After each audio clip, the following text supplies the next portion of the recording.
So, Venerable Dhammapya, we will start now.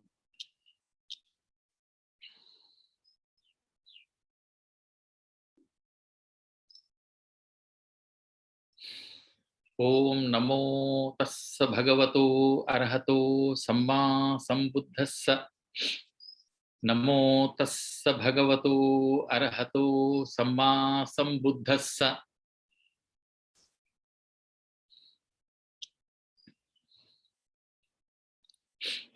Iti piso Bhagava Araham Samma Sambuddho Vijjacharana Sampanno Sugato Lokavidu Anuttaro Purisadham Masaradhi Sattha Deva Manussanam Buddho Bhagavati.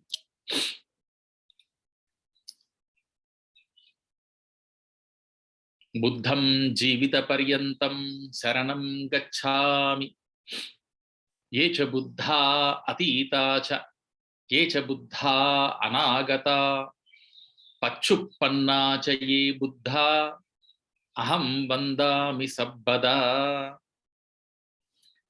Nathi Me Saranam Anyam Buddho Me Saranam Mama Nathi Me Saranam Anyam Buddho Me Saranam Varam Etena Satcha Vajjena Hotu Me Jayamangalam Uttamangena Vandeham Padapam Suvaruttamam Buddho Yo Khalito Doso Buddho Khamatutam Samam Buddho Khamatutam Mamam Yam Kinchiratanam Loke Vijjati Vividham Pudhu Ratanam Buddha Samam Natti Tasma Sotti Bhavantu Me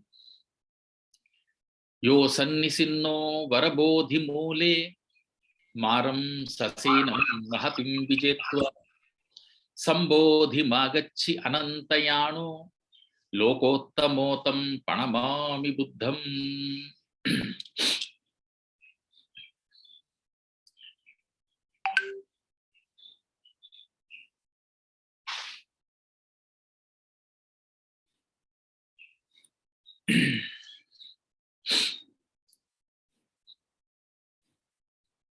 I'm happy to invite all of you to the International Buddhist Conference. This conference is being held on virtual mode. This conference is organized by the Jawaharlal Nehru University in collaboration with the Indian Council for Cultural Relations, Government of India. The central theme of the conference is the spread of Buddhist thought. The conference is the part of Global Buddhist Conference organized by it is called GBC, organized by the IBC, International Buddhist Confederation. The conference will focus on the reflections of Buddhist thought spread worldwide, including the Indian states.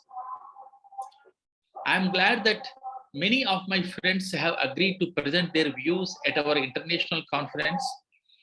The invited speakers will present their research papers on various Buddhist ethics and philosophical traditions that have spread and grown in various parts of the world.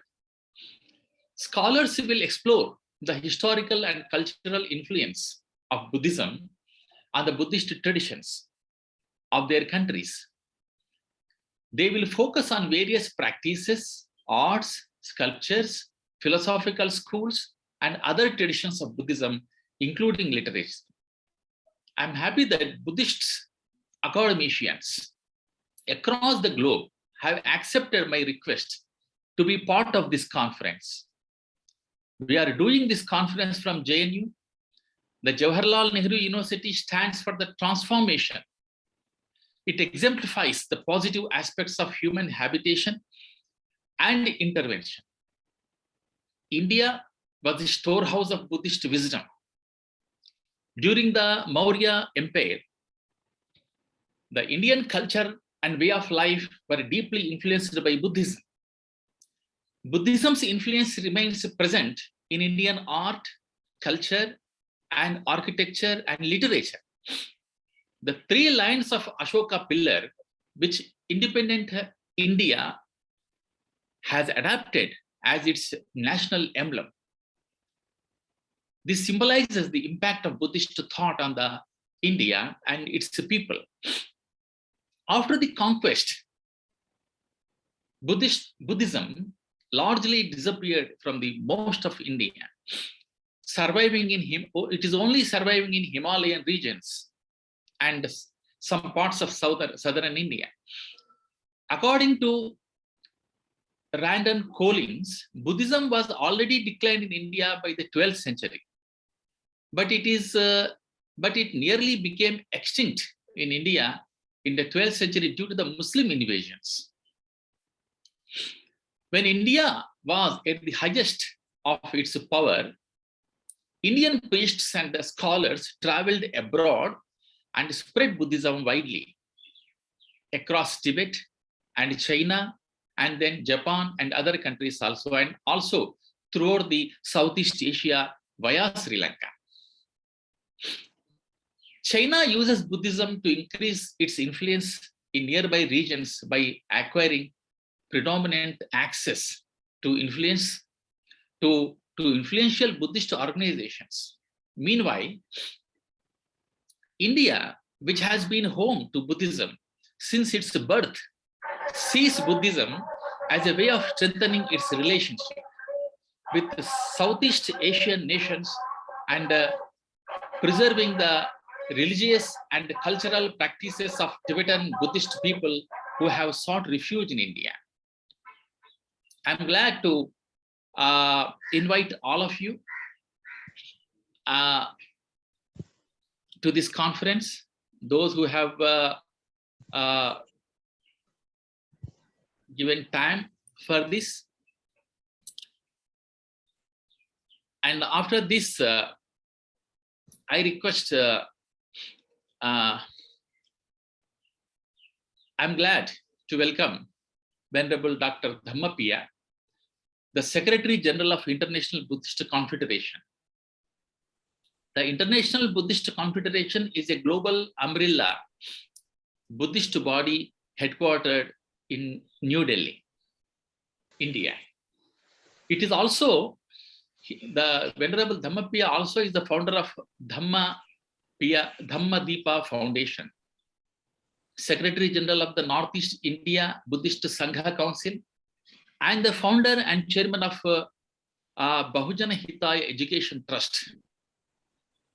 So now I request Venerable Dr. Dhammapiya to deliver his speech and to give some blessings and also give the Mangalacharan of this program. Dr. Dhammapiya. Namo tassa bhagavato arahato samma sambuddhassa. Namo tassa bhagavato arahato samma sambuddhassa. Namo tassa bhagavato arahato samma sambuddhassa. Buddhang saranang gacchami.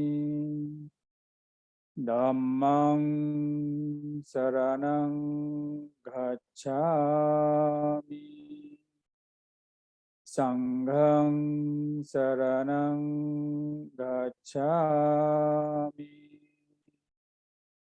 Dudiyampi tatiyampi. Buddhang saranang gacchami. Dhammang saranang gacchami.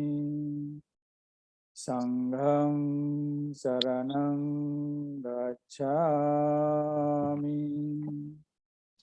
Itipiso bhagava arahang Samma sambuddho Vijja charana sampanno Lokavidu anuttaro Purisa dhamma sarati Satta deva manusanang buddho bhagavati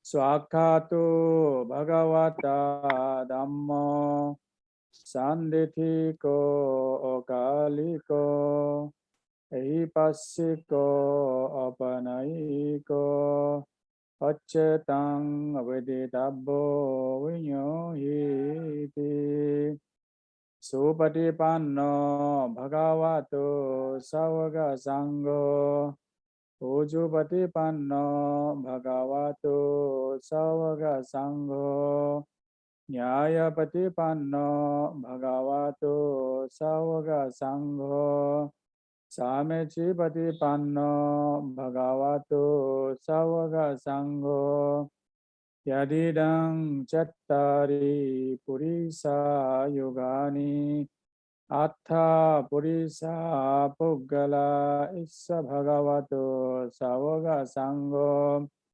Ahuneyo pahuneyo dakhineyo Anjali karanyo Anuttarang punyakhetang lokasati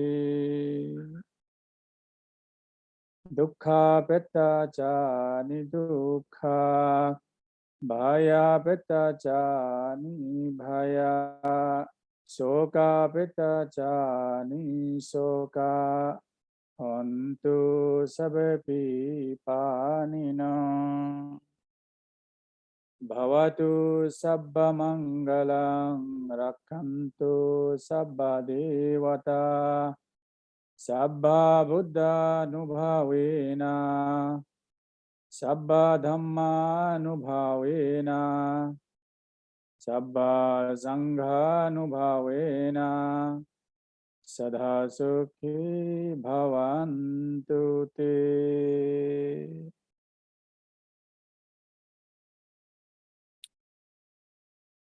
A very good morning to everyone who have joined this International Buddhist Conference online or who are viewing through different platforms.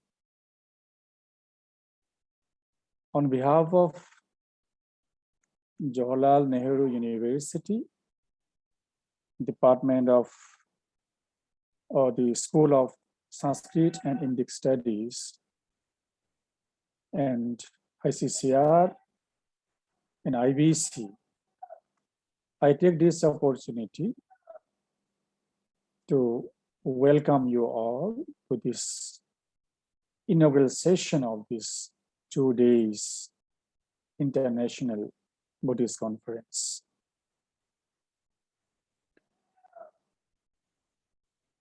Honorable Minister of State, Srimati Meenakshi Lekhi ji, who is the Minister of External Affairs and Culture, MOS. Also, DDG ICCR, Shri Chinmoy Nayak ji, Professor Sri Upender Rao ji, erudite Buddhist scholars, academicians, venerable masters, venerable monks and nuns, and my brothers, sisters, and friends in Dhamma. It is really a good beginning or something that has taught during this COVID period that we can join now globally sitting at our home or in our temple, viharas, gumpas, and communicate, exchange our ideas and views, which we never thought of earlier. It would be that easy through Zoom, through Google Meet, and through some other platform. Now it is made possible that we can exchange our thoughts and ideas through online mode. And today is one of the international conference so that IBC proposed to organize IBC, International Buddhist Confederation, as a part of the global Buddhist conclave, which was supposed to be organized by this Minister of Tourism and Nalanda Mahavihara in the third week or fourth week of November. That IBC proposed to organize series of pre-conferences or regional conferences, 4 in India and 4 outside India, out of which 4 outside India we have already completed. 1 conference with Thailand, 1 conference with Cambodia, 1 conference with South Korea, 1 conference with Japan. And in India, we have completed 1 in Dharamshala, 1 in the Hyderabad, Telangana, and today we are having the 3rd one within India, is with the School of Sanskrit and Pali, JNU, India. And on 1st of November, we'll be having another conference in Gangtok. The idea is to bring the Buddhist scholars, academicians, and practitioners, venerable monks and nuns from around the globe to the homeland of India, where after these 8 conferences, the Minister of Tourism wants to get selected from among the presenters or scholars to India, that we can have a rigorous kind of thinking and discussion, deliberations at the closing program of the international conference to be held at Nalanda Mahavihara. Probably it might take place in the beginning of next year, January or so, probably. Today we are discussing on the topic, the spread of Buddhist thought. And I have seen there are many papers, the abstracts prepared by many experts, scholars. But here I have a very simple submission.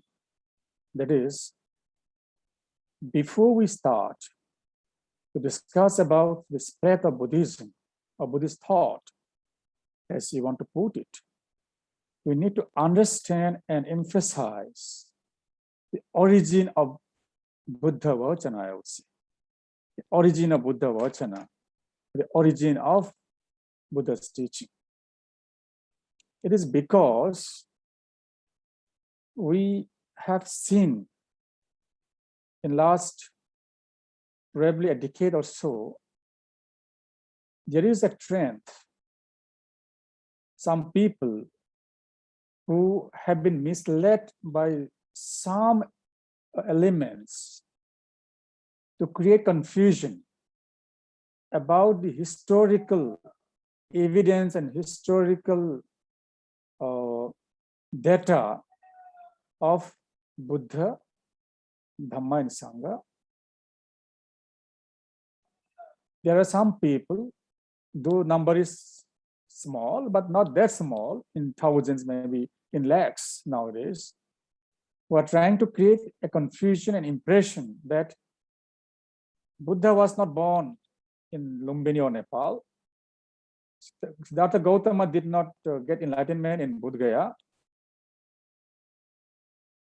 And all the teachings of the Buddha was not in different states of India, but it was in some other countries. I do not want to name the countries. I would leave to you to find out. It is in our neighboring countries somewhere. So this kind of confusion is being created and misleading some people. We have received some response that recently we had inauguration or opening of Kushinagar International Airport, which was inaugurated by Honorable Prime Minister Shri Narendra Modi ji Honorable Prime Minister of India. And it was highly appreciated by the global Buddhist community world over. But there was some section of people who tried to mislead the Buddhist masses, saying that why should the Kushinagar be considered in India? It's not in India, it is somewhere else. So these kind of things have been raised, and we came to know all these kind of things. I want to emphasize today that the historical Buddha was born in Lumbini, which is part of Nepal, that is Siddhartha Gautama. Nobody can deny that, right? And the transformation that took place in the life of the Prince Siddhartha Gautama, when he traveled from Lumbini, Kapilavastu to Uruvela, now today's Bodh Gaya. The transformation was from Siddhartha Gautama, Prince Siddhartha Gautama, he became the Gautama, the Buddha. You see, that was a great transformation. It was a historical transformation, not some kahini or story made by somebody. Right. So then the next phase of transformation, you see, after becoming fully enlightened, the Buddha, he traveled from Bodh Gaya to Saranath to Vaishali to Rajgarh to Nalanda to Sravasti to Pava to so many other places. And during his journey, there were thousands of people, thousands of men, women belonging to different social strata, different background, social background, cultural background, and background of different faiths and beliefs. Many of them have joined the Buddha Sangha, and in large number, they have taken refuge in Buddha, Dhamma, and Sangha, and they got established in path and fruition. So in this journey, the Buddha had transformed the lives of thousands, of hundreds, of thousands of people during his lifetime. And all these were historical, and all that took place in the Jambudvipa. And today we know as India and this Nepal. The historical evidence that nobody can deny. We have all archaeological evidences for that. The transformation, when we talk about transformation, the transformation is not simple transformation.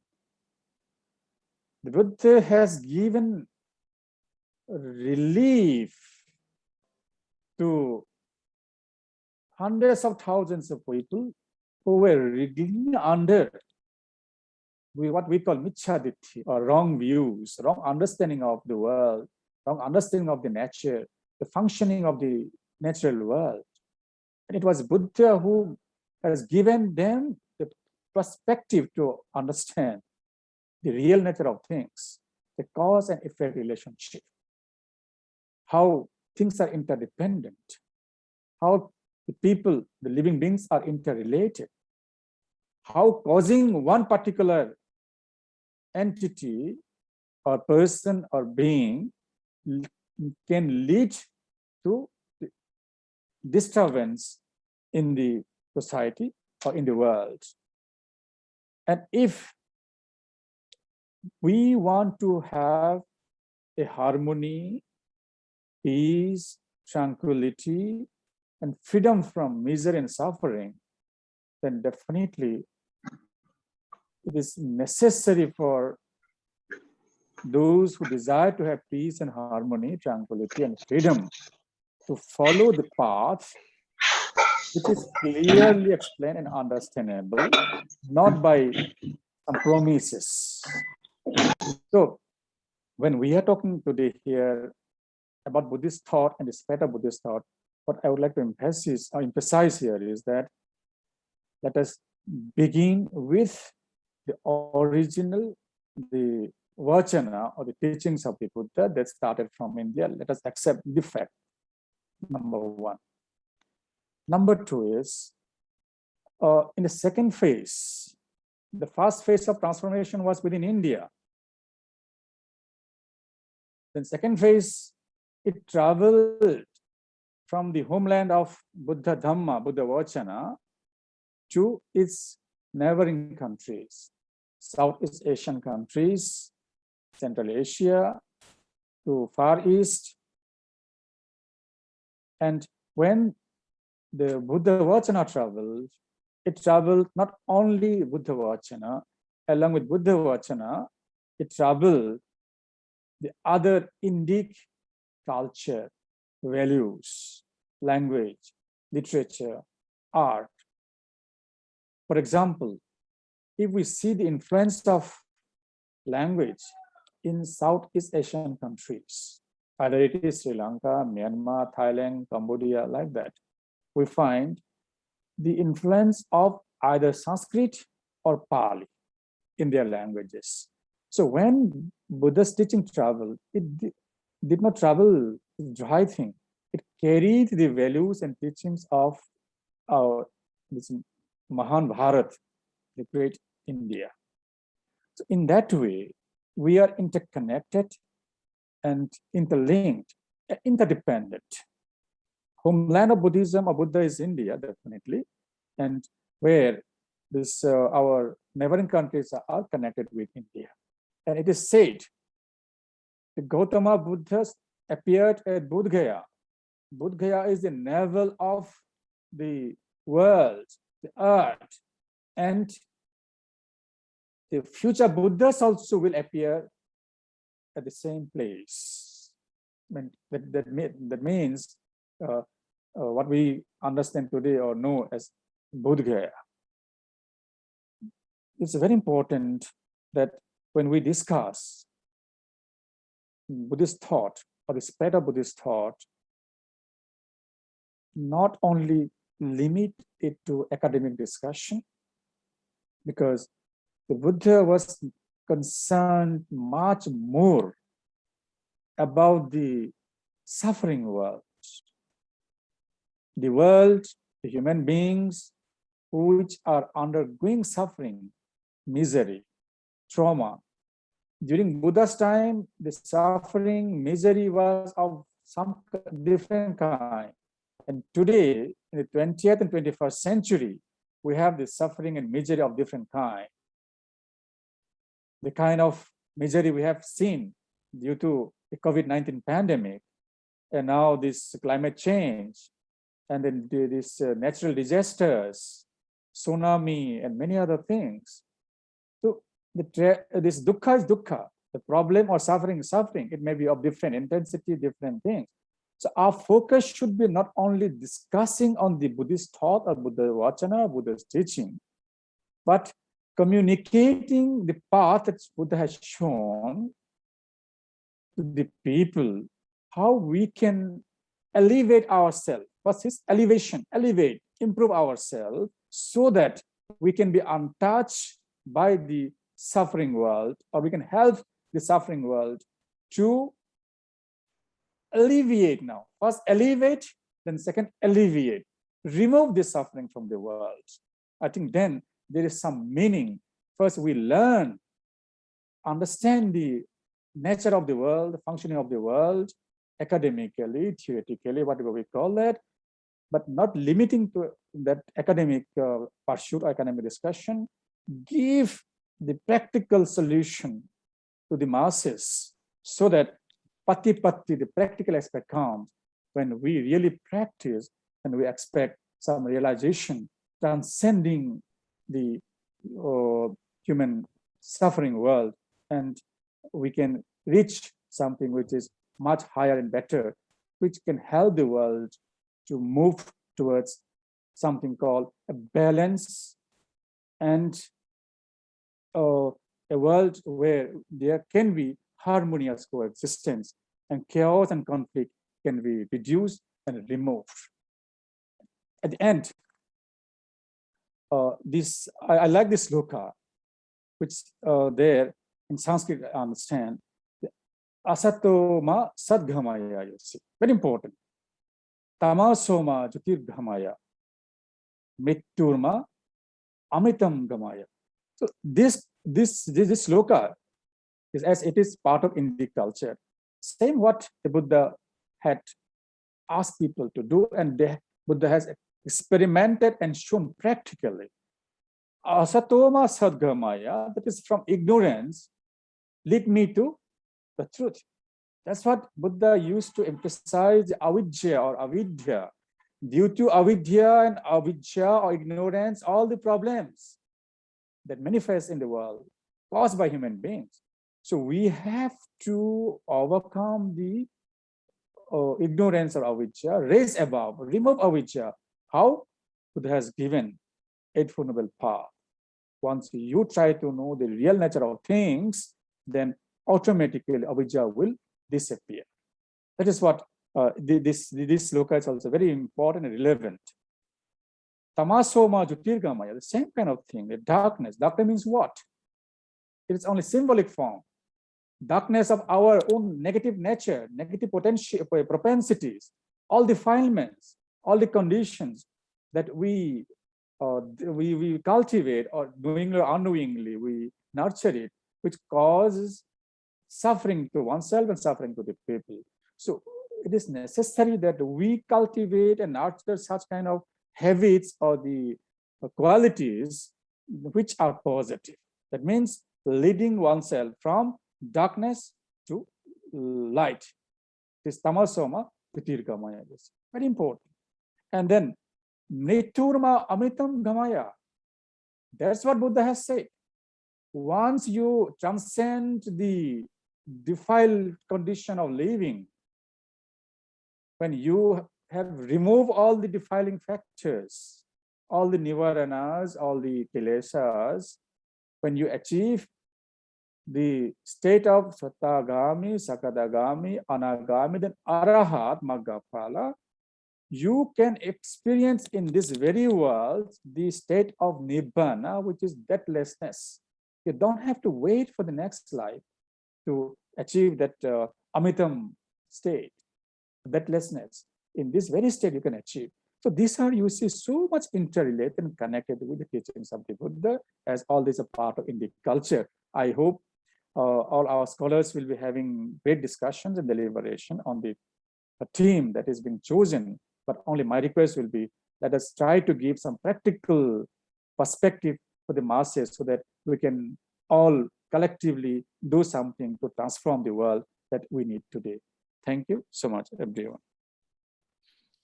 Thank you very much, Venerable Dr. Dhammapiyaji, for your excellent speech, and also for your excellent Mangalacharan, and also your views. As you said, Asatoma Sadgamaya, Tamasoma Jyotirgamaya, Mrityorma Amrutam Gamaya. This is very, very impressive. And it is very, very similar to the Buddha's teachings. I thank Venerable Dr. Dhammapiya, Secretary General of IBC, for giving time to this conference. And now I request our chief guest, Meenakshi Lekhi, who is the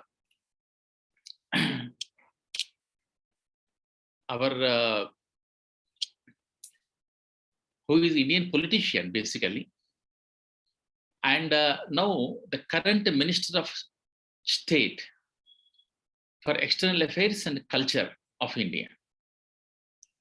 So I'm glad to invite Sushri Meenakshi Lekhi ji, the Minister of State for External Affairs and Culture of India. She is a member of Parliament from New Delhi Parliamentary Constituency in the 16th and 17th Lok Sabha from Bharatiya Janata Party. She is also a lawyer in a Supreme Court of India. I'm very happy that she has accepted and she has sent her message. Now I request her to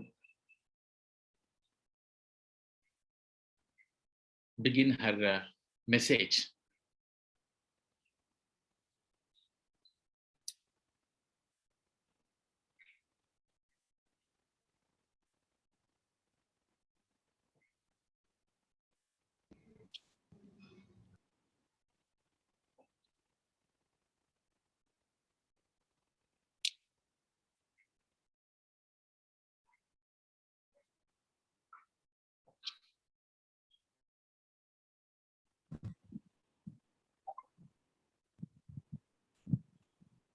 not audible. No?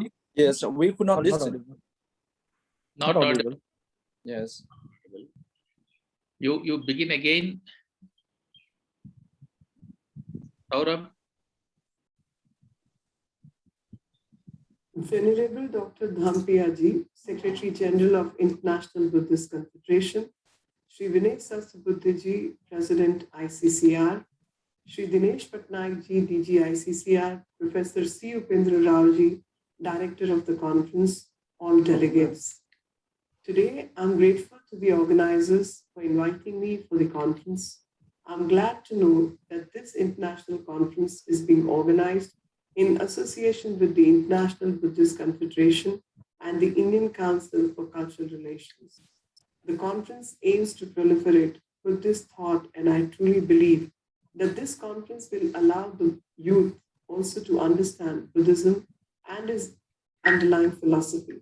The central theme of the conference is the spread of Buddhist thought. This conference will focus on the reflections of Indian Buddhist traditions spread worldwide. Many countries have inherited a common spiritual heritage from Lord Buddha. We all know that many events of the Lord Buddha's life, such as the place where Lord Buddha attained nirvana, the place where Lord Buddha gave his first sermon, the place where he attained Mahaparinirvana, are all here in India. The Buddhist thought originated in India, had spread throughout the world, and it has grown in distinct streams and practices. The Theravada in South and Southeast Asia, Mahayana in East Asia, and the Vajrayana in Tibet. Having originated in India, Buddhist thought had spread throughout the entire globe. As you all must be aware, recently we all celebrated Buddhist Abhidhamma Day at the Mahaparinirvana Temple in Kushinagar, Uttar Pradesh. The event was attended by eminent monks from various countries. At the event, our Prime Minister, Sri Narendra Modi ji, said, Buddha's message is for the whole world. Buddha's Dhamma is for humanity. Friends, I believe that since ancient times, the Buddhist way of life has reached many parts of the world, continuing even today. Buddhism is a way of life, a spiritual tradition which encourages people to avoid self-indulgence. I have been informed that several well-known foreign and Indian Buddhist scholars are taking part in this virtual conference. Speakers will also present their research papers on various Buddhist traditions spread over in multiple parts of the world. I've also been told that an ebook or abstracts was taught well before the commencement of the International Buddhist Conference by Professor Chaudhry Upendra Rao. I congratulate him on his noble and inspiring activity. I wish all success for this International Buddhist Conference and welcome all delegates to present their extraordinary presentations.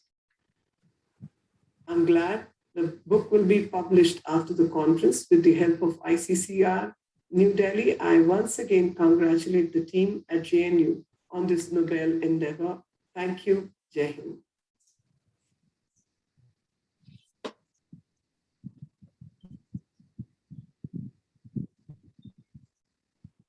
Thank you very much to our respected Chief Guest Meenakshi Lekhi, Minister of State for External Affairs and Culture, Government of India. And we are happy with her presentation, with her message, and we got a lot of inspiration with her message and speech. Now,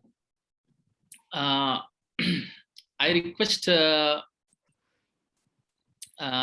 next speaker, who is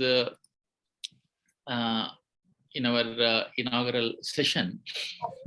I'm glad to invite our guest of honor, Sri Chinmay Nayakji, who is the Deputy Director General of Culture in ICCR. I request respected Sri Chinmay Nayakji to deliver his speech.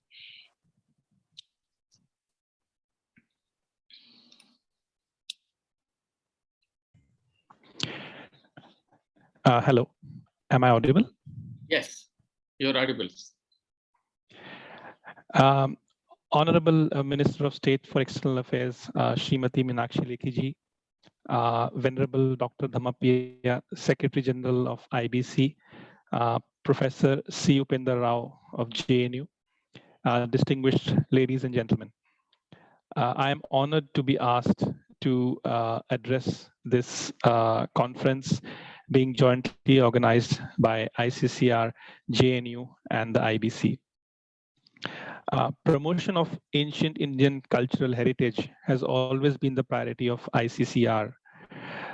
While ICCR has been engaged in academic exchanges with other countries in the world through the establishment of scholarships to foreign students, establishment of chairs of Indian studies and languages in foreign universities, organizing conferences, seminars, and lectures on related themes.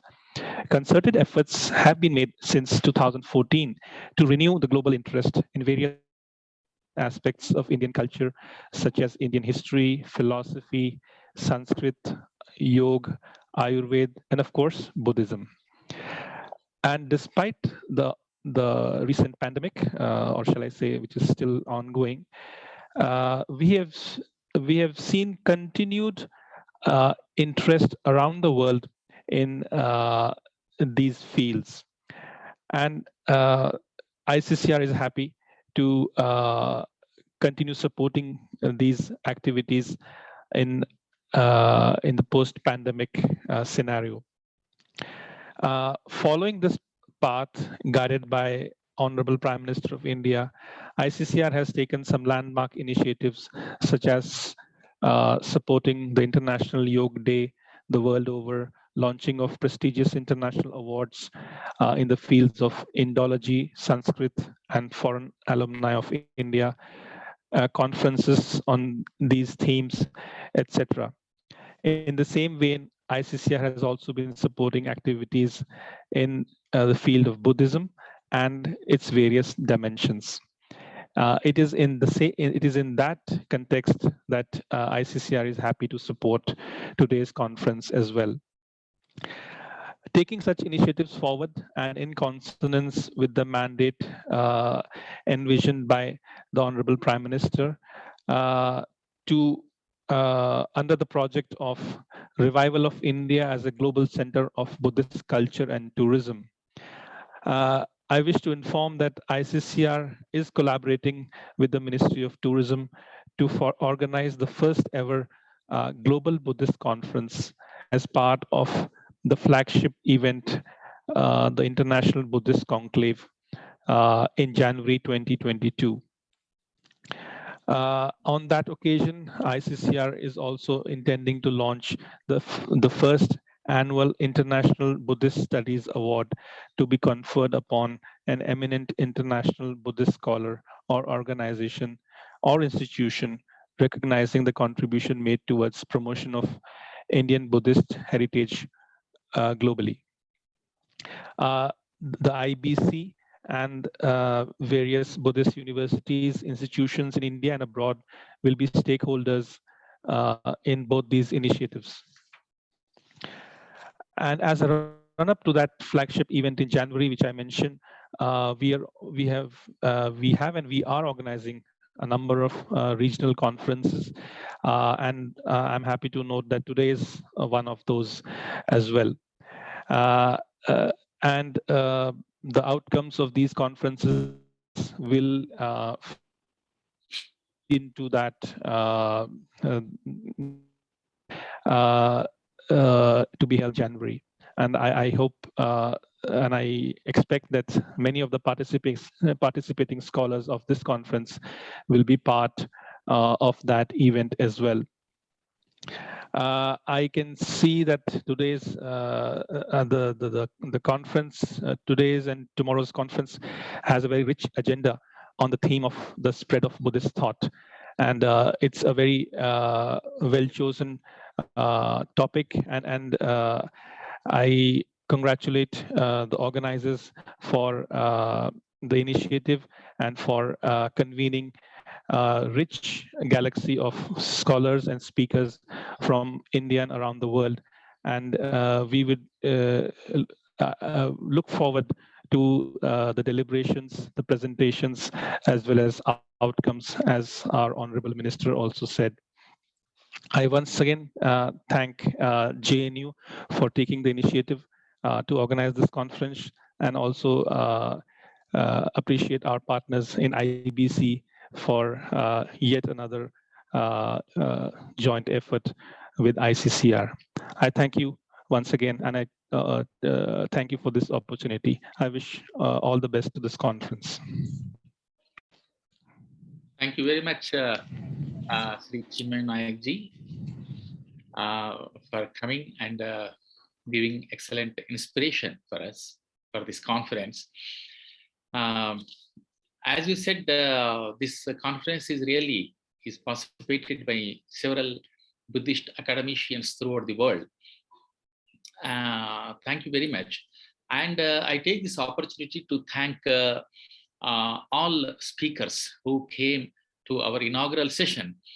I thank from my side and from the conference side, Venerable Dr. Dhammapiya, Secretary General of IBC. I thank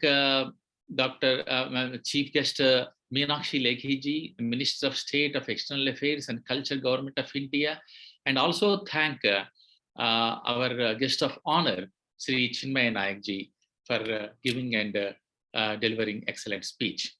And now I think we can start our first session. And Dr. Pant is here. He said that he will not be able to he will not be, unfortunately, due to some urgent work, he's not able to be present in 27-28. Now we have time, sir. So in the first session, you can present your paper, or what you can present your views.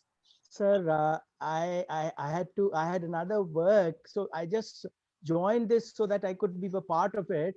But I'm sorry, I won't be able to continue.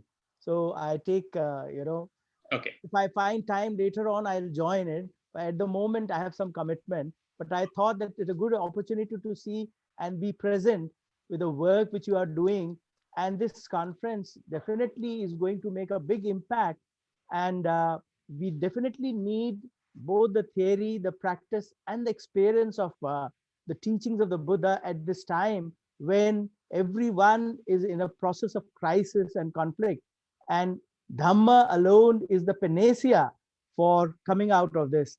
And I'm sorry I won't be able to continue, but all my good wishes and my support to this conference. Thank you. Thank you very much, sir. And Dr.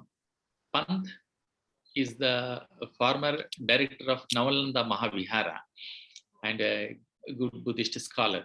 So thank you for at least a few words. Now I think we can start our, if Professor Vimalendra ji is present here, and I can see our respected participants, Professor Dr. Andreas Binorius from Institute of Asian and Transcultural Studies, Vilnius University, Lithuania. And also I can see Professor Agita Baltgalve from University of Latvia, Department of Asian Studies, Riga, Latvia. I also see Professor Bimalendra Kumarji here, and also see Professor Vijay Kumar Jainji, who is the ex-director and head of the Department of Buddhism in Central Sanskrit University. So I invite Professor Bimalendra Kumarji to start, because speakers at least can get some more time, no? Even though we have announced at 11 o'clock, but now you can, I think 10:30 we can start. Professor Bimalendra Kumarji. Thank you very much, Professor Raoji. So it is indeed a great pleasure for me to be a part of inaugural session as well as the first academic session of this International Buddhist Conference. So if everyone is present in this first academic session, we can, as our Professor Sivpendra Rao has asked to continue this first academic session, although it was to start at 11 o'clock, or 11:30. But if everyone is agreed, we can start our academic session. So in this first academic session, we are having 4 papers, and each speaker is supposed to complete his or her paper within half an hour, so that discussions can be also continued in this academic session. If the time permits, after the 4 papers, we can discuss on all the papers, and if any questions arises, we can also discuss on the questions, comments, and suggestions also. So we can start with our speaker.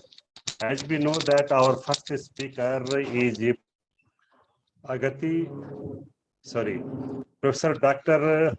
Adrues Benurias, who is belonging to Institute of Asian and Transcultural Studies, Vilnius University, Lithuania.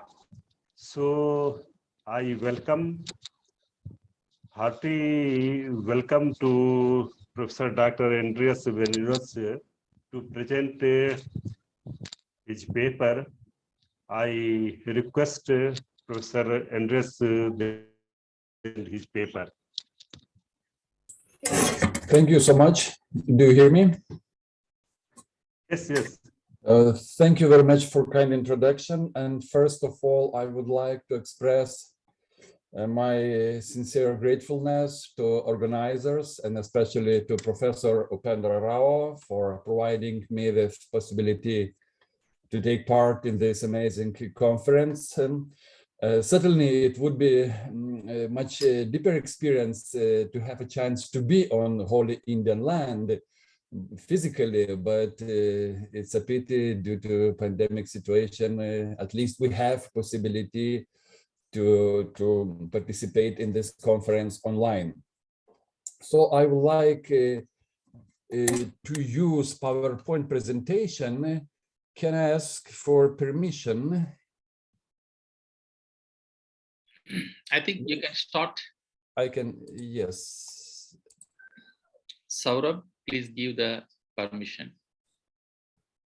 Okay. I hope you can see. Yes. I hope you can see. So my presentation will be historical and dealing not so much with some practical aspects, but more with early reception and perception of Buddhism in Europe, in the West. So the existence of a world religion known as Buddhism has been a largely unquestioned assumption both in academic scholarship and in popular conceptions of religion. However, Buddhism is the term for which there is no direct equivalent in Asian religions, Asian languages. Nevertheless, the knowledge of Buddhism was very much limited, and the study of Buddhism in the West came rather late in the scene in comparison to the study of other Indian and Asian philosophical religious traditions. It took some time before scholars were even able to conceive the conglomerations of seemingly disparate phenomena under the common rubric Buddhism. And in spite of more recent advances of the modern scholarship in the field of the perception of Buddhism in the West, it seems we face a lack of critical reflections on the immensely complex cross-cultural problems associated with the transfer of a system of knowledge from one culture to another. Therefore, let us look at the early period of the perception and reception of Buddhism in the West world, starting with the Greco-Roman till early Christian missionaries, and by trying to reveal the approaches and imagination it unfolds. My intention is to turn to discussion of those peculiar forms in which the knowledge of Buddhism was presented, emphasizing early period of the encounter and those initial imaginative constructions and early discourses that shaped the nascency of a scholarly discipline. The Buddha and the Buddhism were apparently never explicitly mentioned in the Greco-Roman text of pagan origin and literary pretensions, according to Albrecht Dürer. Of the same opinion was also Sylvain Levy, telling, despite the interrupted relations of the Hellenic world with India from the time of Alexander's expedition until the last days of the Roman Empire, Greek literature almost ignored the existence of Buddhism, or at least knew very little about it. Recently, the same was again concluded by Klaus Kartunen. We can safely conclude that early Hellenistic literature knew hardly anything about the Buddha, and by Richard Stoneman in his new work, The Greek Experience of India. Buddhist monks were known in the later Hellenic world and in the Indian Emperor Ashoka patronized and propagated Buddhist teachings beyond his borders, sending monks with the Buddha's message westward to the Greek kings Antiochus II of Syria, Ptolemy II of Egypt, Antigonus Donatus of Macedonia, Magas of Cyrene, and Alexander of Epirus, and translating some of his Buddhist-inspired edicts into Greek and Aramaic. Reports on travelers to India or other Indian connections of Greek philosophers are not found in Greek literature before the Indian campaign of Alexander the Great. In general, according to Wilhelm Halfas, we can characterize the entire period prior to the Indian campaign of Alexander the Great as follows. India is viewed as a peripheral phenomenon, as vaguely conceived realm at or beyond the eastern horizon of the known world. There is no specific concept of Indian cultural achievements, no specific speculation about its potential influence on Greece, no search for India. In spite of extensive contacts, the factual knowledge of Buddhist religion remains in ancient Greece very limited. Just a set of a rather stereotyped ideas and association emerges. It seems that Greeks never studied Indian languages and had no access to scriptures and literary documents of the Indian Buddhist religious tradition. Around that time, Milinda, known as Menander in Greek sources, became the first Greek king adopted Buddhism, and the ruler of the Northwest Indian Sagala kingdom. Society whose political and cultural structure and social structure was Greek, but whose cultural and spiritual values were largely Buddhist. Milinda Panna, Milinda's question, is one of the best known texts in Pali. There are a record of dialogue between the king Milinda and Buddhist monk Nagasena. The text gained popularity among Buddhists, but was not known in the Hellenistic world. Information about Buddhism has filtered through the early Christian world. It was from the church fathers and most notably from Clement of Alexandria around 2nd century AD that Europe heard the first mentioned followers of the Buddha. In his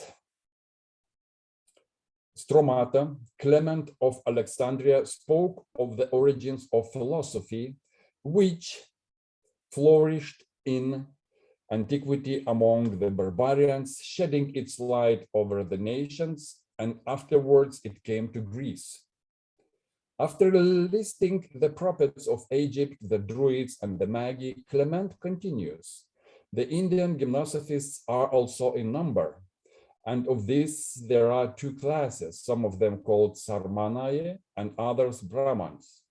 Some too of Indians obey the precepts of Buddha, whom, on account of his extraordinary sanctity, they have rise to divine honors. When Christians first noticed the parallels between the story of Buddha and that of the Christ, they were disturbed by the possibility that the account of Jesus in the New Testament might not be the unique revelation they believed it to be. So about 2 centuries after, Clement Hieronymus mentions Buddha telling us that he was born from the side of Virgin, Both Gautama and Jesus had miraculous births, followed by the prophecy of a wise man about their future destiny. Both fulfilled earlier expectations, and both encouraged their followers to spread their message to the world, mankind. The question of connection between Gnostic thought and Buddhist Prajna Paramita literature has been debated since the very beginning of Western studies of Buddhism.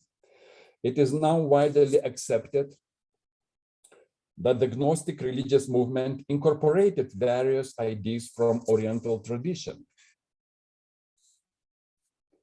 The Gnostic system, with the most likely mark of Buddhist influence, is that of Basilides, who lived in Alexandria during 2nd century. Theologian Kennedy, already more than 100 years ago, has argued that Basilides' theory was Buddhist, pure and simple, Buddhist in its governing ideas, its psychology, its metaphysics, and Christianity reduced to a semi-Buddhist ideal and ideal as a result. The most distinctive Buddhist of his ideas are those regarding the nature of the self. For Basilides, the soul is not a single entity. He believed that due to admixture of prosartemata, parasitic emotions similar to Buddhist kleshas, the rational psyche finds itself in a state of primitive turmoil and confusion, from which it must strive to free itself, a task which results in salvation for a minority saints. Although Basilides' system was theistic, his definition of God approaches that of nirvana, ok on theos, non-being God, unknowable, unutterable, and inconceivable. Not by chance, Kennedy argues that Basilides learned the principles of Buddhism from the Indian community in Alexandria and then built them into own system of Gnostic Christianity. An explicit reference to the Buddha was made in Babylonia in the religious system of Mani. In Mani's time, there were also Buddhists living in the eastern parts of the Persian Empire. Mani began his mission by traveling to northwest India, which at the time was a flourishing center of Buddhism. Mani presents himself as a culminating prophet in human history, following Zoroaster, Buddha, and Jesus. He declared, "Wisdom and deeds have always, from time to time, been brought to mankind by the messengers of God. So in one age, they have been brought by a messenger called Buddha to India, in another by Zarathustra to Persia, in another by Jesus to the West. Thereupon, this revelation has come down. This prophecy is in his last age through me, Mani, messenger of the God of true to Babylonia." It is possible that he modeled his order on the organization of the Buddhist communities he observed there. The relation between Mani's elect and hearers, for example, is similar to that between monks and lay supporters in Buddhism.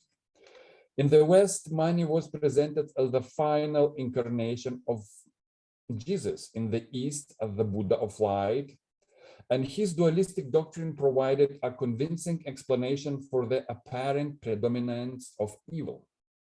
Scholars also discuss the possibility that the conception of reincarnation, which is prominent in Manichaean religious imaginary, may have been taken over from India, as the famous Islamic historiographer al-Biruni, who lived in India for a long time in the 11th century, wrote. Neo-Zoroastrian Manichaean views filtered into Christianity nonetheless through Augustine of Hippo, the most influential of the church fathers, who had for 9 years been a Manichaean hero. It seems that in the following 7 centuries, no knowledge of Buddhism have reached the West, or at least we do not have enough historical evidence to state about such knowledge. From 1000 AD, a version of the life of Buddha in the form of the legend of Varlam and Josaphat influenced Western Christian ascetic ideal. A monk, Euthymius from Mount Athos, translated from his native Georgian into Greek the account of two Christian saints from India, Christian hermit called Varlam and converted prince Josaphat. Based on highly popular Sanskrit Buddha's biography, Buddha Charita by Ashwagosha, this is the story of Buddha's renunciation that most likely found its way to westwards through the Manichaeans of Central Asia, who adopted the legend of Buddha's renunciation to their own ends. An Arabic text of the story translated from Iranian Pahlavi dialect appeared in 8th century in Manichaean community of Baghdad. So, Sanskrit Bodhisattva became Uygurian Bodhasattva, later Arabic Yudhasattva, then Georgian Yodasattva, Greek Yosaf, and finally Latin Josaphat. From Latin, this text was translated into many Western languages. Although never canonized, in the 16th century, Varlam and Josaphat were, by popular demand, assigned a place in the Roman Catholic roll of saints, the day being 27th November. A church was dedicated to Josaphat in Palermo, Sicily, while the Church of Saint André d'Anvers in France housed one of his relics.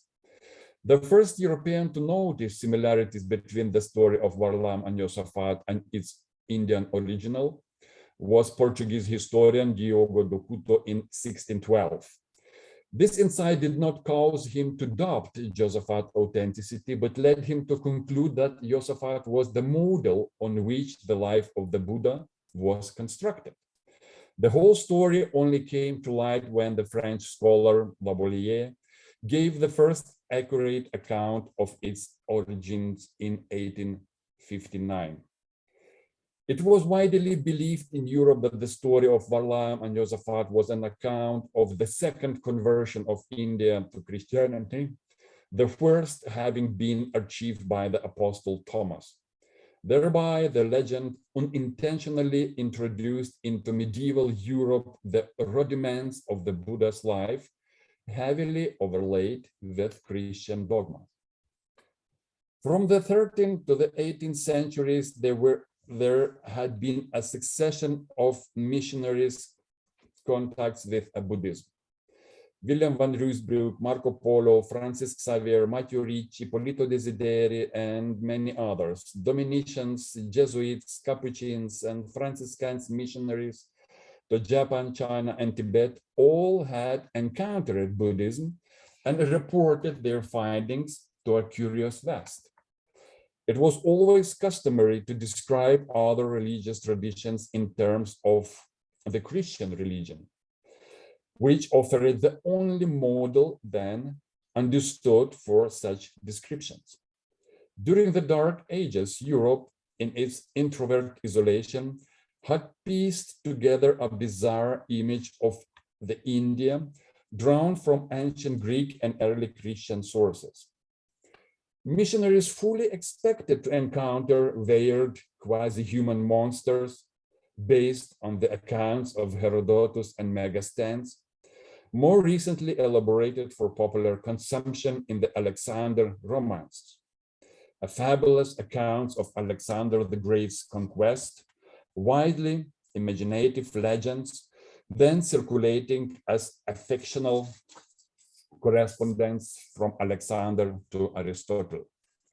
Compounded with the stories of St. Thomas' mission in India, those legends gave rise to the fantasy of a powerful Christian kingdom in the distant East, ruled by Priester John, in Latin Presbyter Johannes, who would unite the world under the papal banner. Such stories were popular in Europe in the 12th through to the 17th centuries, depicting Prester John as a descendant of the tree Magi, ruling a kingdom from a richest, marvelous, and strange creatures.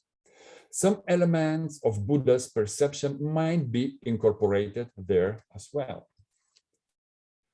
Most probably Flemish Franciscan friar Willem van Ruysbroek, during his short stay in the Mongolian capital in Karakoram in 1254, became the first European to encounter Central Asian Buddhists and took part in interfaith dialogue. He was a confidant of Louis IX of France, who gave him official backing in the form of a letter requesting the Mongols to allow him to undertake his mission to preach the gospel and offer comfort to the Christian slaves. His purpose was religious rather than diplomatic, and he devoted considerable attention to the diverse religious groups at the court. This is from Willem van Ruysbroek that Europe received its first account of Buddhist monks, their temples, and practices. He was unaware of the difference between Buddhists and Taoists. Both of them he refers to as Tuyin, in Chinese Taoyin, man of the way, whom he emphatically dismissed as belonging to Manichaean heresy.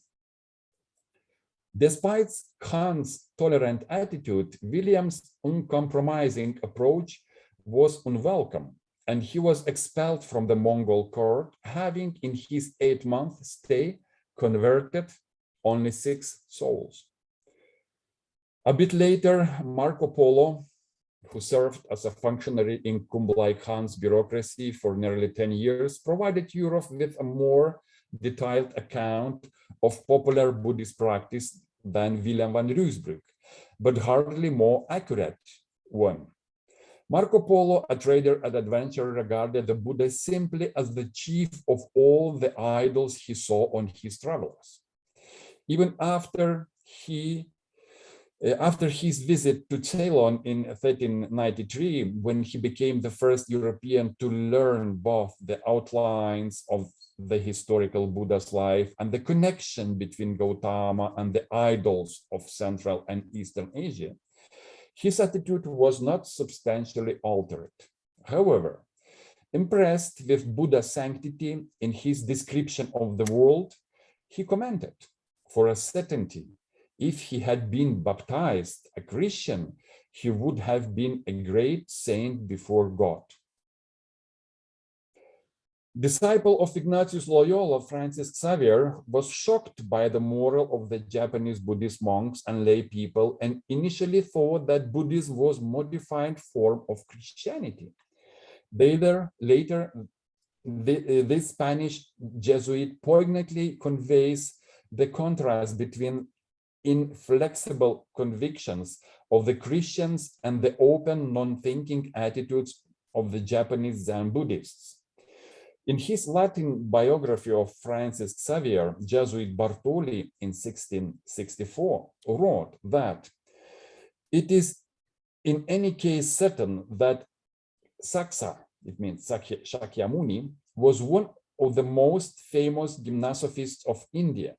His father was a king of the Gangetic Basin, and his surname Buddha means a wise and literate person. He lived about 1,000 years before Christ. In his Chinese writings, another Jesuit, Martio Ricci, ridiculed both the Buddhist belief in rebirth and the prohibition against the killing of animals. Upon hearing of the doctrines of non-self and transparency, he concluded that Buddhism was nihilistic and devoid of positive values.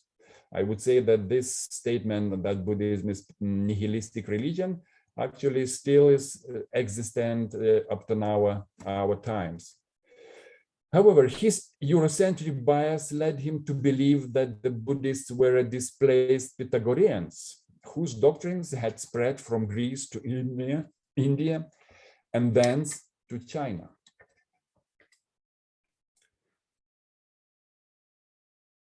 Italian Jesuit Ippolito Desideri was probably the first European to reach Lhasa in 1716, and having mastered the spoken and written languages, he pored over Kanjur and Tanjur, Tibetan Buddhist scriptures in order to obtain a complete insight into that false religion.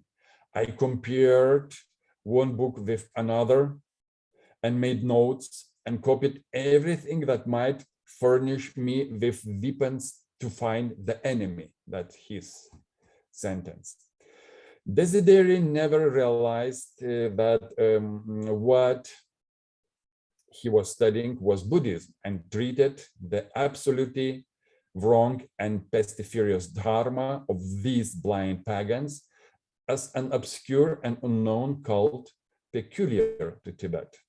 Desideri himself composed 4 texts in Tibetan. However, his memoirs remained lost in Pistoia until 1875 and were not published until 1904, nearly 200 years after their composition. His Tibetan texts languished in the Jesuit archives in Rome and were first translated in Italian only in the 1980s. During the 16th, 18th centuries, missionaries came in contact with Theravada Buddhism in Ceylon, Burma, Siam, Indochina, and with different forms of Mahayana Buddhism in China, Tibet, and Japan. Their knowledge was based upon what they observed, so-called naive anthropology, and on discussions with Buddhist priests, but very rarely on the study of Buddhist literature itself. For this reason, it was very difficult to gain a clear notion of the main Buddhist ideas. Important exception is a visit to the Siam, an envoy of King Louis XIV of Simon de la Loubert in 1687. He published Description du Royaume de Siam in 1691, containing translation of some Buddhist texts from Pali, or as he called this language, Bali. As early as 16th century began a tradition of publishing the letters of missionaries in the series Letters Efficientes et Curieuses. This is a collection of 34 volumes of letters sent to Europe by Jesuits, missionaries in China, Levant, India, America, and elsewhere. Published between 1702 and 1776, this collection did much to open Europe, and especially France, to non-European cultures. In one of such letters in 1740, the Jesuit father, Jean-Francois Pons, working in South India, came up with a name for this newly discovered religion, treated as heresy, Bauddha Matam, Buddha's point of view. Despite all their prejudice, Jesuits at least recognized Buddhism to be a vital aspect of the cultures in which it was practiced. However, after the conclusion of the Council of Trent in 1563, the Counter-Reformation became increasingly aggressive in line with the policies of colonial expansion in Europe. For Christians, there could be no question of any dialogue with Buddhists as equals, for the simple reason that truth could never be balanced against error. Reciprocity was inconceivable. So, in concluding, till the 19th century, these various discrete and unconnected references to Buddhism made a little impact on understanding of Buddhism in the West. By the time when India had become part of the British Empire, the only remnants of Buddhism existing in the land of its origins were the archaeological artifacts and palm leaf manuscripts. And for that reason, the early Western conceptions of Buddhism failed to distinguish it from other religions. In various shapes and forms, Buddhism had been identified and written about since 17th century, even through often confused with or seen as just an heretical sect of Hinduism. Prior to the 19th century, understanding of the distinctive identities and geographical extent of Buddhism was scanty, and interest in it was overshadowed by involvement of the West in Confucianism and Hinduism. The Jesuit missionaries knew something of Buddhism in its Chinese and Japanese forms, but were largely ignorant of its teachings and treated it for the most part, along with Taoism, as little more than a popular superstition. Until that period, the knowledge of Buddhism was almost exclusively derived from non-Buddhist sources and not based on the textual analysis. Before that time, even the very concept Buddhism did not exist. The term Buddhism seems to have arisen only at around the beginning of 19th century, and Buddhology is an offshoot of Indology, Sinology, and classical philology. Finally, this is a good example of the existence of colonization, assimilation, and the subordination of alternative perspectives and movements within India, in general Asia, before the arrival of the Europeans. Thank you for your attention.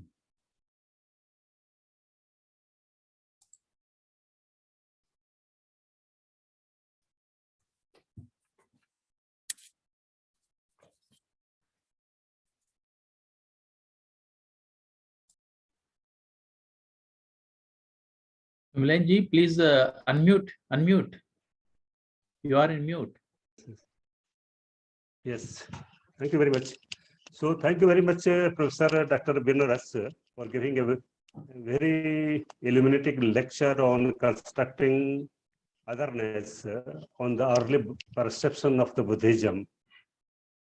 You have also discussed that how the missionaries of Buddhism was carried over to the countries of Europe and how it developed in various forms.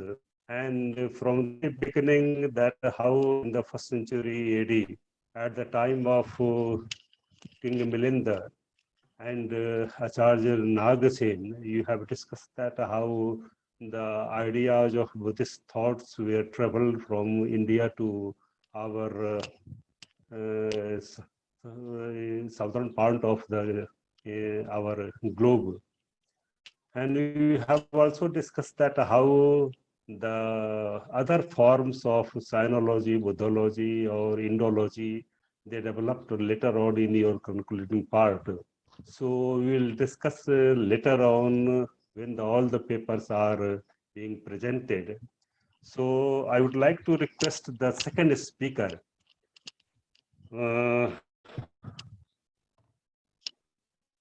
Professor Agita Baltgalve, who is coming from University of Latvia, Department of Asian Studies, Riga, Latvia. So Professor Agita Baltgalve is going to present the paper on teachings of Buddhist masters in Latvia in 21st century, 2000 to 2020. So I request Professor Agita Baltgalve to present paper. Professor Baltgalve. Many thanks. Highly honorable guests and participants of the conference, good morning.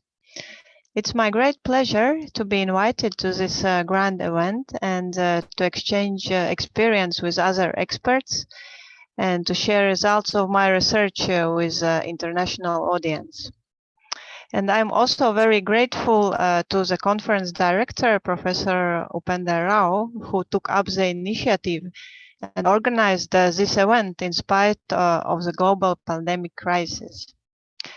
I have participated in many international activities in different European countries, in Russia and in China.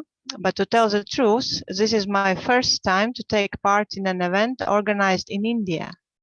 So many thanks to organizers for giving me this chance. And now I will share my screen.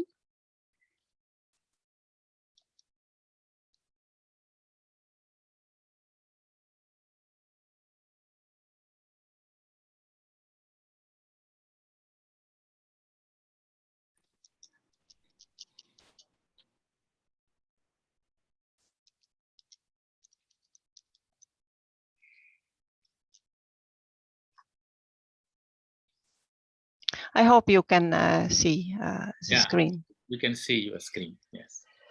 So my report focuses on native Buddhist masters from Eastern countries, for example, India, Thailand, Japan, and others.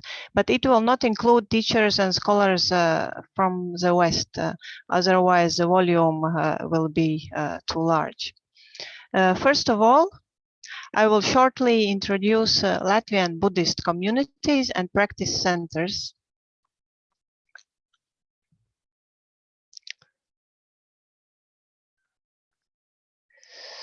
It's a pity that you cannot see. Maybe it's better like this. There are 15 acting Buddhist communities and one center of Bon religion. I included Bon too because it is very much related with Buddhist Dzogchen teaching and masters. So here you can see name of each community, lineage, year of foundation, and the root teacher listed alphabetically by names. All these organizations have been founded after the restoration of independence in 1991, although some of them have started activities already in the 1980s under Soviet regime. Only at that time it was hard to register them officially. You can observe that the most represented tradition is Tibetan Buddhism, especially Drigung Kagyu lineage. There are even 4 centers of Drigung Kagyu. The earliest was Yamzeling temple, which is number 2. And 3 others are affiliates of this center, which split up later. So you can see that the root teacher, Nupa Concha Tenzin Rinpoche, is the same. Then there are also Gelug communities. Ganden Buddhist Meditation Center, number 3, is a part of the International Foundation for the Preservation of the Mahayana tradition. And another one, number 15, is Yiga Choden Danieling Retreat Center, which is located outside Riga, approximately 100 kilometers from the capital, in a very silent and picturesque town called Drusti. Earlier it was called Potalaka, and it was also part of Ganden Center, but then Latvian Tibetan monk and teacher Uldis Balvadis established his own community. Also, Nyingma is represented by 2 centers, Latvian Dzogchen Buddhist Center Padmaling and Patru Rinpoche Riga Center, which actually could be also called Rime. In addition, there are 2 centers which follow Theravada Buddhism tradition. So this is number 14.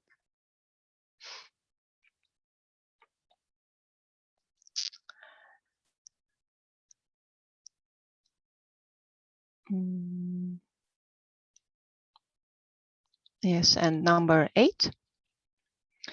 There are 2 Japanese schools. Number 10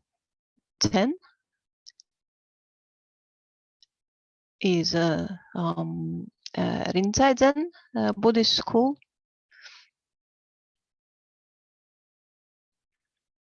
And another one is Soto Zen Center, number 9. And as last, I would like to mention Korean Buddhist centers, Kwan Zen Buddhist community, and Korean Zen Center, which belongs to Jogye order.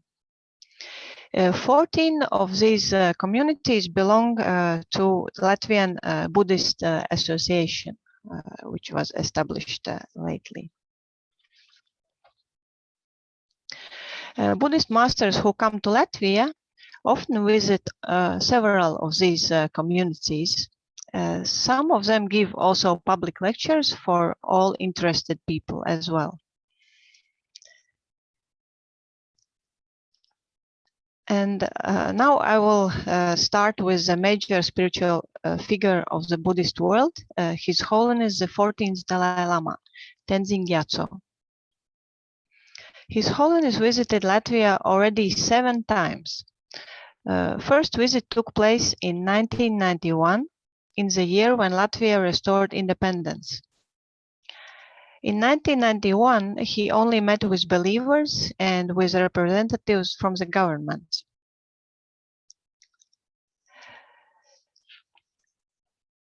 During his first visit, Dalai Lama gave lectures on general topics, meant for a large audience.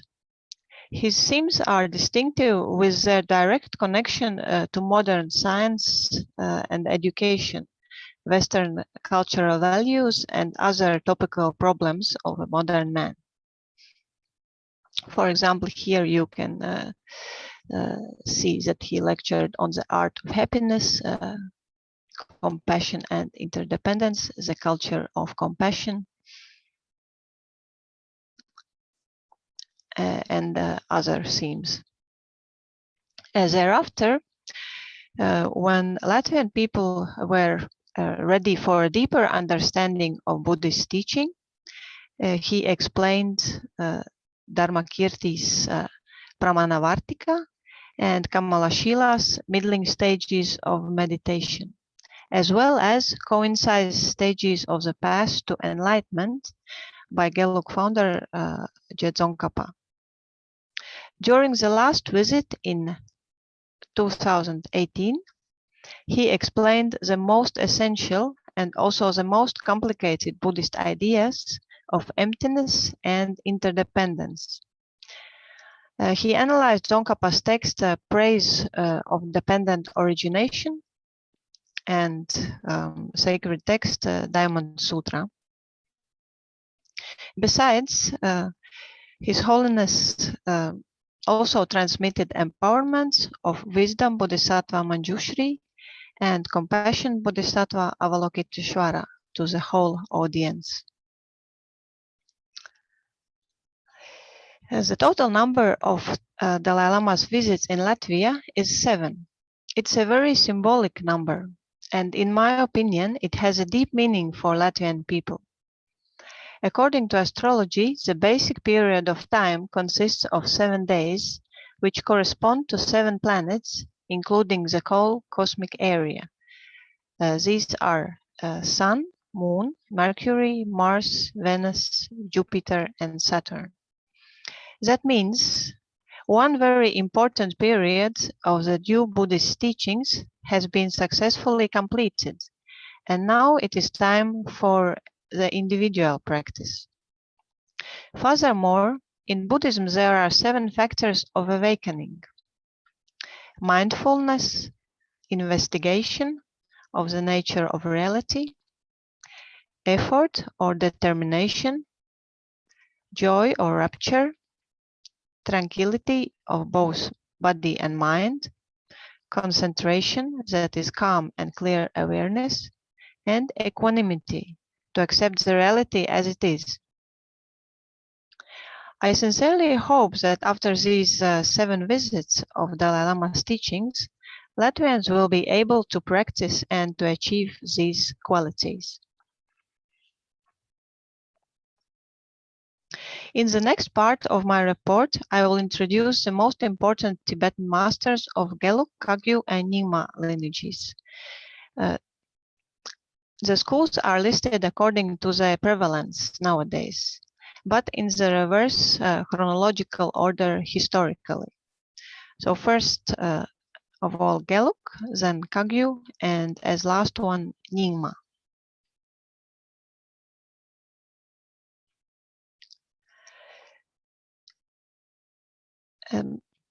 I will start with most prominent teachers.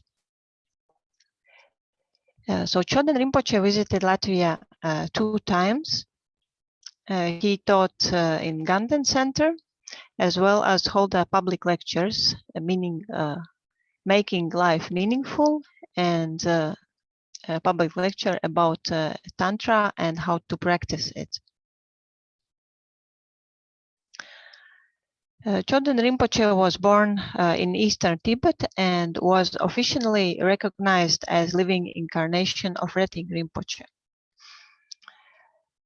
He experienced also the dark period of the Cultural Revolution and spent 19 years in solitary retreat. In 1985, he traveled through Nepal to South India, and there he taught the Buddhist canon to thousands of monks and monastic communities. Rinpoche is regularly invited abroad to teach in monasteries and Dharma centers. He has traveled extensively through South Asia, Mongolia, Europe, America, and Australia.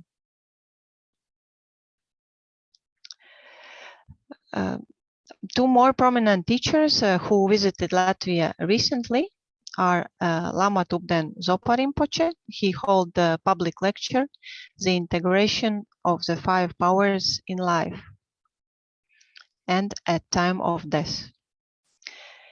And 2 years ago, also Kensar Jado Tulku Rinpoche visited Latvia, holding a public lecture, as well as explaining 3 principal aspects of the past, written by Tsongkhapa, and he transmitted the empowerment of green Tara.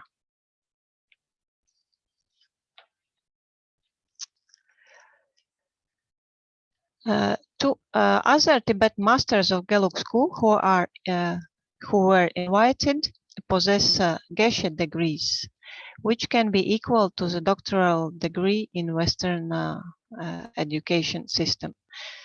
They also gave different important teachings, for example, about samsara and nirvana, teachings about Heart Sutra, and others.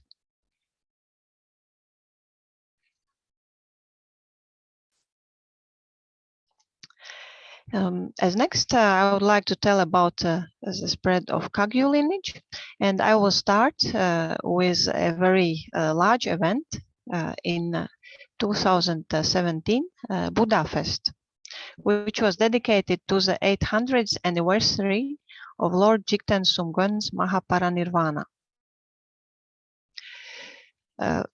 Very many activities were organized in Buddhist centers as well as in educational institutions, for example, in Latvian University. So here you can see a poster which is dedicated to this event.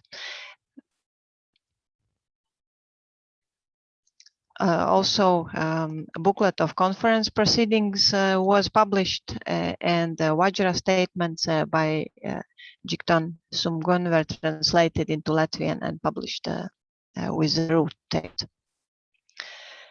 In the frame of this Buddha Fest, many worldwide known Buddhist masters visited Latvia, among them Khenchen Kunchuk Gyaltsen Rinpoche, Digung Kyabgon Chedzang Rinpoche, some other Geshes, and also Buddhist scholars from other countries.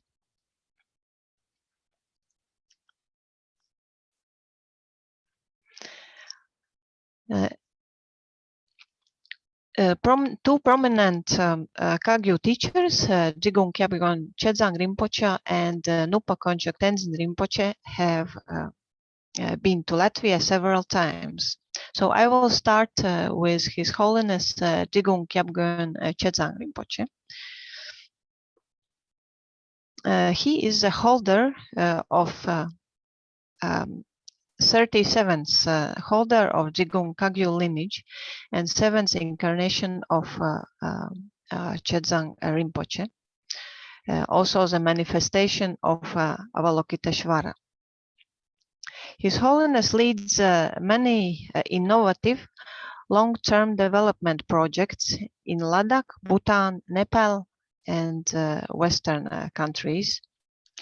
In Latvia, he guided Great Digung Pova and organized Naga Puja and Guru Yoga rituals.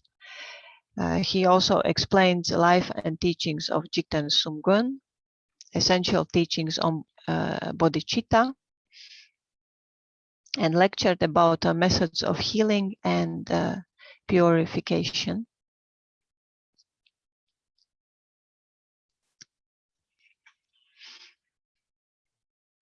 Another Buddhist master who has a special connection to Latvia is Nupa Concha Tenzin Rinpoche. He has been to Latvia already several times, met with Buddhist followers, as well as with representatives of educational institutions. Nupa Concha Tenzin Rinpoche studied in Digung Til Monastery and later experienced hard times of cultural revolution. He has received 2 highest degrees, academic degrees in Buddhism, and has 4 times gone a 3-year solitary retreat. Thus, he can be considered one of the last practitioners of Tibetan ascetic yogi tradition. And he is root teacher of all Digung Kagyu schools in Latvia. So he has held lectures on diverse topics like how to enter the gates of Dharma and why we suffer and how to get release. He has guided Mahamudra and Nyungne retreats and other important rituals. The next person I would like to introduce, and who also has been to Latvia several times, is Khenchen Kunchuk Rinpoche.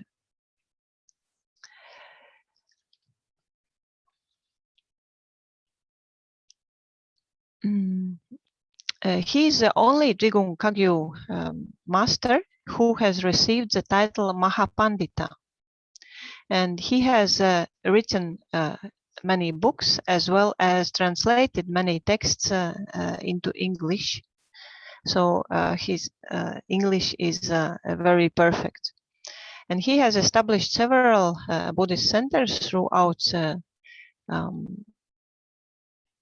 world.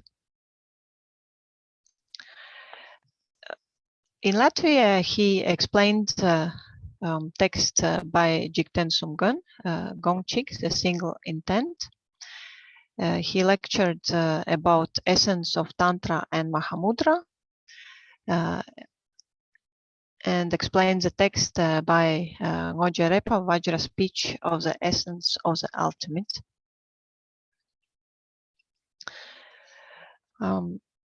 There are many other Kagyu teachers who have visited Latvia, but due to time resources, I will not introduce them all very detailed.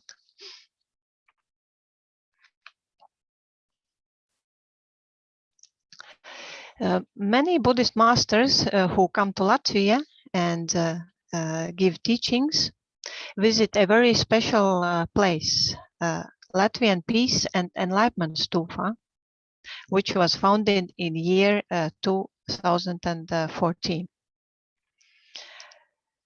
There's also a Tibetan healing center where Tibetan doctors are often invited. And here is a list of most important Tibetan doctors who have offered treatment of patients, as well as given empowerment, for example, of Medicine Buddha.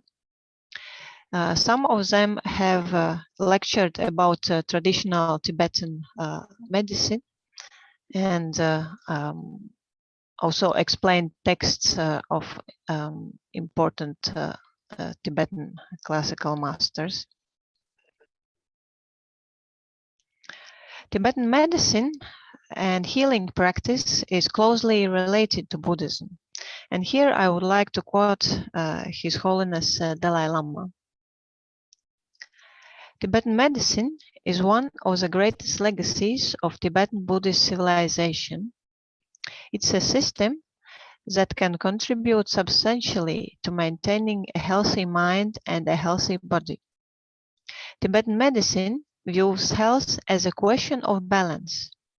A variety of circumstances, such as diet, lifestyle, seasonal and mental conditions, can disturb this natural balance, which give rise to different kinds of disorders. Healing plays a very important role in Buddhism. It is a core practice of Buddhist monks and teachers because it can save precious human lives. It may urge patients to realize the transience of all phenomena and of a human being. Therefore, doctors can motivate people to cherish the value of the correct way and the endeavor of one's life. In Yamza-Ling Temple, located in Baltazar, 30 kilometers from Riga, near two lakes, there is also a Tibetan healing center. It is united with the Academy of Himalayan Yoga International Association of Complementary Medicine. This community has developed an international academic program of yoga, specializing on Tibetan yoga, and has even registered a new profession in Latvian National Standard Classification of Occupations.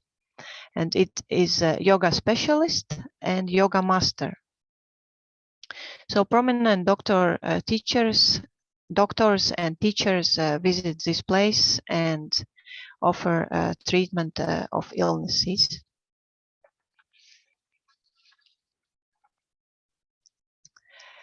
As next, I would like to talk about Nyingma, Dzogchen, Rime, and Bon traditions.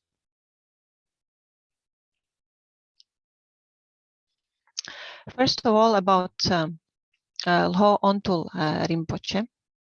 He is considered to be the incarnation of one of the 25 main disciples of Guru Padmasambhava, stemming from the inner lineage of Loda Nyingma. He is also one of the 4 ancient tulkus of Bon religion. He has been to Latvia many times and has explained the way of happiness, rainbow body practice, as well as guided different rituals.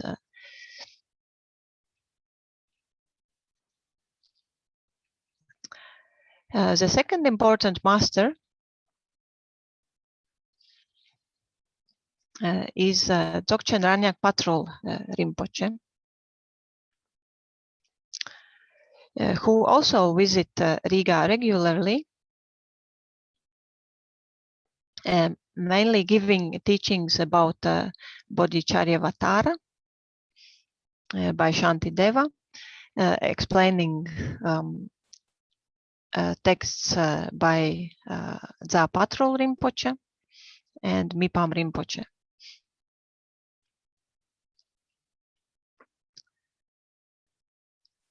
He was born in Kham region, eastern Tibet, and entered Dzogchen Monastery. Then he continued studies also in Nyingma education centers. But actually, he follows the example of the first Patrul Rinpoche, who called himself Rime, without school affiliation. So he honors every school and gives teachings from different points of view.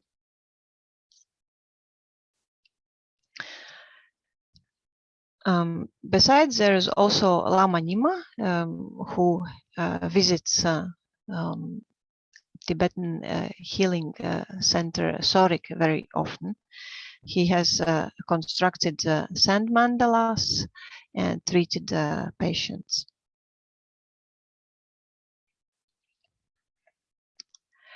And now about the spread of Yungdrung Bon tradition. The main teacher who has spread teaching in Latvia is Geshe Togme Sherab Rinpoche from Mandarin Monastery. He represents Shangshung Nyingyu teachings. He has been to Latvia 4 times and has even participated some local festivals. So here you can see our St. John's Day or Midsummer Festival, where there are also different traditions, maybe a little bit similar to ancient Bon traditions. And next to him is the well-known Latvian psychologist and Buddhist expert, Pēteris Kļava.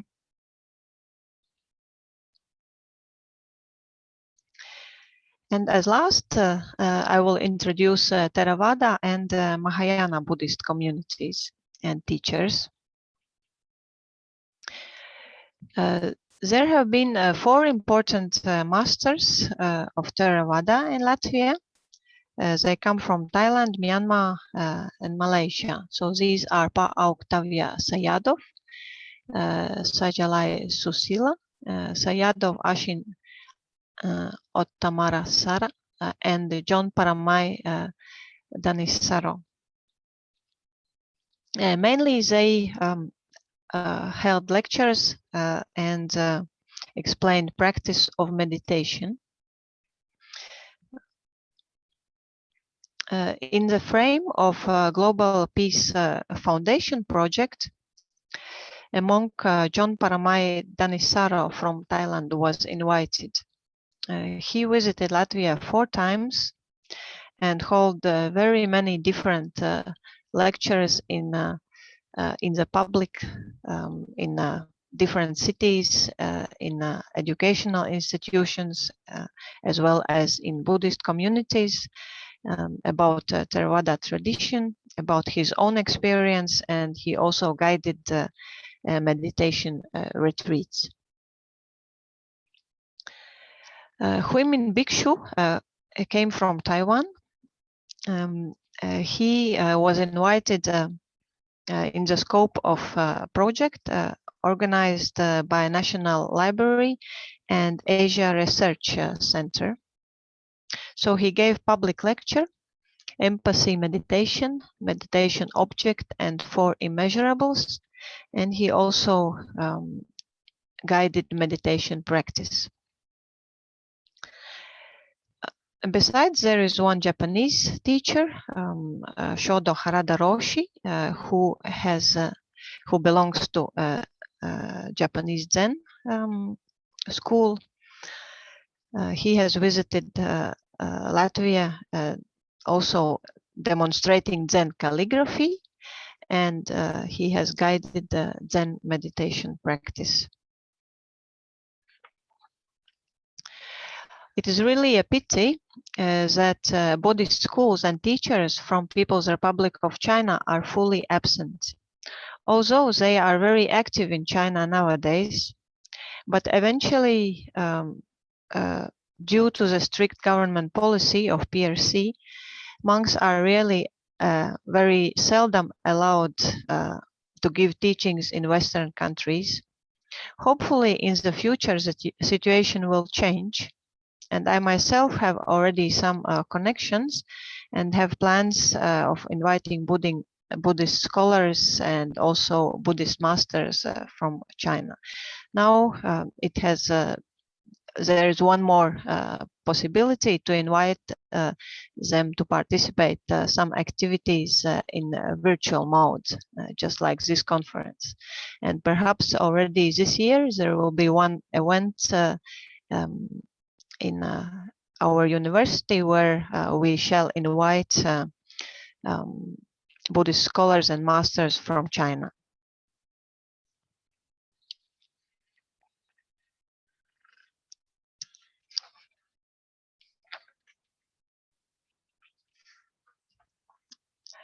So as to conclusions,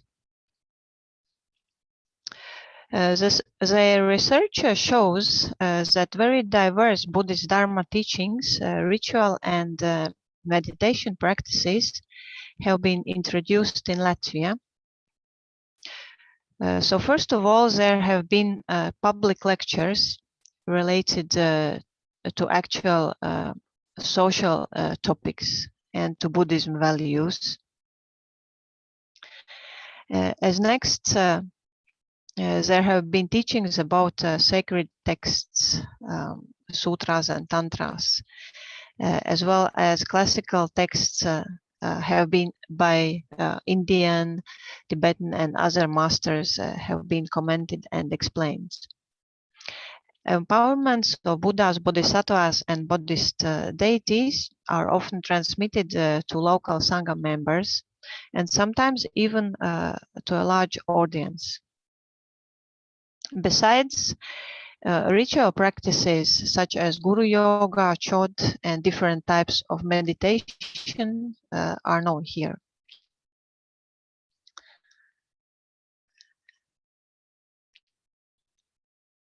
But one must say that Buddhist groups and their members do not interact with each other very often. They usually follow one lineage and seldom attend teachings by other masters of other schools.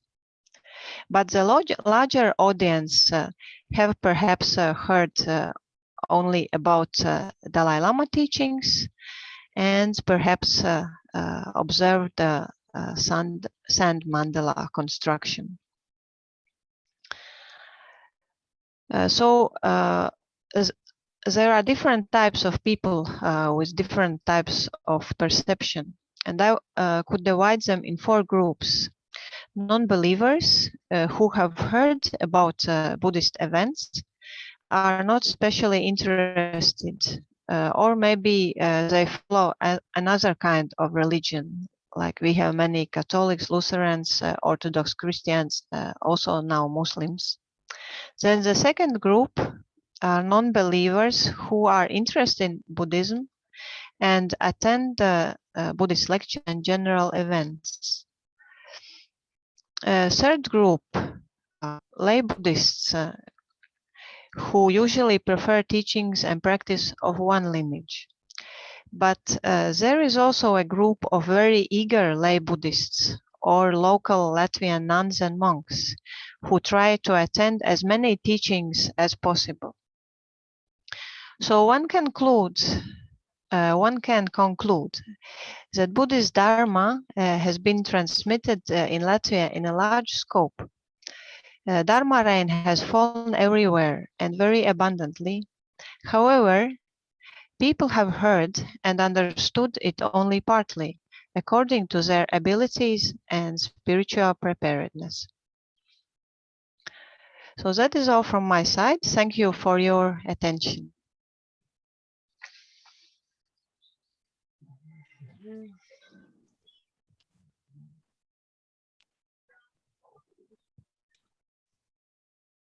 Thank you very much, Professor Agita Balgatwe, for presenting a very nice overview that how the teachings of the Buddha have been transmitted to Latvia, our Buddhist acharyas, and how the teachings of the Buddha have been spread, the sects of the Buddhism have been spread to all the corners of the Latvia. It is a very small country, but still we find how the teachings of the Buddha or they have been transmitted to Latvia.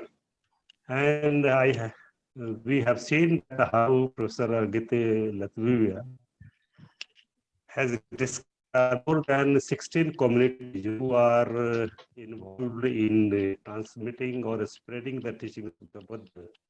Especially Latvia is involved in sects of Buddhism. Even our very ancient sects of Tibetan Buddhism, that is the Nimapa as well as Bon Buddhism, they are also holding their holds in Latvia and they are propagating. And we have seen that out of 16, more than 14 which are belonging to especially Tibetan sects of Buddhism. Only 2-3 sects which are related with the Theravada Buddhism, and how they are transmitting the teachings of the Buddha in the public lectures through the of the classical text, especially Bodhicharya Avatar and other classical texts of Shanti Deva and others. And how she has also discussed that the Buddhist masters are also giving lectures about the teachings of the Buddha through our many classical texts, and how our Buddha tattvas and Buddhist deities have been empowered in our Latvia country. So it is wonderful presentation by Professor Agati, and I congratulate on behalf of our organization transmission of the teachings of the Buddha in Latvia country. So thank you very much, and the next speaker I also belongs to my Vimalenji, if you allow me, yes, you can give. Can you give vote of thanks in the last of the session, or just now, if you would like to give it? Yeah. No, just I wanted to say. Is it? Yes. Just I would like to thank Professor Andreas Binorius from Institute of Asian and Cultural Studies from Lithuania, and also Professor Agita Balgatwe from the University of Latvia, Department of Asian and Asian Studies, Riga, Latvia, for presenting both papers. And I'm very happy because I personally visited these two universities. And I'm very happy that the faculty of those universities are associated with the Indian academicians now.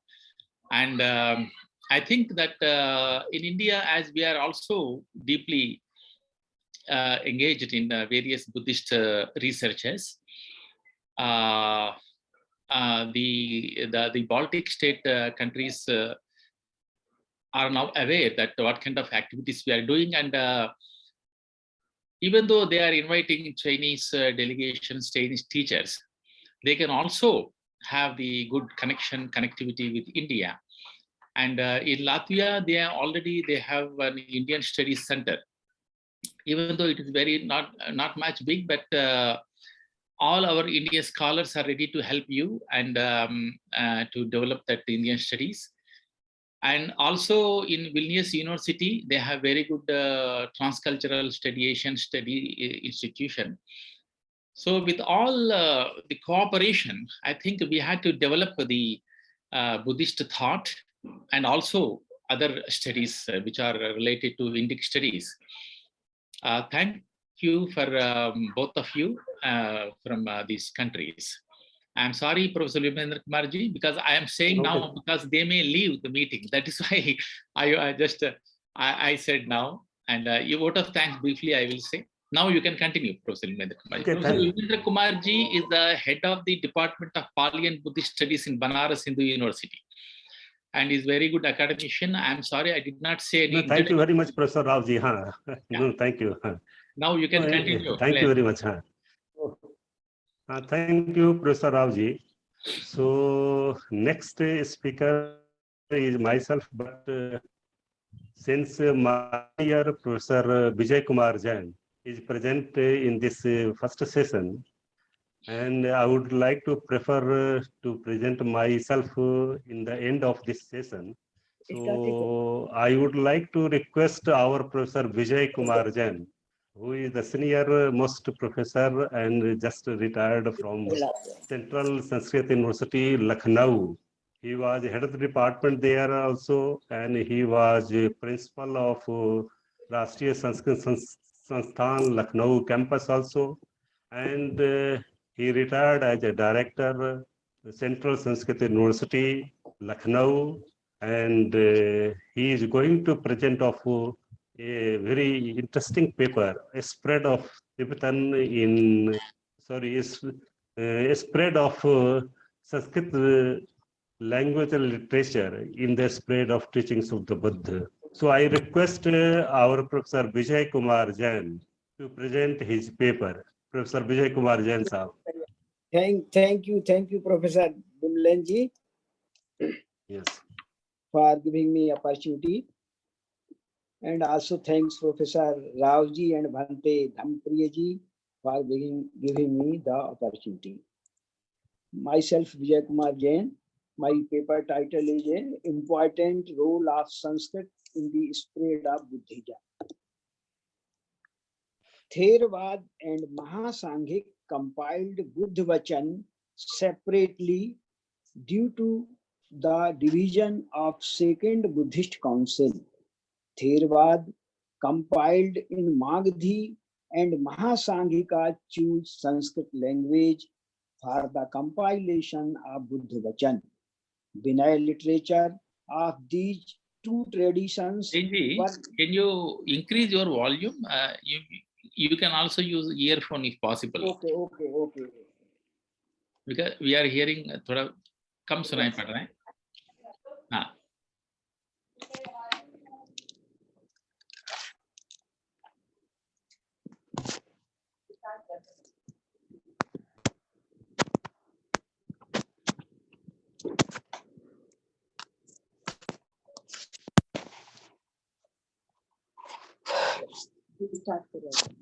Hello, and now okay? Yes. Go ahead. Yes.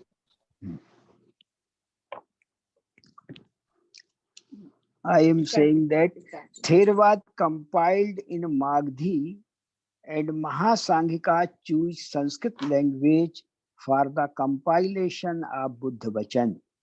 Vinay literature of these two traditions were separate. At the time of Kanishk, during the Fourth Buddhist Council, Buddha Vachan were officially delivered and recognized in Sanskrit. The main reason for dispute was the conjunction of Dasvattu.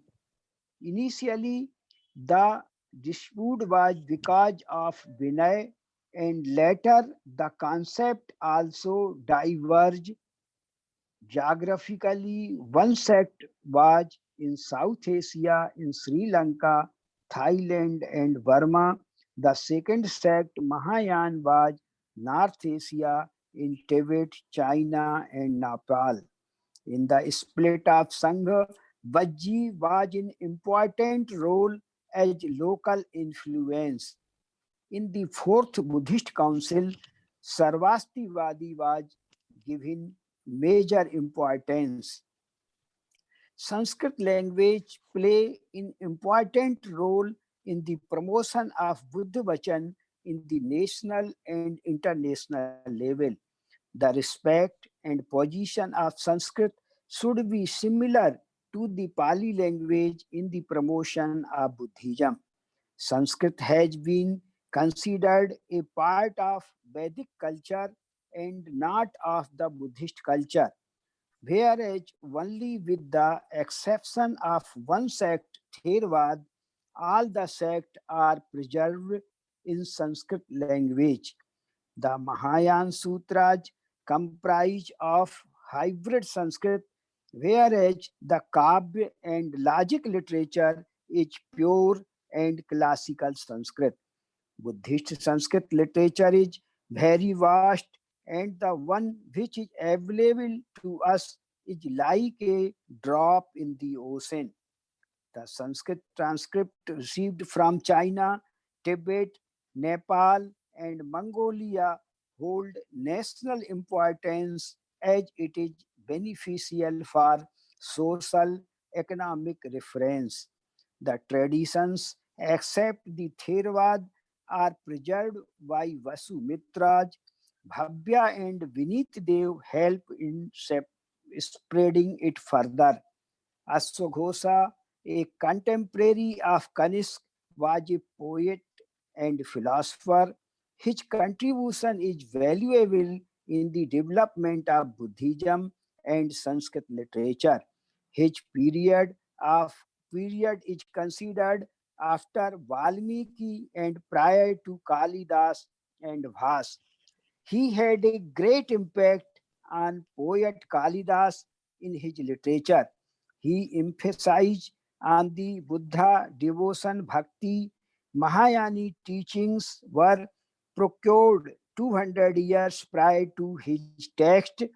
His literature was still more influential.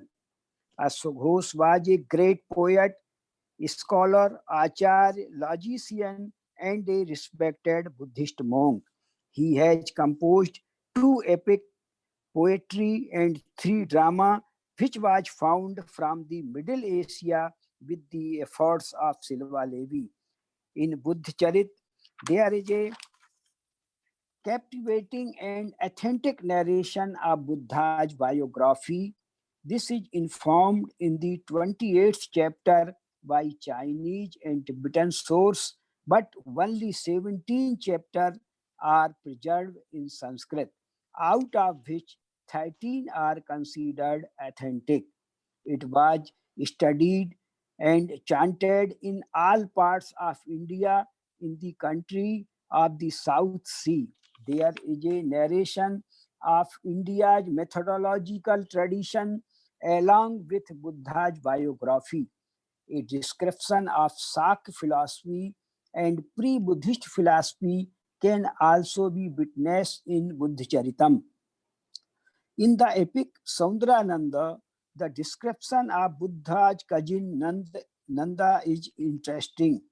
Sariputta Pakaran is in oldest Sanskrit drama which has 9 chapters.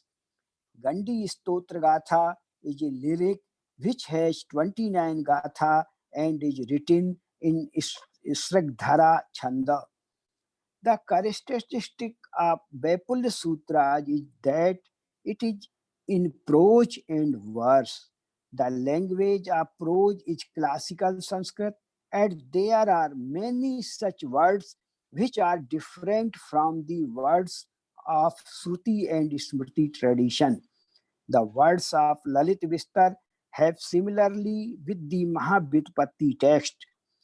These types of words were originally in the vernacular Janbhasha, which Tathagat and his followers used to give while traveling in middle country. Despite of the influence of Sanskrit on the language of poetry, there is no proper Sanskrit, but on the basis of the word and characteristics of Prakrit and Pali, the word and verb form have been expanded. Santi Bhikshu Shastri ji has compared the characteristics of Prakrit with Sanskrit through a Gatha of Lalit Vistar. On the basis, 5 characteristics of Buddhist Sanskrit text have been described. Number 1, somewhere in the verses there is an impression of pure Sanskrit like Suddha Sattvaha. Somewhere nature is Sanskrit and the suffix is not of Sanskrit like prasadi, dharmochayi, sudharma singhasani. Being the suffix of Sanskrit, the nature are not of Sanskrit, such as samprajanam. Somewhere nature of suffix both are of not a Sanskrit, such as daya, sutta, sa, janini, che, maya. Here is in inseparable terms like suddha, should be suddham.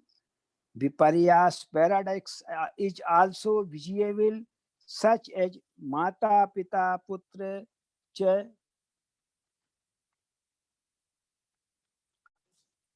Mata Pita Putra Cha Suddha Bhavaha Mata Pitarau. The name of Kumar Ji is notable in the development of Buddhism.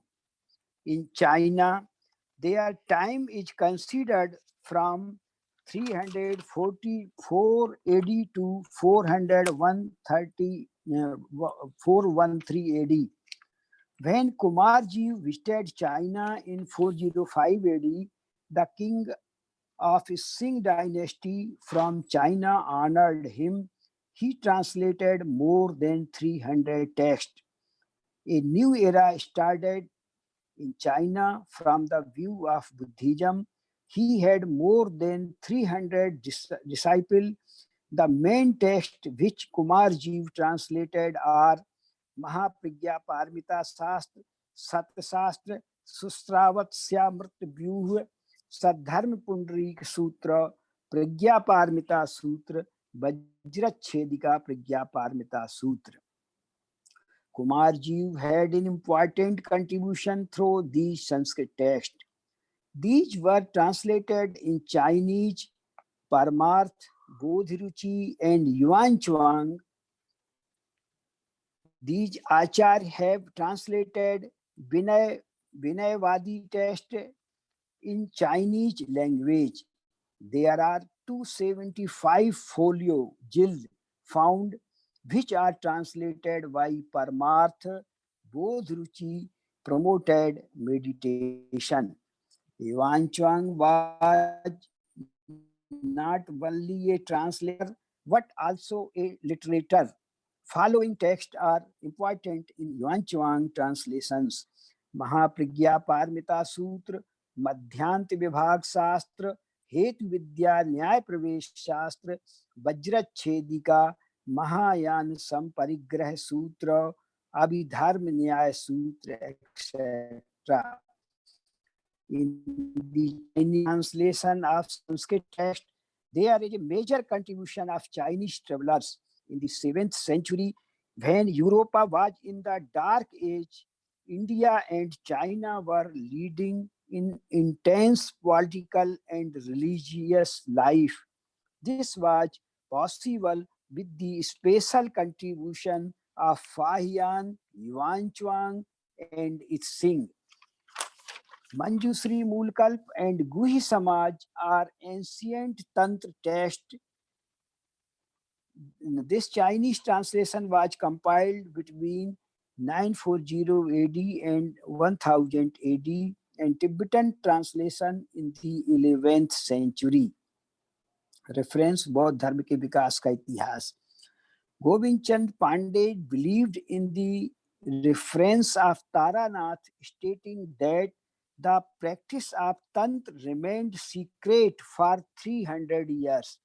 Especially after the frame of religion, Tantras grew immensely in the Palo era. After 600 years of Kanishk, The contribution of the Buddhist ruler Hars is also important. Vanabhatta, a Sanskrit poet, was also present in his meeting. Hars himself wrote three Sanskrit plays, Naganand, Ratnavali, and Priyadarshika. Hers elder brother and sister were Buddhist worshippers themselves. According to Yuan Chuang, thousands of monks and Brahmins were fed daily in the residence.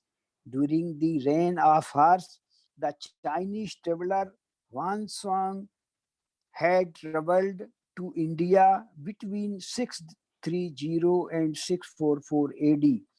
There is also a reference of a welcoming event for the travelers by Hers. In the 7th century, the Guhe Samaj became very famous. Many acharyas and siddhas wrote interpretation on it, and the detailed list of interpretations of Guhya Samaj is given in the preface of Guhya Samaj Tantra edited by Bhattacharya. Acharya Deepankar Sri Gran linked India and Tibet in cultural form. He was also called Buddha and Padmasambhav. After him, Santirakshit and Kamal Sil also contributed in the same way. He made Sanskrit text available in Tibetan language. Nalanda and Vikramshila played an important role in this effort. Santirakshit was a famous scholar of Nalanda. He went to Tibet to preach religion. His collection of Tattva Sangrah, a unique work. Among them, there is a refutation of other philosophies and sects. The book's own principle is Madhyamik Swatantrik. There is impact of Swatantrik in Praman Mimansa and influence of Yogachar in Paramarth Chintan. Buddha's omniscience is the essence of his doctrines. Santirakshit and Padmasambhav are a major contribution to Buddhism's victory in Tibet, as well as the development of Tantra and Hatha Yoga. As a result, the distance between Buddhism and Brahmanism decreased. There is a great role of 84 Siddhas in the development of Buddhist principles. Their language is Sandhya Bhasa. When Acharya Tilopa and Naropa were alive, then Kumar took ordination with the inspiration of Jitari. Chandragomi came to Nalanda and became a disciple of Buddha, and after ordination, he was named Deepankar. Mahapandit Rahul Sankrityayan is credited for bringing to India the literature preserved in Tibetan language in original and translated form, which had disappeared from this library of the school of Nalanda and Vikramshila, destroyed due to Islamic invasion. Professor Bhola Shankar Vyas has described it as linking the link of the tradition before the first medieval literature. On the philosophical belief of Sarahpa and other Buddhist siddhas, Rahulji has considered a clear influence of two departures of Buddhist philosophy, Sahajiyan, a combination of Nagarjuna, Shunyavad, and Asangaj Yogachara. Rahulji considered Saharpa to be a free mindset for a Swachanda. The Tantric sect considered salvation in the world, in this life, the same stage of mind where karma tribulation is left. According to Bhusukupka, when the behavior of the rat is broken, then the bondage is released. Jabe mus achar durat bhusuk bhadai tabe bandhan firat. The specialty of Siddha was that while being a part of Sanskrit Pandit, folk literature has been followed in the promotion of Buddhist principles. There is a valuable contribution of Sanskrit Acharya Rahul Sankrityayan. When Rahul ji went to Tibet, he submitted his application to his Dalai Lama, Holiness the Dalai Lama, in Sanskrit. Earlier, Rahul ji used to write in Sanskrit only, so his love for Sanskrit inspired him to safeguard the Buddhist Sanskrit text. Meanwhile, Rahul ji vowed to speak only in Sanskrit for 1 year. The original Sanskrit commentary of Rahul ji, Nalandika, was published from Kasi Vidyapith. Silva Levi compared Rahul ji to Ashwaghosh, Nagarjuna, Vasubandhu, and Pandit Amritanand from Nepal as influential in his commentary. According to Professor Lakshminarayan Tiwari ji, Rahul ji once again honored the flag of Sanskrit. After reading the original Mahayana Sutras along with the Tibetan translation, he also created the Bhot Sanskrit course, which later collected 14,000 words. On a trip, he received a Sanskrit book of Tantra called Vajradak. On his return from Tibet to Lanka in 1930, Rahul ji restored the Siddha Shastra in Sanskrit, which was in Chinese language, written by Xuan Chuang, a Chinese traveler. A release was published in 1934 in the Journal of Bihar Odisha Research Society with the help of Chinese monk Wang Moolam with the title Vigyapti Matrata Siddhi. The special attraction of Rahul ji was in Praman Vartik and its commentary. On receipt of these texts, the famous scholar Sirvatsky expressed his happiness and said that the text, which had to be read through translation till now, have become a huge task by searching the original text.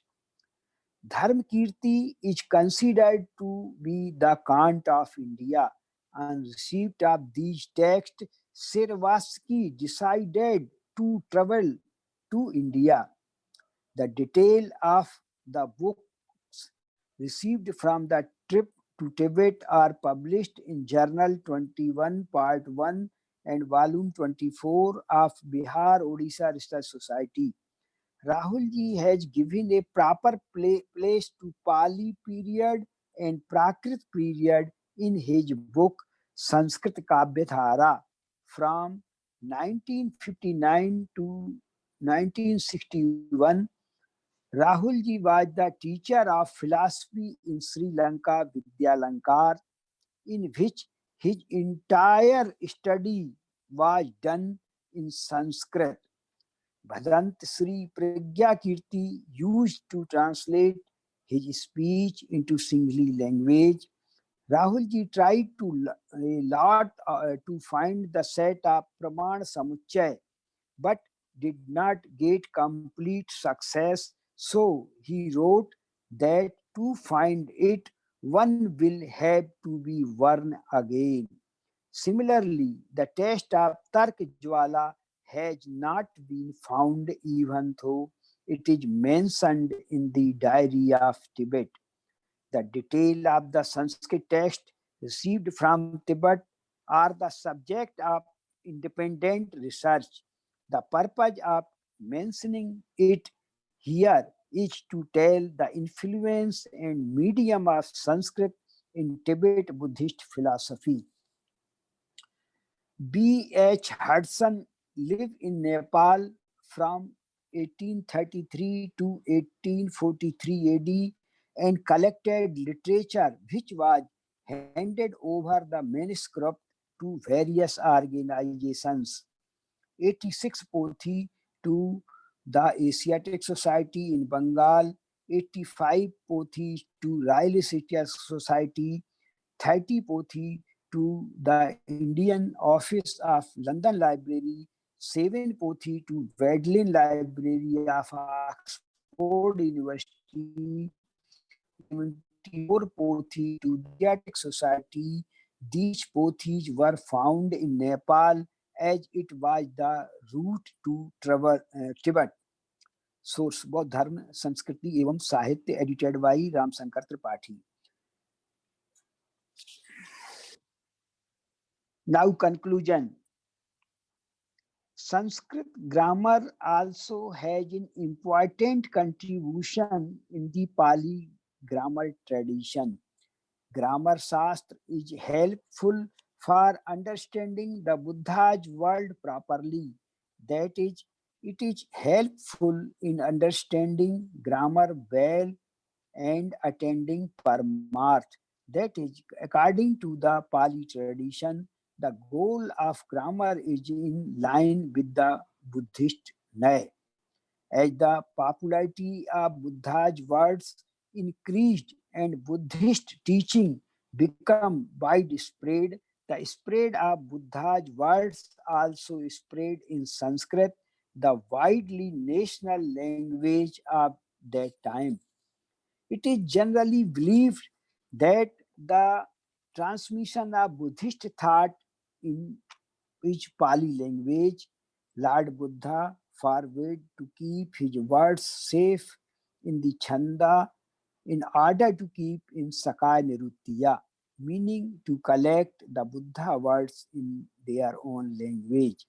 As a result, the Buddha teaching were collected in the vernacular Janabhasa, which was first called Magdhi, then it came to be known as Pali. But the literature written in Pali language is only the literature of Theravadi tradition.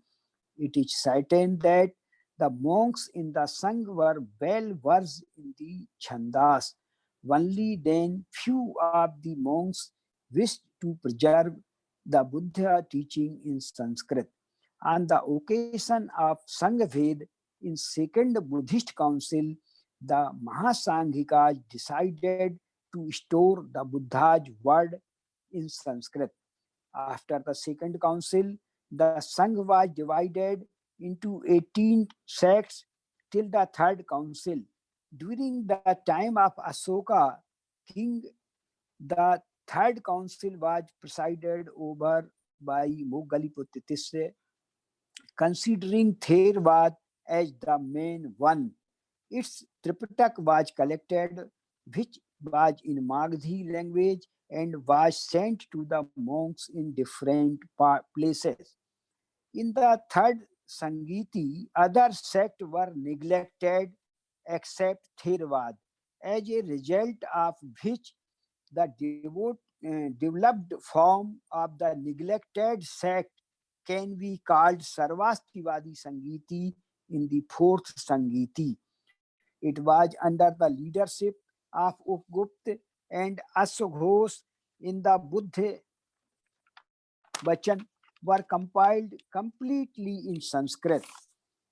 From here, Sanskrit was officially accepted in the Buddhist Sangha.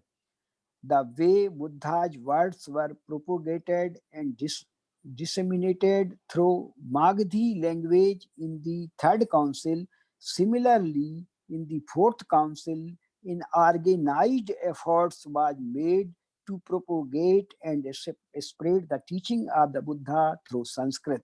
Considered from the point of view of authenticity, the Mahayana tradition hold that Lord Buddha turned the wheel of Dhamma 3 times.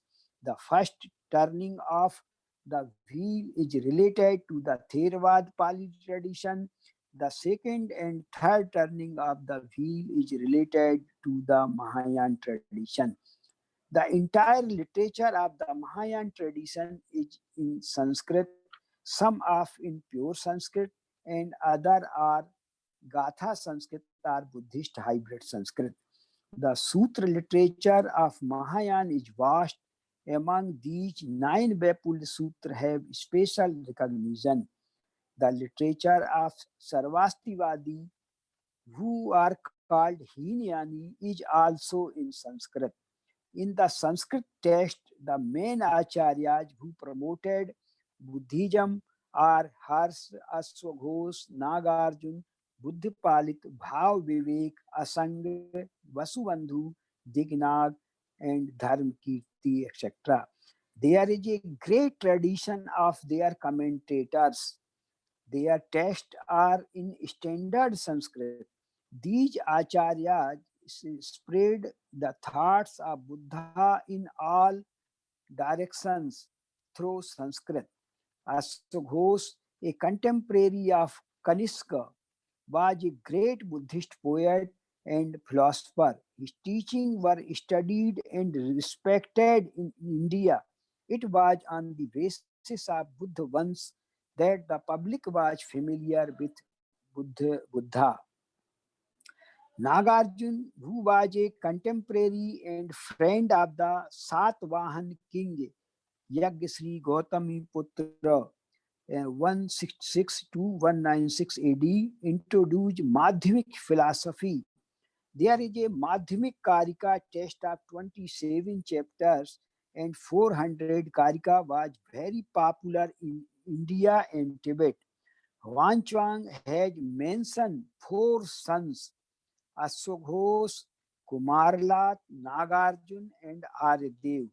20 of his works are translated in Chinese language. Singh has mentioned that their compositions were memorized by the people. Buddhipalit and Bhavivek are among his interpreters. Asanga and Vasubandhu, who belongs to Peshawar in the 4th century AD, were educated in Kashmir. At first, they became followers of Sarvastivadi and later followed Vigyanvad. In addition to these, the teachers who have mastered in Buddhist logic have been very influential in the promotion of Buddhism. The work of Dignag, Dharmakirti, Dharmottar, and Santarakshit, etc., of their tradition spread the idea of Buddha in Tibet in India. The Buddhist idea have been promoted worldwide in the public domain due to the vastness of the Buddhist Sanskrit literature, as essential as English is in the present day. Similarly, was Sanskrit acknowledged globally that time. Thank you. धन्यवाद विमलन जी.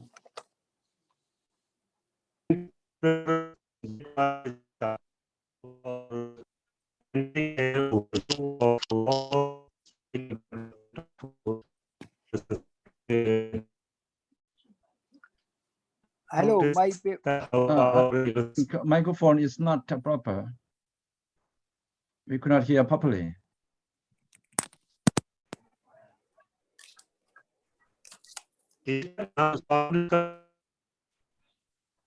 Vimalanji, your voice is breaking.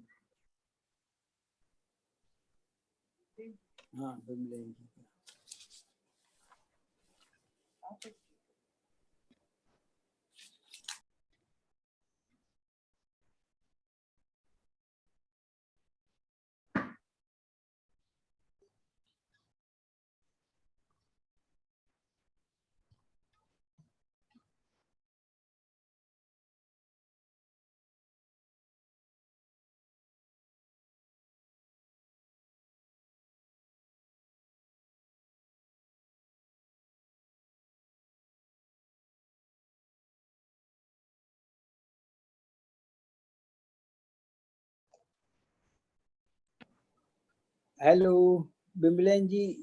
No, listening. Bimlenji, are you speaking? We are not hearing anything.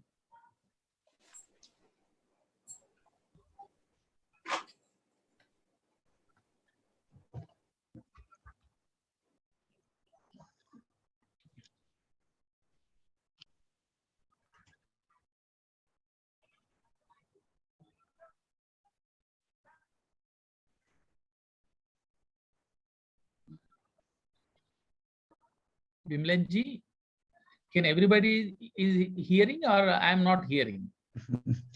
Yes, we cannot hear. Yeah. Hearing, but Bimlenji not looking. Bimlenji, your No internet sound is coming, connection. sir. Maybe some problem is going there. No sound is coming. Yeah, I think your internet connection is not strong, Bimlenji, today. You always have good connection, but today.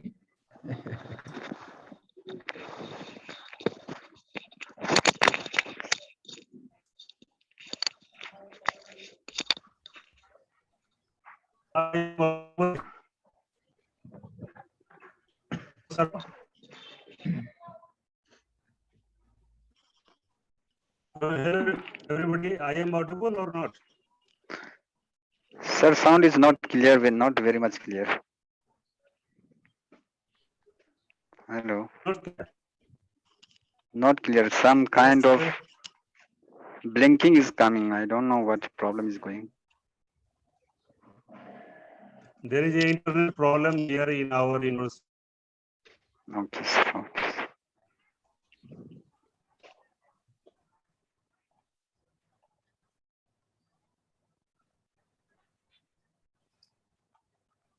For time being, you can join with your phone, I think, Bimlenji. आपको phone से join करिए.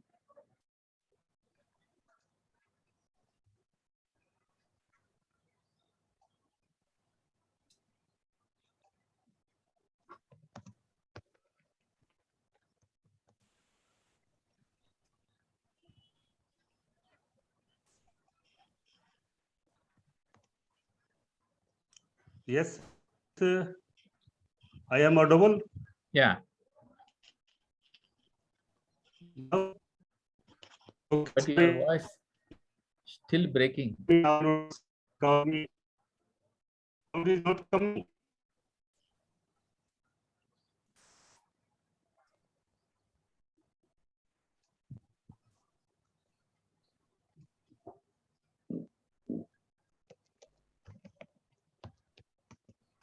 Yes, Rao Sahab. Now it is whether I am audible or not. Yeah, now you are audible, but we can't say when you speak few sentences. It is breaking. आप शुरू करिए, हम बताएंगे. The problem is that in university we are having internet problem because university is going to plan. Now I can hear. Now you can continue. Yes. Okay, so thank you. So thank you very much, Professor Rao Sahab. You have presented a very historical development of Sanskrit Buddhist literature, that how our illustrious 7 teachers of Nalanda who propagated or transmitted the Sanskrit Buddhist literature in Tibet and other China and other countries also. And also we have seen that, also we have observed that how these Sanskrit texts were developed in other parts of the globe also, and how Rahul Sankrityan, Professor Vijay Kumar Jain has also given a very overview that how Rahul Sankrityan has brought some of the manuscripts of Pramanavartik, Praman Samuchaya and other Sanskrit texts. And we are quite aware that how these Sanskrit texts which are available in Tibetan or Chinese language, how they are being translated into now our Devanagari script as well as in Sanskrit language. So thank you very much, Professor Rao Sahab. And now it is my turn to present my paper. So now I am going to present my paper on Polynesian literature. I am going to give a historical development of Pali Nisay literature. People might not be aware of that what is the Pali Nisay literature.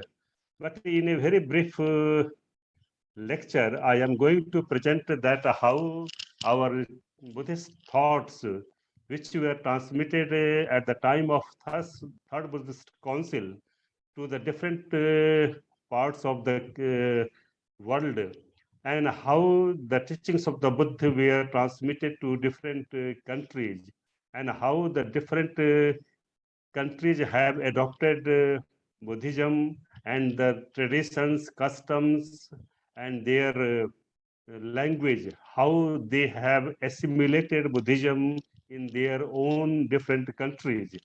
So Pali, as we know that Pali is the language in which the teachings of the Buddha have been compiled. So in this brief presentation, I am going to present that what do you mean by Pali Nisay literature? What are the definitions of the Pali literatures? What are the sources of Pali literature? I am just going to discuss that what are the thoughts which are coming to Pali Nisay literature. As well as we are going to also discuss that how this Nisayas are a result of a long period of experimentation to develop superior pedagogical techniques of the teachings of the Buddha. Again, that whether the main focus I am going to present that whether Nisayas or the Pali Nisaya literatures were composed in Thailand or Laos or other countries, to understand the technical terms of Pali grammar. That is the main theme. And the next, that whether Abhidhamma Nisaya literature were composed to explain the Abhidhamma literature or not, or mainly you can say grammar with the help of the grammar. So this is a brief presentation. So first of all, I am going to discuss that what is Pali Nisay literature. The literal, the literal meaning of Nisay is a Adhar, base or support. As we know that Nisay is made up of two words, Ni and Say. Ni is a upsarga, which gives in the sense of and whenever Ni is added with any dhatu or verb, it means that something is forcibly taken away in the case of the food ahar or upahar or something like that. I am not going to quote that Sanskrit, that how dhatu balvarth arthena, it has been taken in the sense of upahar or bihar or something like that. So here the main term is the saya.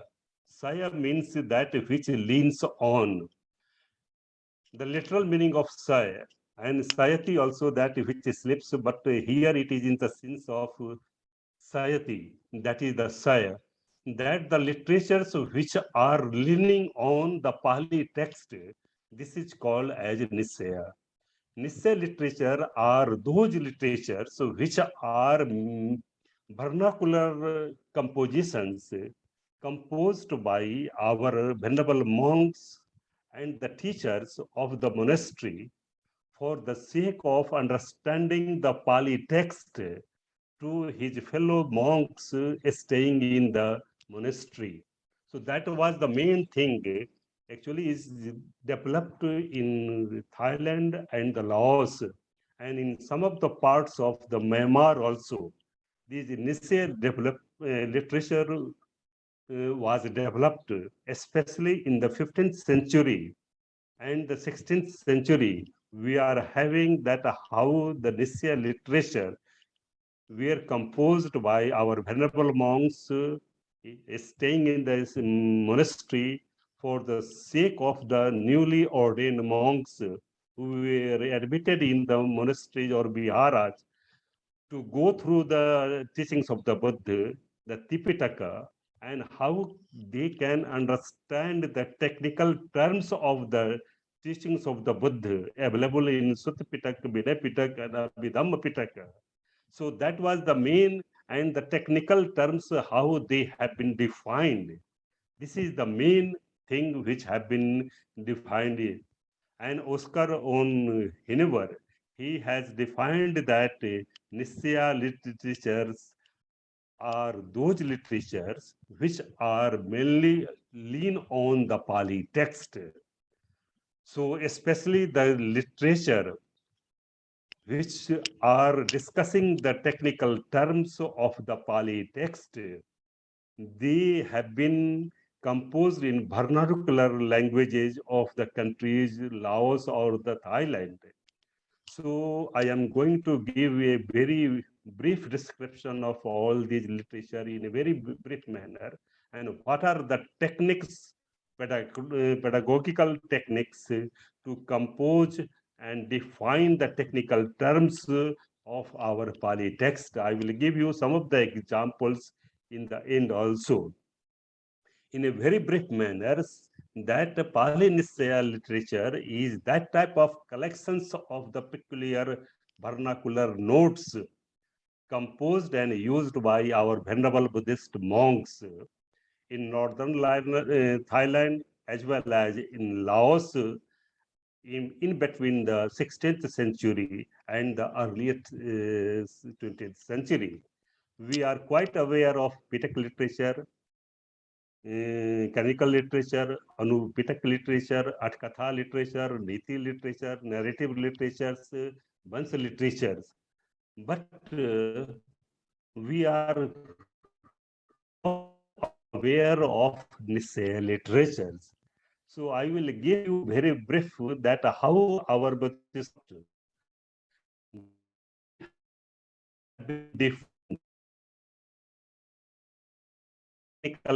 manner, it differs from the commentarial acharyas and how they differ from the Pitaka as well as Anupitaka and commentarial literatures, and what was the main object of our Nisaya literature in composing, and what was the main purpose of that newly ordained monks in the monastery. How can they understand the teachings of the Buddha? How can they be able to go through the Pali text without the support of the other things? So here Nisaya means supports. That is the Adhar or base.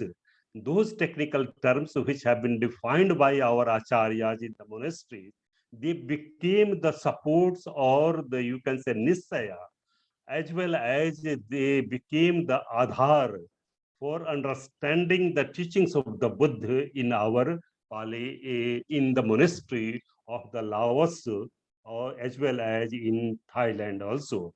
And it is the development of 15th century to 20th century. Still, some of the texts are still composing and they are defining the technical terms. They are not translating, but they are defining the technical terms and how they are etymologically, you can say, interpreted by our venerable monks in the monastery. So I will give you in a very brief manner. So Nisayas are not conducive to reading or as a connective narrative. It does not give a narrative literature. That how in the Jatakas we are having the narrative literatures. But here they are defining the technical terms and they are also interspersed with the Pali words because of their definitions and the soft explanations with their great grammatical notes also. So it is quite interesting that how Abhidhamma text as well as the grammar text, they have been also used in defining our technical terms. So we have discussed that how in the beginning of the 15th century, there was a group of monks staying in the monastery of the Thailand. They used to translate Pali text in their local vernacular languages using a variety of scripts. In Thailand, we are having Lanna scripts and other scripts also. There are so many scripts, and we are having so many texts which are more than 800 texts which are available, composed in the Lanna scripts and other scripts of the. And scholars are still working on the scripts as well as the manuscripts of there. And how the Indian scholars, they have also developed their interest to go through those literatures. I will give you some of the examples. So generally, Nisaya text consists of Pali words and the phrases followed by vernacular translations, usually with numerous commentarial additions. Sometimes the acharyas of the monastery, they give the references from the commentary of the respective text also, but they interpret in their local vernacular languages with additions of the translators by venerable monks also. So many Nisaya texts were based on the canonical Buddhist scriptures, mainly the Vinaya Pitaka, Sutta Pitaka, and Abhidhamma Pitaka. One of the great scholars of the Thailand, who has done researches on our Pali manuscripts available in Thailand as well as Laos also, Justin McDaniel, he is the opinion of that these vernacular texts, namely Nisaya Pali literatures, either drew directly from the Pali canon, that is the Vinaya Sutta and Abhidhamma, and its commentaries, or created new texts themselves, and defining or interpreting in their own words, in their vernacular languages. They developed their own languages, but the scripts are different than our Thai script or in others. We are quite aware that how in the 15th century there was a text, Panyas Jataka, which was composed in Thailand in the 15th century, and it has only collections of the 50 Jatakas. And these 50 Jatakas are not available in our 550 Jatakas of Uttak Nikaya of Sutta Pitaka. They are quite different. The names are also not tallied with the Panyas Jataka. It is quite interesting that in Myanmar, we are also having a Jataka named as Jimme Panyas Jataka or Chingamai Panyas Jataka. So it may be that the Panyas Jataka, which was composed in Thailand, it was also translated into Myanmar, and the northern part of the Thailand, which is known as Chiang from where this Panyas Jatak was composed, and it is known as Chiang Panyas. In Burmese language, it is called as Jimme Panyas. And it is suggested that it was introduced in Burma from Chiang. Although we are not having any manuscripts that what was the source of the composition of this Jimme Panyas in Myanmar. But we are aware that Professor Padmanabh S. Jaini, who deciphered this Panyas Jataka, and he published it in Polytech Society, London, 1981. And it is a collection of only 50 Jatakas. And I have told you that these 50 Jatakas are not available in our 550 collections of Jatakas available in Khutak Nikaya. What are the sources of this Panyas Jatak? We are not aware of that. And this Panyas Jatak collections, there are 3 variations of this Panyas Jataka, as Professor Padmanabh S. Jaini has discussed, that one version is available in Pagan, one in Sukhothai, and one in Chigmai.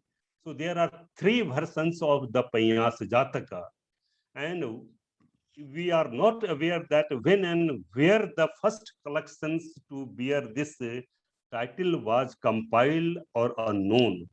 So it is a very challenge for the Pali scholars also, that how in the 15th century these collections were developed. There might be that in Thailand, these 50 Jatakas have developed out of our 550 collections of our Jatakas. There is a French scholar named as Elfier, who first of all drew the attention of this Panyas Jataka. And he says that these Pali narrative tales entitled Panyas Jataka, and he recognized as being a compilation of Pali narrative literatures. These are the narrative literatures, but the sources are not available in our Pali canonical text, namely Jatakas. So this is what was the main source of our sources. We are not aware of that. Again,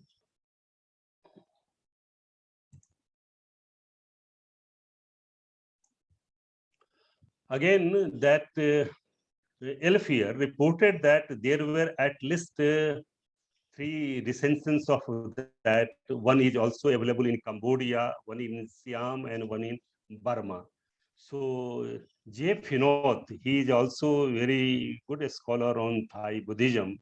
He also prepared a concordance of these titles of the Panyas Jatakas, which are included in Panyas Jataka, and discovered that these collections are the recensions claimed only 50 stories, each not at all stories are identical. And these are not identical with any our 550 Jatakas. In Thailand also, besides the Panyas Jatak, we are also having Dhammapad Atkatha vernacular stories like Madhuras Champu, or the ritual text like Satparita. Kamma Vacha text are also there. And these are some of the examples of the Nisaya Pali text, through which we can see the evolution of the Pali and the vernacular, and we can also see the relations between the canonical and the vernacular, our Pali text. And we can also observe that how local Buddhist literature, as it was processed as a dynamic feature there, reflecting strong ties with our past, that is the canonical, that is the Sutta, Vinaya, and Abhidhamma, and how they are also showing the present, you can say, their stories. So besides this Panyas Jatakas or Jatakas narratives, there are so many ritual texts also, namely Satparita and others. They are being chanted on the auspicious occasion in Thailand. We are also having some Nisaya manuscripts which are drawn from Abhidhamma, probably for the purpose of teaching Pali grammar. Now I am coming to that how these Pali texts were composed, or they were, you can say, interpreted by our acharyas, staying in the monasteries of Thailand for the sake of understanding the technical terms. And they have taken the help of our Pali grammars. With the help of the Pali grammar, they have interpreted the technical terms. We are having one text, Atkatha Matika Nisaya or Nisaya, which is a partially translation of the Matika of Dhammasangani. As we know that Dhammasangani is the first text of Abhidhamma Pitaka, which is also called as a basic text or Mul Pakarana of Abhidhamma Pitaka. So there are 4 chapters of Dhammasangani, and before the 4th chapter, there is a establishment of the Matikas. Matikas are those angles or points or vision through which the teachings of the Buddha have been developed. So there are 100 Dukmatikas, 22 Tikmatikas, 100 Dukmatikas, altogether 122 Abhidhammamatikas and 42 Sutantamatikas. So there is a establishment of, first of all, 122 Tikmatika and Dukmatikas and 42 Sutantamatika.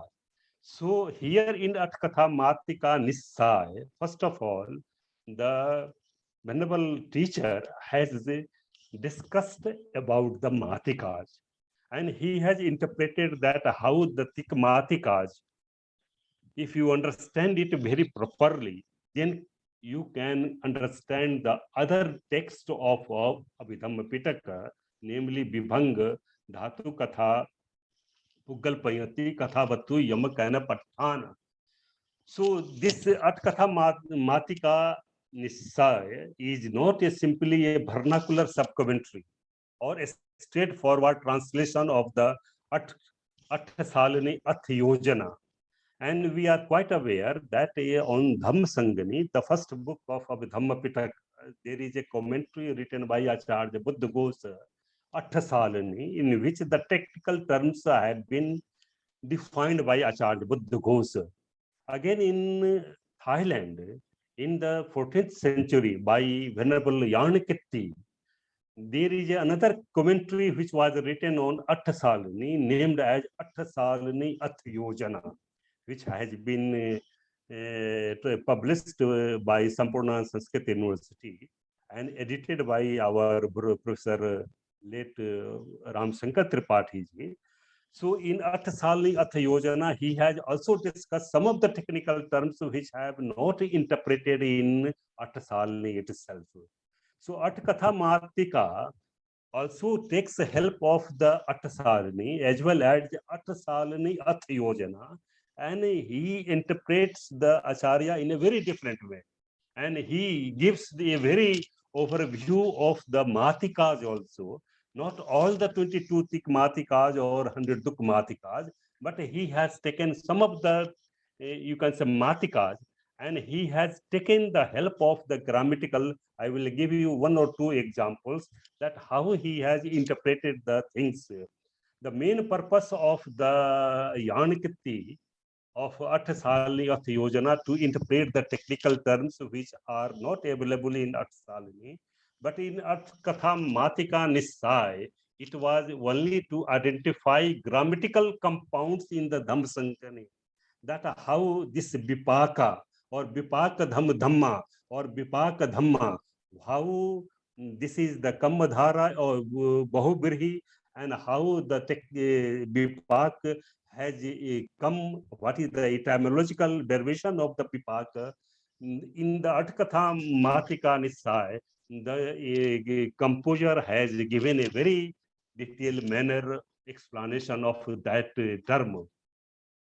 We see that Athsalini and Dhammasangani are not specifically grammatical texts. These are not the grammatical texts, even in Athsalini or Athsalini Athayojana.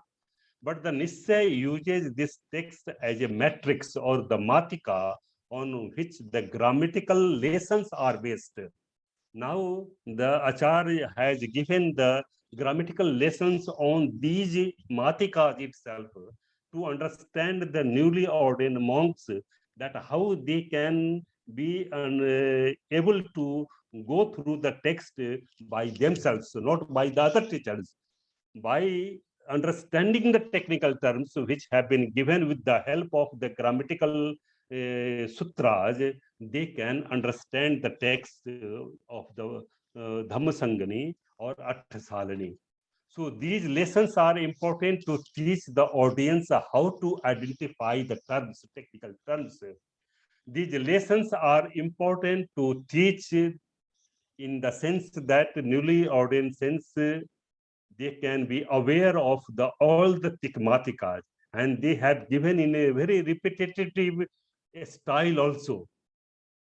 And we are also aware that not in India, but in Thailand, especially in Myanmar also, the Matikas of the Dhamsangani has played a very important role in the history of Buddhism for understanding the teachings of the Buddha, or how the Buddhist thoughts have been developed in, especially in Thailand, Myanmar, or Sri Lanka. We see that there is a great role of Matikas, 22 Tik Matikas, 100 Duk Matikas, and 42 Sutant Matikas. These Matikas are formed for the basis of the definitions and the development of Paramattha Dhammas in the remaining books of the Abhidhamma Pitaka. Especially in the Nikhepakanda of, which is the third chapter of Dhamma Sangani, if you go through that, first of all, there is a description of the Kusalatik, Katme Dhamma Kusala, Katme Dhamma Kusala, Katme Dhamma Apyakata. The first Tikmatika, that is the first question, Katme Dhamma Kusala, that how many are the Dhammas or states which are called as moral or Kusala. Then it has been said that Ini Kusal Mulani, Alobho, Adoso, Amoho, Tam Sampayuto, Vedana Kando, Sanya Kando, Sankar Kando, Biyana Kando, Tam Samuthanam, Kai Kammam, Bashikamam, Manukamma, Kammam, Ime Dhamma Kusala. Now here the Acharya in the Atkatha Matika Nisai, he discusses about the term of the Kusala, which has been already interpreted by in Attasalini as well as in Attasalini Athiyojana. But here in Acharya, they are giving in a very different manner so that any newly ordained monk can understand by themselves, by himself, to text. So these terms generally refer to the states of the consciousness, and throughout the text of Abhidhamma Pitaka, we see that how the poor Paramattha Dhammas have been discussed. So the main purpose of the Nisaya literature is emphasizing the terms in the Matika to repetitions rather than translation. These are not the translations, but they are repeated in so manners so that the monks can memorize it in their mind.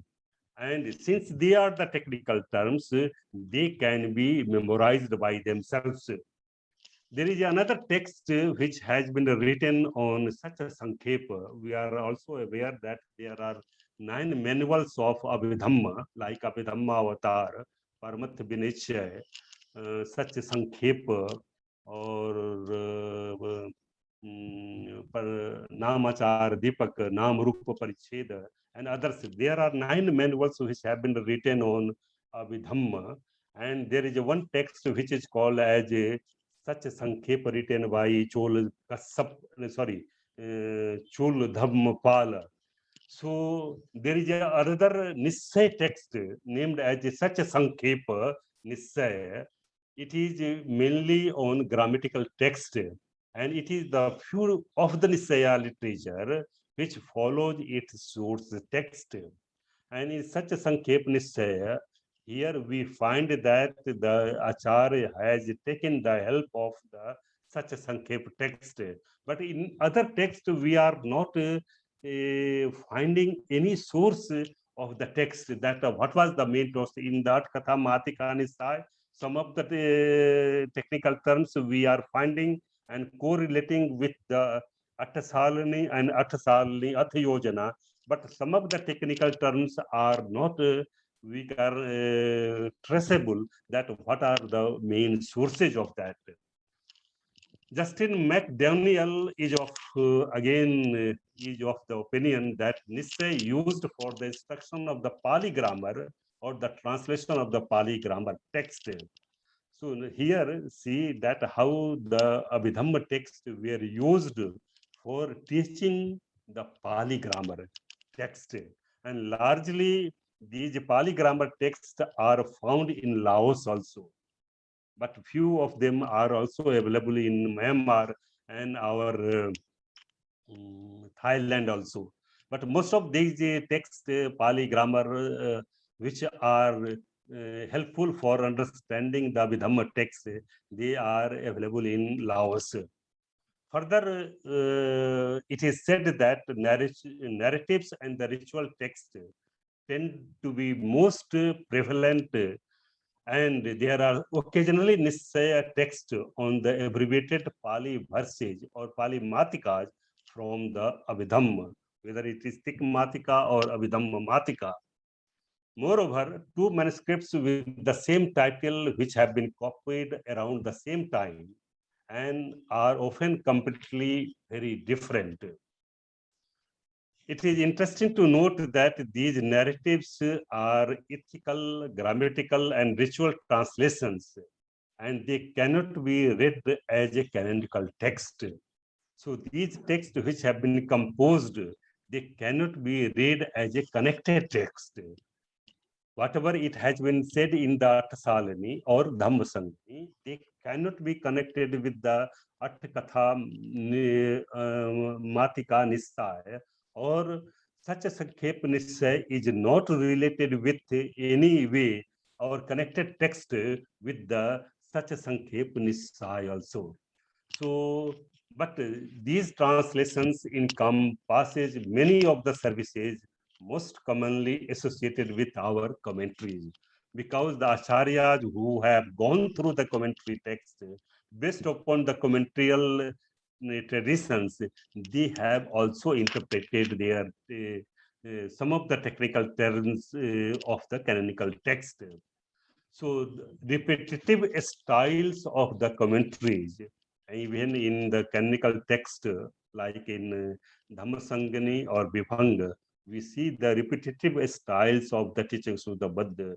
In commentary also, we are also having the repetition styles. In the Sutta also, in the Payal, we are having so many repetitions also. Here also, we are also having in Nisaya text, repetitions of the same terms so many times. The main purpose of the repetition is that how the newly ordained monks, if they repeat the technical terms as many times, they can remember, memorize the technical terms. Again, I am giving you just one example that how the term kusala has been defined. In Dhammasangani, we have seen that Katme Dhamma Kusala or Katme Dhamma Kusala, Katme Dhamma Vyakata. When in the Attasali, Acharya Buddha Ghosa, that when he is going to discuss the term Kusala, Kusalayanti, Salayanti, Kusalam. And again, in the Attasali, Athayojana, it has been said that those who kuchita akarena saintanam papakanam akusalanam dhammanam lunati eti kusalam. That kusal are those moral dhammas which are lying on the surface of the mind, and they cut the moral dhammas. So again, but in the Katha Matika Nisaya, how it has been defined, I am just giving you one example.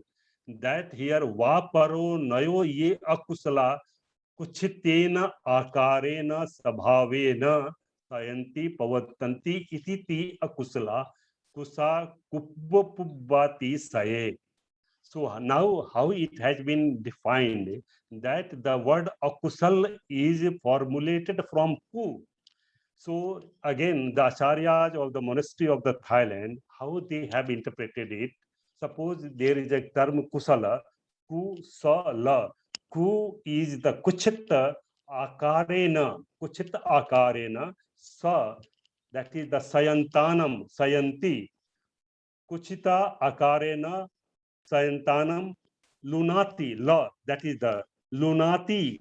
Here, that which cuts the immoral dhammas.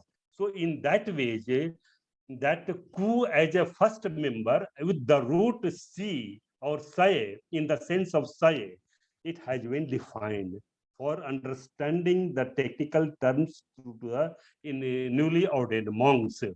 So these passages in the Atkatha Matika Nisaya, they are giving several methods of reading the term kusala and akusala, more systematic. Again, I will come to the next point, that how the Abhidhamma technical terms have been defined with the help of our grammar, with the text of the grammars also.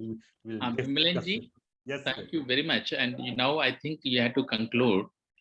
So within 5 minutes, I will complete it within. Yes. Okay, and just a minute. Huh? So because this, we have to decide, we have to take break or continue. We must take break, I think. Yes, just within 5 minutes, I am going to complete it. So the main thing is that after listening and the reading of the passage, one can be able to know how to read the compound, since the translator explicitly defined it as a kammadhara. If you go through the each term, that is the vipak dhamma or vipak dhamma, and again, after reading the meaning of the vipaka, it says that vipachanin athena vipakam. And what is the vipak? That it is from the state of the infancy to the state of maturity. So in that way, it has been defined by the acharyas. And it is again said that this term may be understood by a person who is wise. Panditena Viditabbo. So the interpreter has written on the Nisaya text like this. So this is the main thing.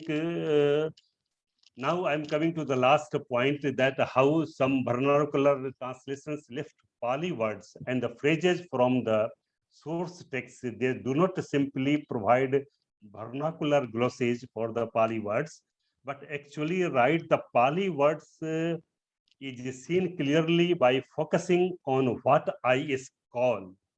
So there is a term always given in the literature, that there is a sense of I, and there is a reinforcement of the I there also.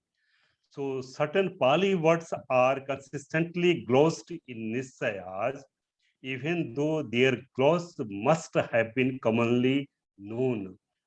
So just for the sake of conclusion, I am just giving that some of the Nisayas have been written on the Pali text. They never existed prior to our Nisaya literature. These are even the Payans Jatak which are available, the Jatakas which are available there, they are not available in the 550 collections of our Jatakas of the Kutak Nikaya of Sutta Pitaka. But they have been developed as a you can say different manner, and they never existed before this story. So they are different pedagogical technique of interpreting the canonical as well as commentarial literature in a different manner. So the Nisaya Acharyas, they often have multiple and sustained linkages to the source text also, but that source text is either unidentified or almost completely divergent from any extent versions of the source text. In a very one sentence, that Nisaya literature follows a known source text at points and then makes long detours away from the source. So thank you very much for having a patience hearing. I have taken some much more time. So thank you very much, Professor Raoji. Now it is up to Rao Saab that whether the time permits, then all papers may be given for comments, suggestions, or questions or queries. Thank you very much. Thank you. Thank you, Vimalenji, for perfectly sharing the session, and also your presentation, which is very elaborative and very deep into the Abhidhamma philosophy, because you always concentrate on Abhidhamma. And also, I would like to thank all paper presenters in this session. Professor Andreas Binorius from Institute of Asian and Transcultural Studies, Vilnius University, Lithuania. I also thank to Professor Agita Baltigalve from University of Latvia, Department of Asian Studies, Riga, Latvia, for presenting teachings of Buddhist masters in Latvia in the 21st century. I thank Professor Vimalendra Kumar for presenting development of thoughts in Pali and Nisaya literature. I would like to thank Professor Vijay Kumar Jain ji, who is ex-director and head of the Department of Buddhism, Central Sanskrit University, for presenting a unique paper, The Spread of Buddhist Thought Through the Sanskrit. And it was very interesting how our ancient acharyas, Nagarjuna and many, he has taken the names. And all these information you will find in the form of book. Even if you are missing any point, you will get all the points. The paper of Andreas and Akita, Vimalendraji and Vijay Kumar Jainji, you will get.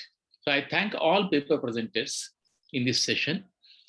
And now I can share the screen just to make you understand what kind of papers we have in next session. I think you are seeing the second session is starting 2:30 p.m. to 4 p.m. And as we are in India, this is a lunch time for us. And I'm very much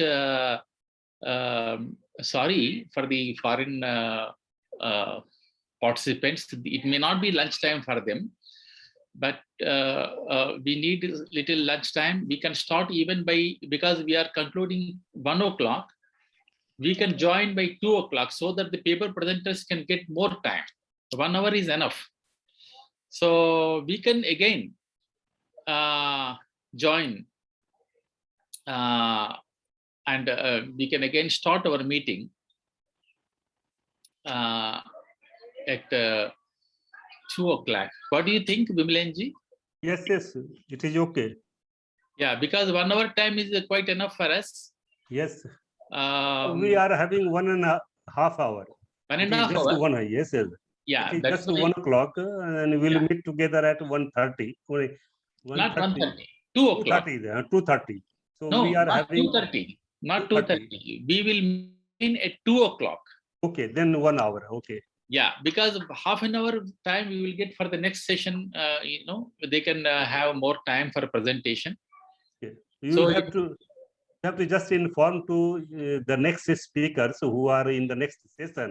Exactly. They be present and they can start their papers. So that I would like to ask Professor Venerable Dr. Tejovaru, is it appropriate 2 o'clock time for you, sir? Yes, sir. Yes, sir. Sure. And also Professor Ludmila Klasinova, she's present here.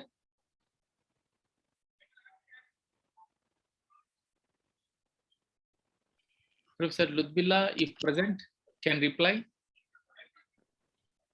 from Bulgaria. Dr. Suvin Raksat is present here. Okay, I'm here. So is it appropriate for you, Dr. Suvin? Yeah. All right. 2 o'clock, okay?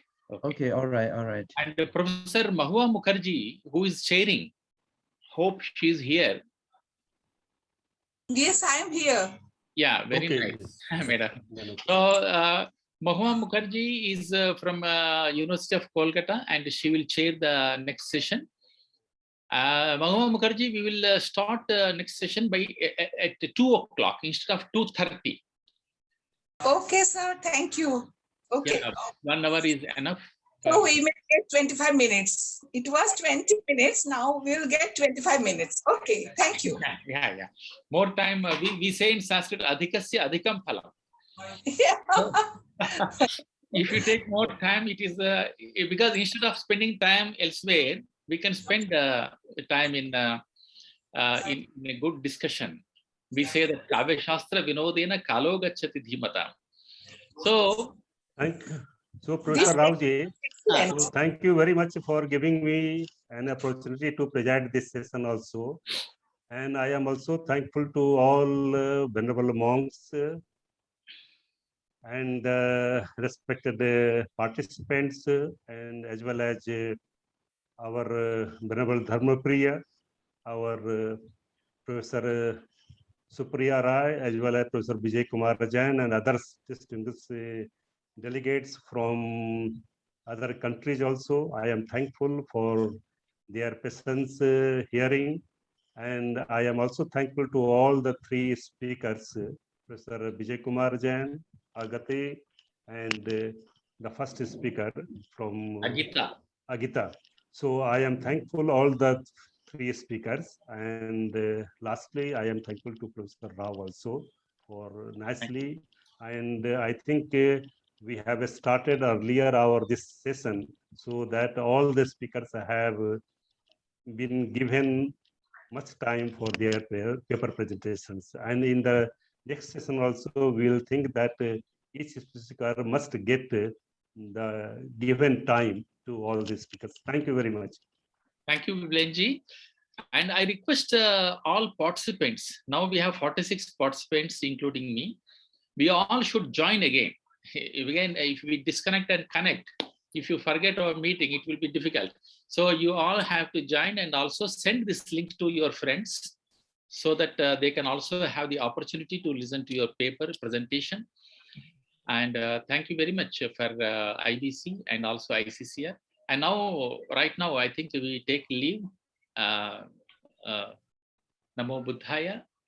And I think Jainji, we will take some break. And 2 o'clock we will join. Don't please be careful. We will join 2 o'clock, not 2:30. Okay. So we will join little early also. 1:55 we had to join at least, or 1:50 we had to join, so that we can start our session exactly by 2 o'clock. Thank you very much. Okay, thank you very much.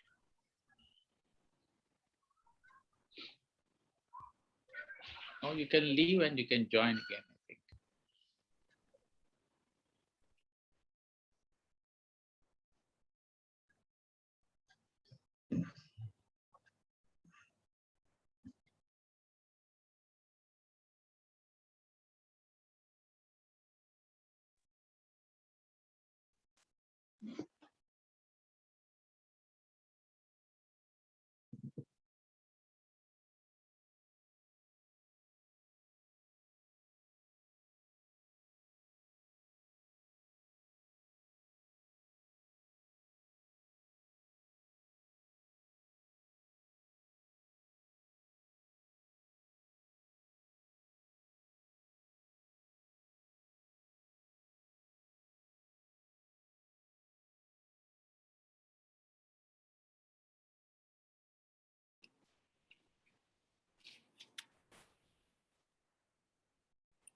Now, welcome all of you. It is still 1:59. We will start by 2 o'clock, our session. Mahua Mukherjee, Professor Mahua Mukherjee has joined already. Let me also show our program.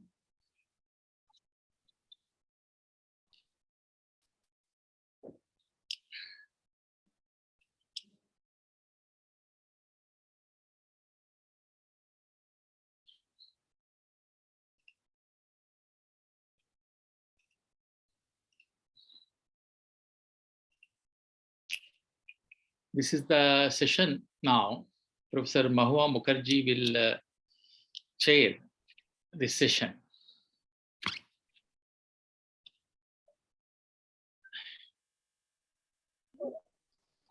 Professor Mahua Mukherjee has joined. Let me call her, just 1 minute.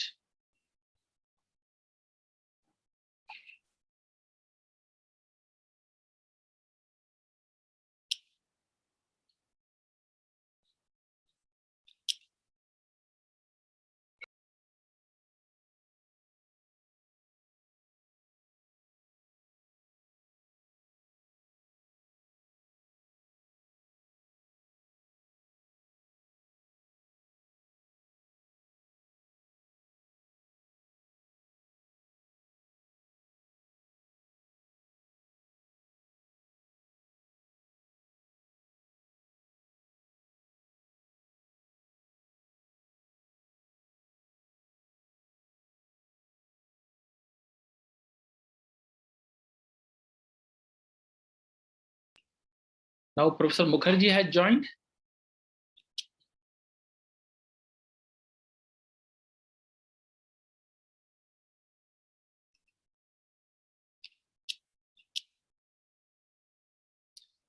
Now in this session, even though it was destined for 2:30 p.m. in Indian time, but we are starting 2 o'clock because we will get more time for the speakers.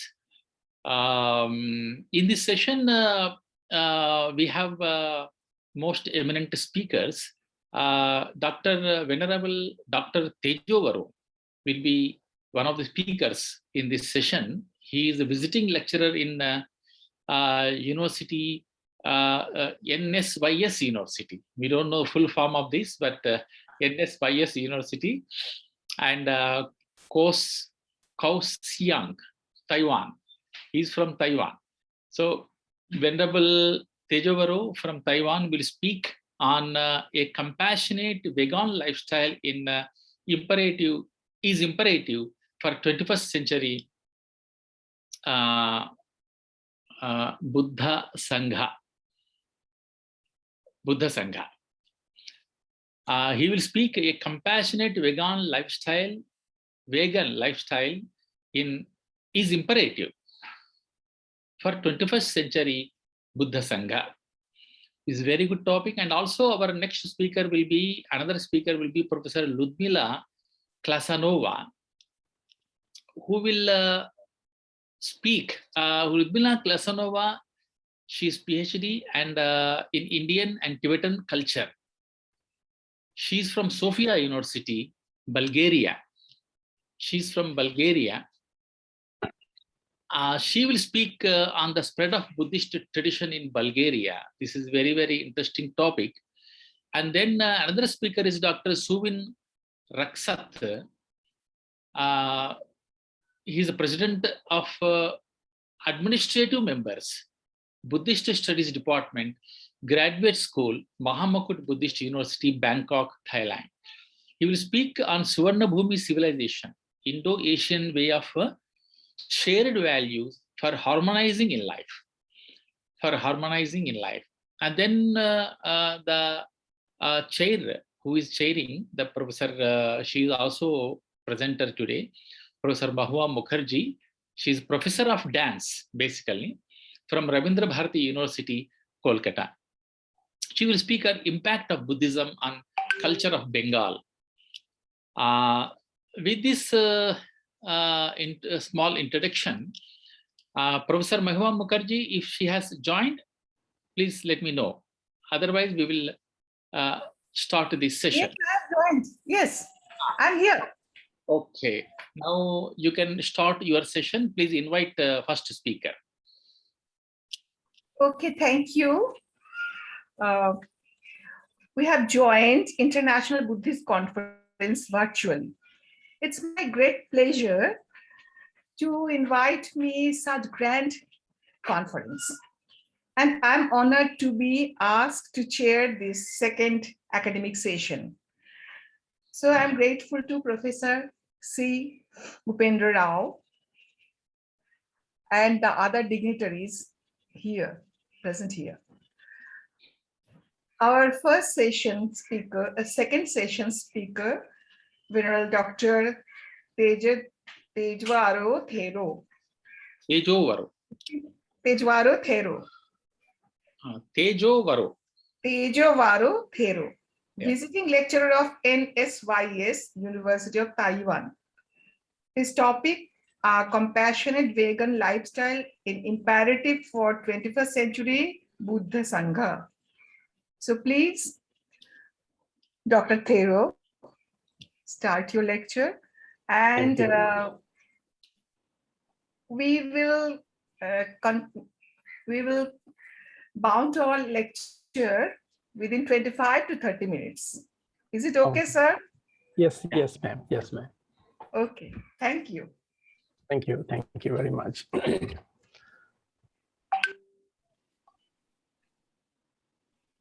Namo tassa bhagavato arahato samma sambuddhassa.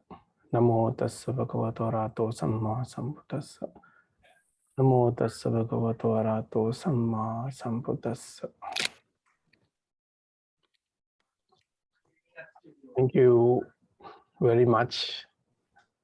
And Namo Buddhaya and Namaskar to the chief guest of honors, conference director, to all the delegates, speakers, and dear friends. It is my honor to be here in this International Buddhist Conference today. I would like to express my deepest gratitude and special thanks to the conference director, Professor C. Upendra Rao, who invited me for this prestigious international program.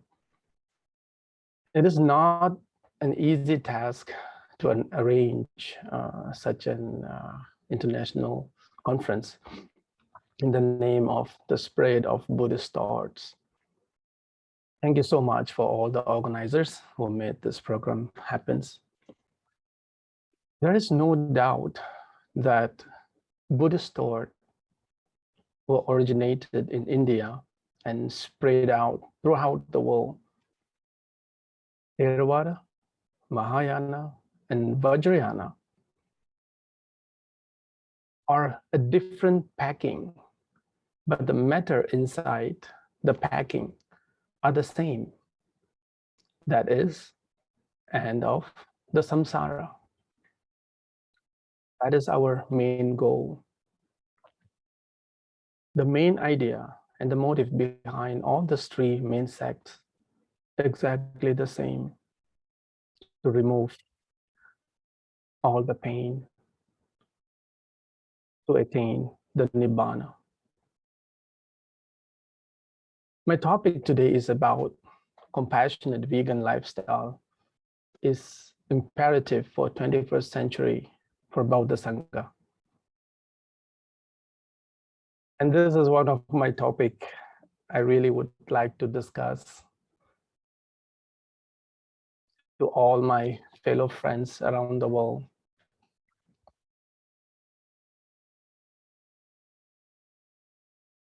I became a monk since I was young. When I was 7 years old, I started my spiritual journey and went to Thailand to learn Theravada Buddhism, and then came to Taiwan, learned Mahayana Buddhism, and went to India, lived in India for 7 years to complete my master's and my PhD. And during that time, I've learned Vajrayana Buddhism. So after my experience of all this, I have learned the most important teachings, the core teachings of the Buddha, which is compassion and wisdom. Mahayana teachings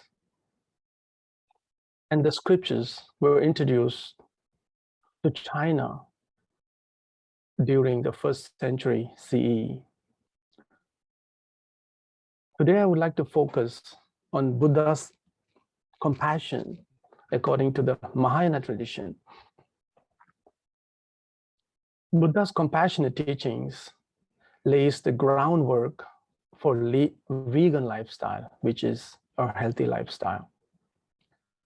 Many Mahayana scriptures, such as the Lankavatara Sutra, Nirvana Sutra, Mahaparinirvana Sutra, Surangama Sutra, the Brahmajala Sutra, Angulimaliya Sutra, which is different from Pali Sutta, Mahamegha Sutra, and Shiksha Samuchaya Sutra and Karma Sutra mentioned in details about compassionate concern about all sentient beings. Therefore, one should not eat flesh of sentient beings. I would like to share my keynote. Is it okay, sir?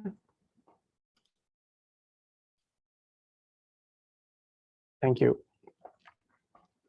Yeah, we can see clearly. Thank you, sir. Thank you very much. So the goal of the Mahayana Buddhism, Theravada Buddhism, the Vajrayana Buddhism is the same. According to my research. So this is how from India, the teachings went around the world. When Venerable Dhammapiya explained that there is some misconceptions that Buddha was born in different countries. So this is the world's truth. Even different religion knows about this. And it's very hard to overlap this truth. And when Buddhism came to China, the message, the core message is from India. The core message is from India. And I'm a Malaysian, and I'm an Indian Malaysian. As an Indian, practice Buddhism, and as a foreigner, practices Buddhism. There is a different, small differences, because as an Indian, the Buddha's teaching and the culture are just like a nail and flesh. It's easily for Indian understandable Buddha's teaching. So there are like three main Buddhist sect, which is Southern Buddhism, Eastern Buddhism, Northern Buddhism. And if we see like Theravada Buddhism is around 100 million followers, about, and Mahayana Buddhism about 500 to 1,000 million, and Vajrayana Buddhism 10 to 20 millions. It means that much people, followers, are learning and practicing Buddha's teaching around the world. The spirit, and this is a quote I found, and the author is anonymous, and I really like is the content, and I would like to share with everyone. The spirit of Buddhism is compassion and equality. This is most important. It doesn't matter in Theravada or Mahayana or Vajrayana. The word compassion and equality, this is what Buddha gave us. And there was so much of inequality was happened during that time, that Buddha's time. To embody the spirit, first we must not kill. And this was the first precept, the first important teachings of the Buddha. And the second, we must save and protect lives. So not only we protect others' life, we protect our own life. That's why we are practicing. And not only we protect other humans or family member, we also protect all the living beings, including the animals and all the creatures, and even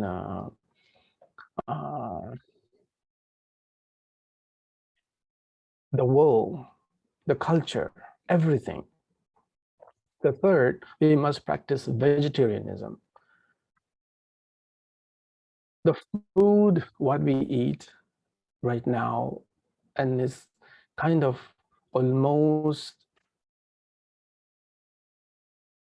it's not in many religion, even in Buddhism, it's not goes hand in hand with Buddha's teaching. So that's why I have chosen this topic, which is a little bit not famous topic, which I would like to discuss here. And this is a very important topic. And if we accomplish all three, our compassionate mind will manifest. So the Buddha really encourages us to practice this compassion.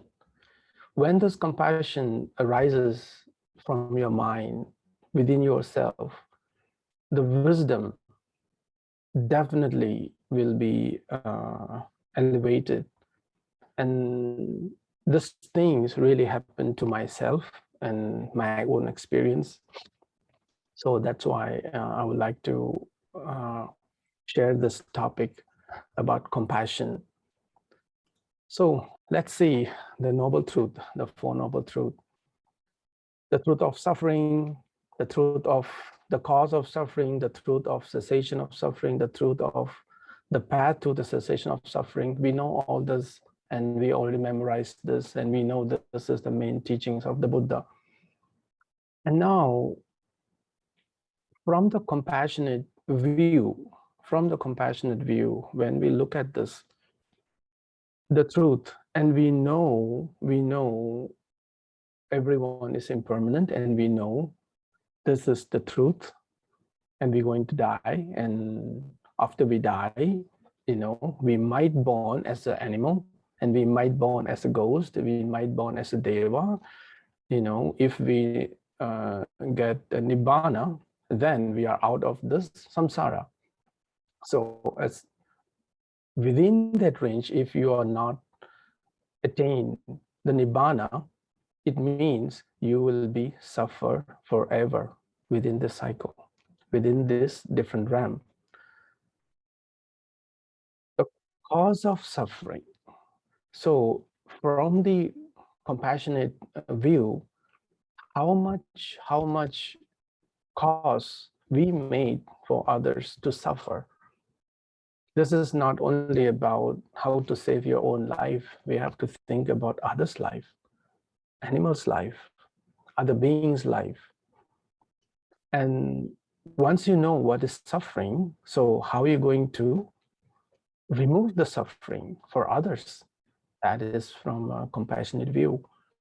And how are we going to apply to remove the suffering? We know exactly which is Eighth Noble Path. Eighth Noble Path is the best way. So if we could really follow from the compassionate view, if we follow the path, so we could end someone's pain. When I mean someone's pain, not only I'm talking about the human being, I'm talking about the stand from the view, from the animal's view. So this is what we are having a big differences between Theravada Buddhism and Mahayana Buddhism. I'm still practicing Mahayana Buddhism and Theravada Buddhism, and I don't have any against with any teachings, because all the teachings is the Buddha's teaching. This is what I believe strongly. This is what my master told me, Teja. If you want to see the Buddhism, you have to learn Theravada Buddhism, you have to learn Mahayana Buddhism, which is Chinese Mahayana Buddhism, and Vajrayana Buddhism. So all these three Buddhism are complete. This is what Buddha's teaching. So I believe that since I was young, and when I learned gradually, I have realized that as a monk, as a researcher, as a practitioner, we have to learn all these three sects to understand Buddha's complete knowledge without any bias. So as a researcher, we shouldn't be biased. We have to open our mind. And there is a time for me when I was young that I was not open. And then the more I learn, the more I growing, I have learned that. So that comes to the point here. In Dhammapada, it has mentioned that all beings fear danger. Life is dear to all. When a person considers this, he does not kill or cause to kill. So this is most important point, which is written and stated in Dhammapada in Theravada sect. So from here, if we really understand, that's why I have highlighted, does not kill or cause to kill. If you understand, if you really consider this, unless you consider, and if you don't consider about this, if you are careless, if you don't think about that, if you don't give a time to think, definitely, this word doesn't make sense to you. So when you start to consider, when you start to think, this word, this is enough for us to practice compassion. The eating of meat distinguishes the seed of great compassion. And this is from Mahayana Sudra. I really like this word. When we are talking about compassion and then we are eating the meat in our dining table, so what we are talking about compassion. So where is compassion? So this is very important things we have to consider about. And I'm so proud of Indian Buddhism. I'm very, very proud of Indian Buddhism, is because the thought, the teachings from India, it came to China and it went to many countries, and I'm living there. Now I'm living in Taiwan. And it is very easy for me to be a vegetarian and then to become a vegan right now.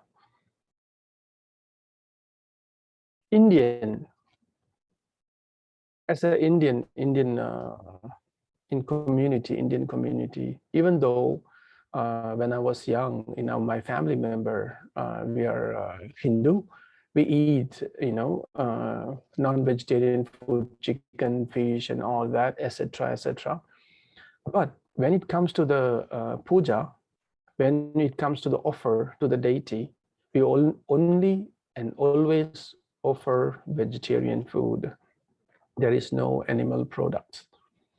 And very often my mom, my family member taught us to be fast for a week or twice a month.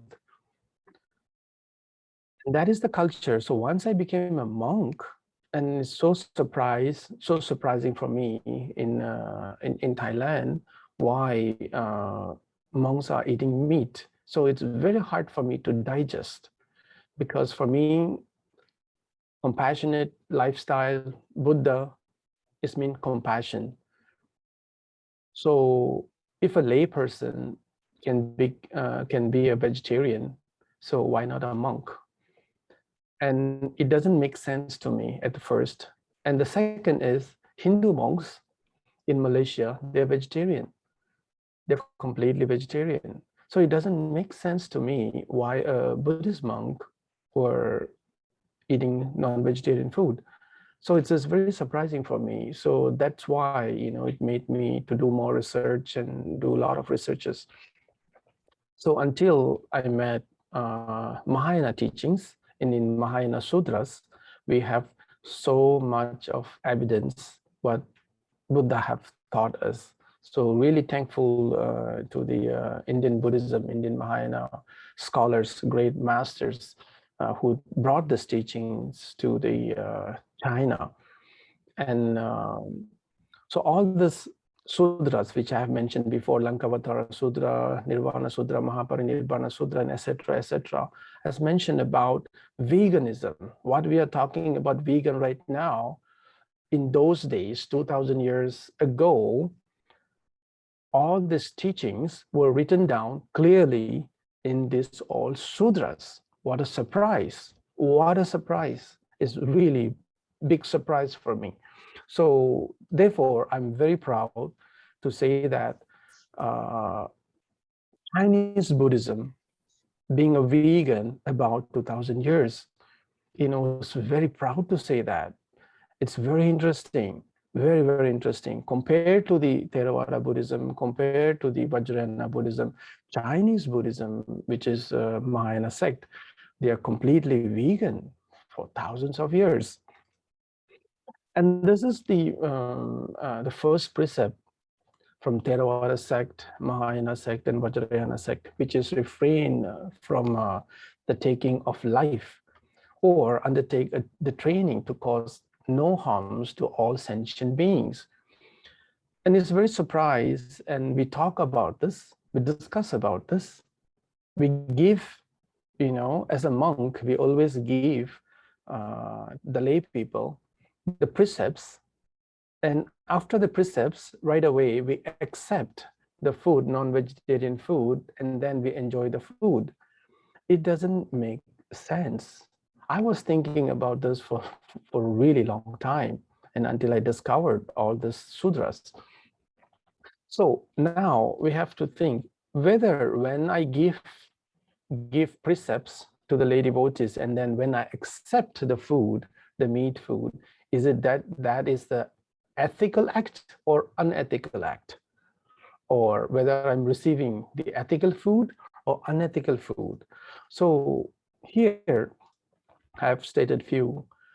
Killing of animals, buying meat for meals, selling meats, cooking meats, encourage others to eat meat, loving to eat meats, encourage others to buy meat, indirectly supporting others to kill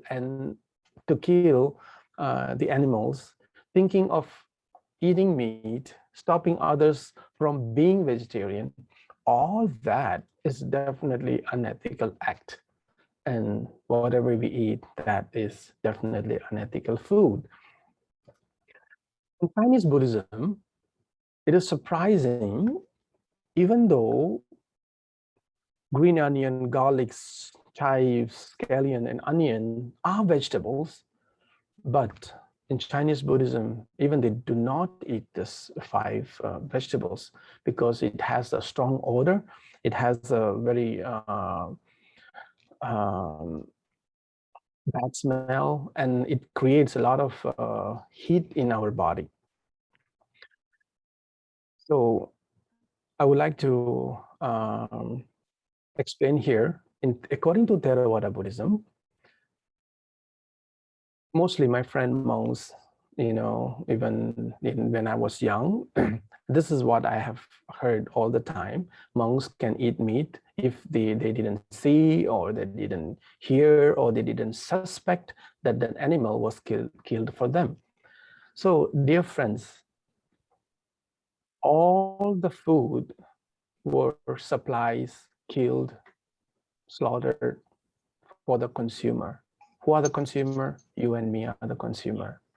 So it means all the animals were suspected killed for us. So what else we need? You know, so for that we have to really, we have to have a deep contemplation for that. And there is another one, Buddha said in Lineage Sutta. Buddha explained in Lineage Sutta Anguttara Nikaya, which is the monks, the lay followers, they should not engage in 5 types of businesses, which is selling the weapons, you know, selling or buying the weapons, selling human beings or buying human beings, selling the meat or buying the meat. Business in meat means selling or buying, and business in intoxication, the liquors, buying liquors or selling liquors, or selling poison and buying poison. So this is very clear what have Buddha said here, which is business in meat, which means what does business means? Business means sell and buy. So this is what business means. So if the lay people, the Buddhist lay people, buy a meat, it means they already engaged in this, one of these 5 precepts which Buddha has taught. If they provide this meals for the monks, it means they are indirectly engaging the monks into this 5 business. And there is this another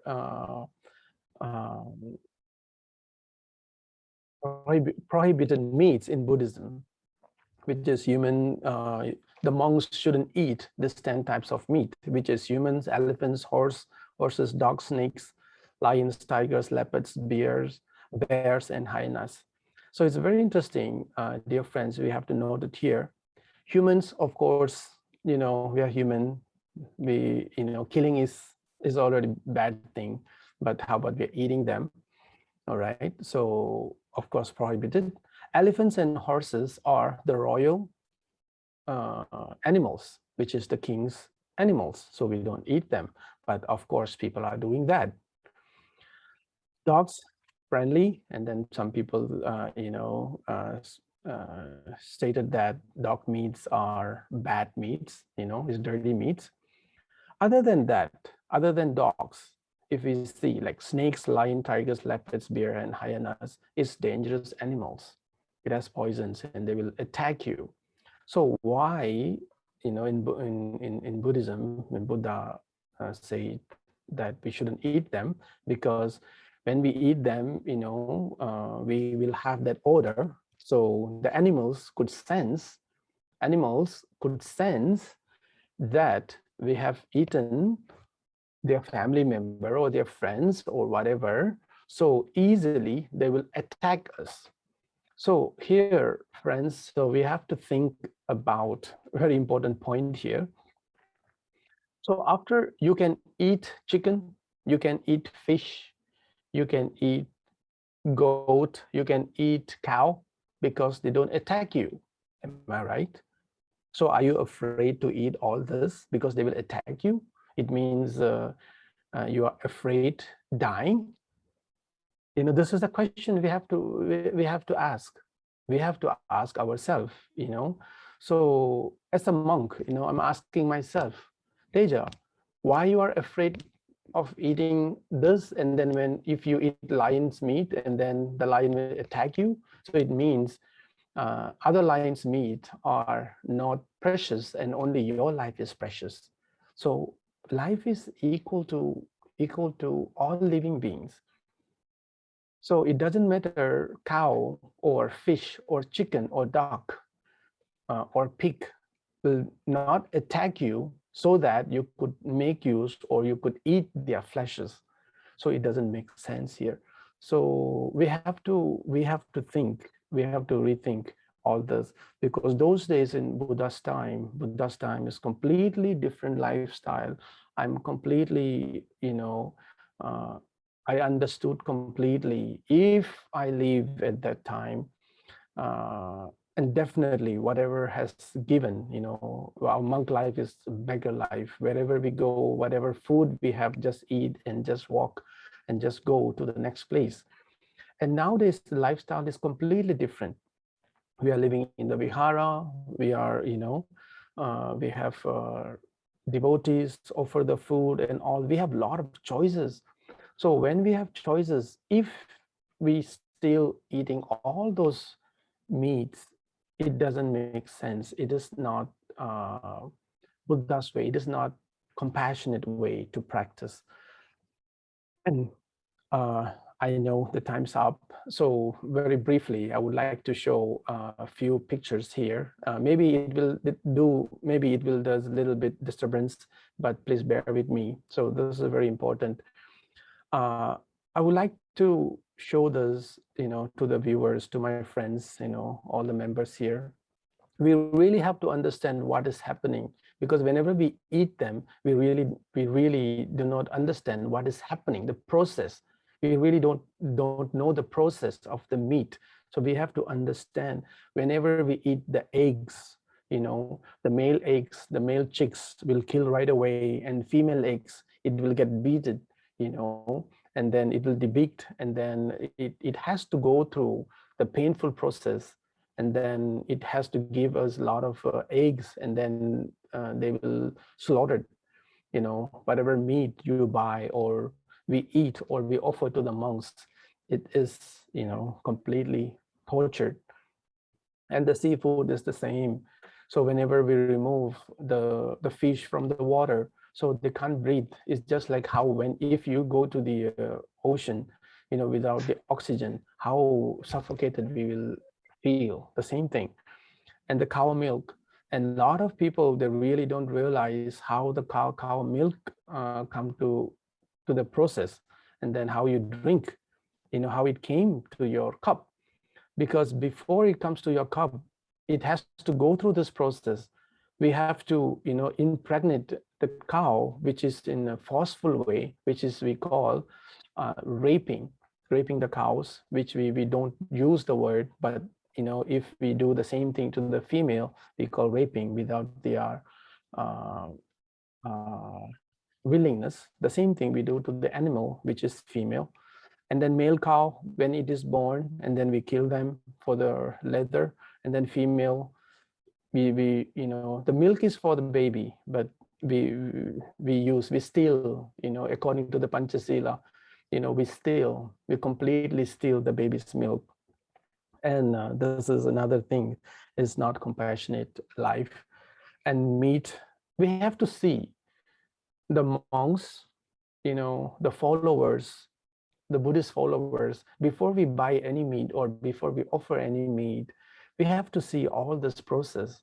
When you see all this process, and still when your mind, when your craving, when your desire comes to eat, then it's completely up to ourselves. We have to bear the karma, right?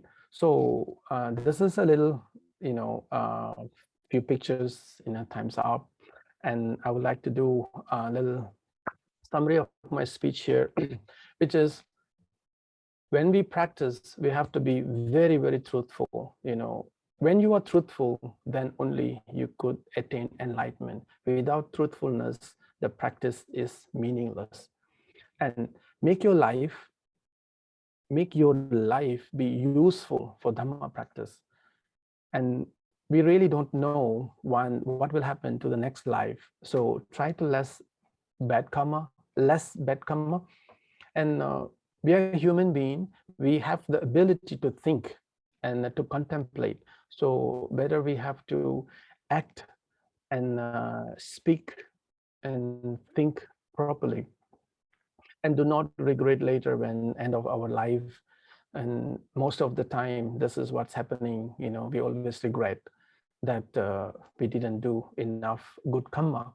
and then that karma will next, lead us to the next life. We have to practice compassion and kindness through thought, speech, and act, but sometimes we only talk, but we don't apply them into our practice, daily practice. So life is completely about protection. It's not about destruction. But this is what compassion about. And one thing I have to share, that there is a lot of good things we could learn from other cultures, other religions, different sects, different races, customs, traditions, and countries. And we have to open our mind and learn that, which is Mahayana Buddhism has a lot of good messages. I really wish one day, whatever messages in Chinese Buddhism right now, we could translate it back into Sanskrit or in the Indian language, and it should go back to India. And vegan lifestyle is a healthy lifestyle for 21st century Buddha Sangha, which is the monk's life as a monk. I've seen a lot of Theravada monks, Mahayana monks, and Vajrayana monks are having a lot of diseases, different types of diseases, which we should change our lifestyle through eating appropriate food, a nutritious food. Meat eater has more diseases compared to the vegetarian people. This is a researched message. And Sangha, which is the monk life, monkhood, monks should have a long life to spread the Dhamma, to protect the Dhamma, so that vegan lifestyle is a healthy lifestyle for 21st century. And Sangha always has to become an example for lay devotees. So if you accept the food and you eat the food which is harmful, which is not vegetarian food, which means we are supporting them to continue to make bad karma. So we always have to become an example. And ethical living is equal to Buddha's life. Ethical living is equal to Buddha's life. This is what Buddha's life about. So ethical thinking, speaking, and acting is Sangha's lifestyle. So what my Dhamma father, which is the Buddha, he's having the ethical living, so do I. And I wish all the living beings in this world, in every level, to be healthy, peace, and happy. And thank you so much, sir. And thank you so much, dear friends, for giving me such an opportunity to share my topics here. And once again, thank you and take care. And Namo Buddhaya to all of you. Sadhu, sadhu, sadhu.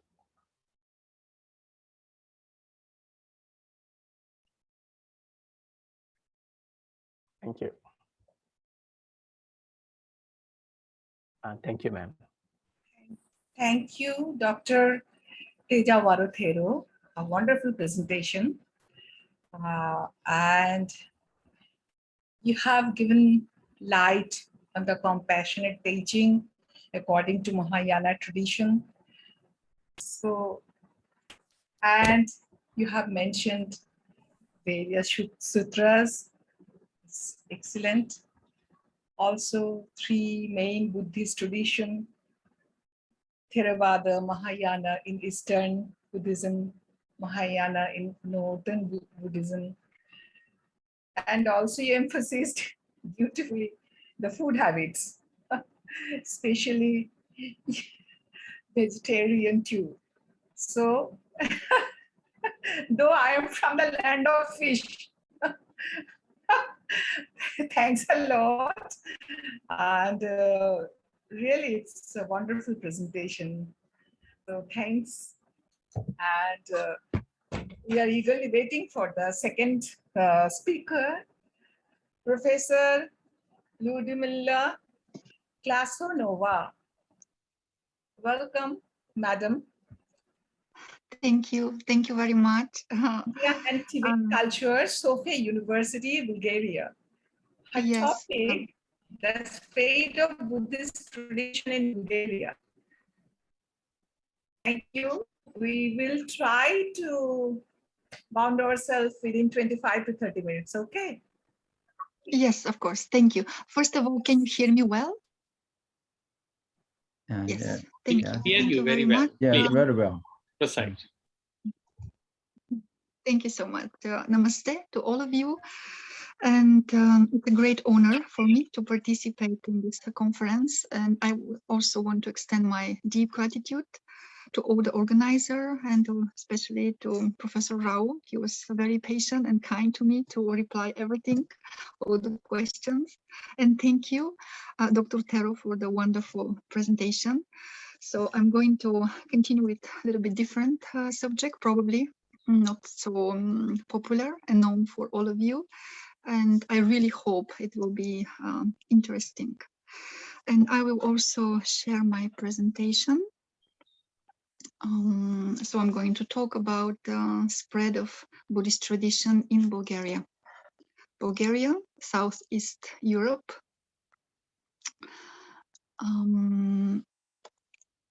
Just a second. Okay, is it visible now, the presentation? Very much Wonderful. visible, yes. So you believe or not, this image is from Bulgaria, this stupa. I'm going to tell more about it soon. First of all, I have to mention that today is a very auspicious day, especially in Tibetan, Mongolian, Himalayan calendar. It's Laba Duchen in Tibetan, the Buddha's descent from heaven to the earth from heaven. So it's really a very auspicious day to accumulate positive karma, and I'm really grateful to have a presentation today. So, as I said, my paper presentation will discuss the spread of Buddhist tradition in Bulgaria, and the examined period covers 30 years, very short period from 1991 to present day to 2021. These are several images from our beautiful country, very, very small, but extremely, with extremely old and interesting culture, history, and traditions. Several aspects of the spreading of Buddhism in Bulgaria will be discussed. Among them are the emerging development of Buddhist communities in the country, Buddhist studies in Bulgarian higher education, translation of Buddhist literature into Bulgarian language, significant publications, as well as lectures of international Buddhist teachers, scholars, holding scientific forums, conferences, exhibitions, music programs, and so on. I will begin with the emerging and development of Buddhist communities. Since the adoption of Christianity as the official state religion in 9th century, Bulgaria has been part of the Eastern Orthodox world. Buddhism is a small minority religion in Bulgaria, and its development has only recently become the focus of scientific research. After the collapse of communism in 1989, several Bulgarians started practicing Theravada, Mahayana, Vajrayana, and Japanese Zen Buddhism. At present, the most popular form of Buddhism in the country is Tibetan Buddhism, including its 4 schools, Nyingma, Kagyu, Sakya, and Gelug. The path of Buddha in Bulgaria had a symbolic start with the visit of His Holiness, the 14th Dalai Lama, in 1991. The Bodhisattva of compassion in a human form, Dalai Lama, visited Sofia, our capital, accompanied by a delegation of the Tibetan government in exile. And during his visit, His Holiness met the former president of Bulgaria, Zhelev, and delivered a lecture at the Sofia University, as you can see now. In 1993, the first sun mandala of Bodhisattva Avalokiteshvara was drawn by 2 Tibetan monks from Namgyal Monastery. And several years later, in 2016, a second mandala, one of the Medicine Buddha, was constructed in the Earth and Man National Museum by Lama Gawang from Mustang. In the early 90s, various Buddhist communities started emerging in Bulgaria, some of which disappear after a few years, while others survived. Currently, the most popular form of Buddhism is the Diamond Way, related to the Tibetan Karma Kagyu school, headed by the 17th Karmapa Trinitaia Dorje, and introduced to the Western world by Danish Lama Ole Middle. The Diamond Way first arrived in Bulgaria in 1992 with the visit of Lama Ole.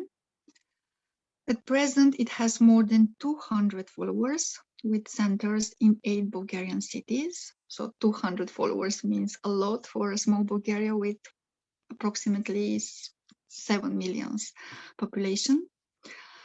In addition to his work of creating several retreat centers, he also created a stupa built in 2015 near the village of Plana. This is very close to the capital, Sofia. The stupa of enlightenment became a symbol of Buddhism in Bulgaria, and it's regularly visited by representatives of various Buddhist communities. It contains relics of Lord Buddha and was consecrated by Lama Sherab Gyaltsen Rinpoche. In school, the Nyingma tradition is represented by 3 of its lineages, Polu, Shechen, and Dzogchen. The Polu community was founded by Pema Rinpoche and has a center in Sofia that opened in 2011. The center offers Buddhist training and is visited by the founder, Pema Rinpoche, his assistants, Lama Lopun Dao, Lama Dao Norbu, and many others Palo teachers. The Bhutanese Lama Khenpo Tenzin Norgye Rinpoche, one of the leading Palo teachers in the West, has visited Bulgaria several times. And in November 2018, His Holiness Karma Kuchen Rinpoche, who is the 12th throne holder of the Palo lineage, also visited Bulgaria. The Shechen tradition existed in Bulgaria as well from 2005 to 2011. There was a center called Tekchul Thamsalink, and 2 Buddhist teachers from this tradition who visited Bulgaria, Jigme Khyentse Rinpoche and Dzongtsar Khyentse Rinpoche, very famous teachers. Dzogchen tradition as well, represented by Dzogchen Ranyat Patru Rinpoche, who visited Bulgaria several times without establishing a center or communities, but still providing teaching, including, as you can see, teachings in Sofia University. A branch of Kagyu school, Drukpa Kagyu, was established in Bulgaria by the Bodhicitta Foundation, founded by Khenpo Ramesh Negi, who is from Kinnoor, India. Who also visited several times and became director of the Buddhist tradition Kampagar, Bulgaria. Tibetan Sakya school spread in Bulgaria in the early 90s with the support of Lama Jampataye, spiritual leader of a number of Buddhist centers known as Dechen. And one of these centers was also based in Sofia, but just for several years. Another follower of Sakya school who visited Bulgaria in 2015 was Jampal Saldun, a Bhutanese nun and doctor from Sakya Monastery in India. Various teachers from Gelug tradition also visited Bulgaria.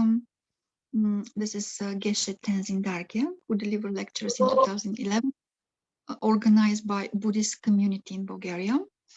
And Lama Sonam Tempa.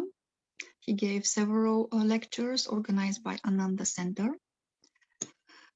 Geshe Tenzin Tamding from Ganden Monastery. He established communities in 2 Bulgarian cities, Sofia and Vratsa, as well as a branch of the Chusuk Tsang Foundation. His assistant, Tritu Rinpoche and Geshe Lobsang Yeshe. They also visited Bulgaria several times, including our university.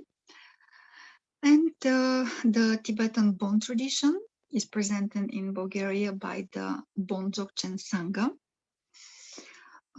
which follows the guidance of Tenzin Wangyal Rinpoche and Choden Rinpoche, who visited Sofia several times. In 2012, Yundruk Bon teacher Lama Sangye Monlam Rinpoche also transmitted Dzogchen teachings in the country. And finally, to complete our overview of Buddhist communities in Bulgaria, I should mention the presence of Japanese Zen Buddhism, which has gained a group of followers due to its relation to Aikido. And one of these communities is Tendukan Dojo, created in 1990s, again in this period. Their focus is a unique combination of martial arts with Zazen practice, and it's complemented by creative development of and several arts programs. There are also several other Zen centers like Mukushu Zen House, Bulgaria, and Daishin Zen Center. And now I will continue with a short presentation of the Buddhist studies in Bulgarian higher education. The development of the so-called global or modern Buddhism is one of the many reasons for the growing academic interest in Buddhist tradition, whose history, schools, and practices are studied in different graduate programs at prestige university around the whole world. Bulgaria is following this tendency, but with a slower tempo. Undoubtedly, the Center for the Study of Buddhism in Bulgaria is Sofia University, the oldest institution of higher education in the country, founded in 1888 to serve as Bulgaria's primary university. This is our Center for Eastern Languages and Culture at the Sofia University. In 2021, just days and weeks ago, Sofia University began a master's degree program in Buddhist studies. The program, Buddhism, Languages, Literature, and Cultures, is the first academic program in Bulgaria to offer a comprehensive exploration of the literary and cultural heritage of Buddhism, its religious and philosophical traditions, and the specifics of its development in Asia, as well as its global spread and reception in the West. Organized by Sofia University Faculty of Classical and Modern Philology, the program includes the study of Eastern languages related to Buddhist culture. Students graduating from the program acquire or improve their competences in one of the modern languages of Buddhist culture, Chinese, Korean, Japanese, and develop skills for critical thinking, analysis, and translation of Asian Buddhist texts in Pali and Sanskrit. Our teaching team includes young researchers who have studied classical Buddhist languages and Buddhist tradition in academic institutions and traditional Buddhist centers all over the world. One of the most distinguished scholars and professor at Sofia University, teaching in academic disciplines concerning different aspects of Buddhism, was Professor Alexander Fedotov. Unfortunately, I have to say was, because he passed away exactly 3 years ago, and tomorrow is the exact date where we remember his amazing works. Professor Fedotov was professor of Korean, Mongolian, and Tibetan literature. Born in Novosibirsk, Russia, he graduated from the Department of Mongolian Studies and Tibetology in the Faculty of Asian and African Studies and St. Petersburg University. In the 80s, Professor Fedotov lived in Dharamsala, India, researching the Tibetan Book of the Dead and the Library of Tibetan Works and Archives.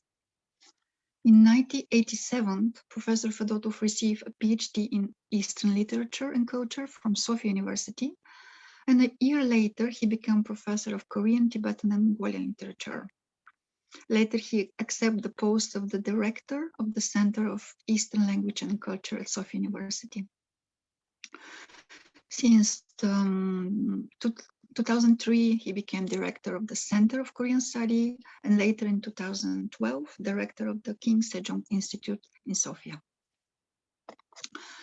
Another eminent scholar related to Buddhist studies, who is the director of the master program in Buddhism, is Milena Bartoeva.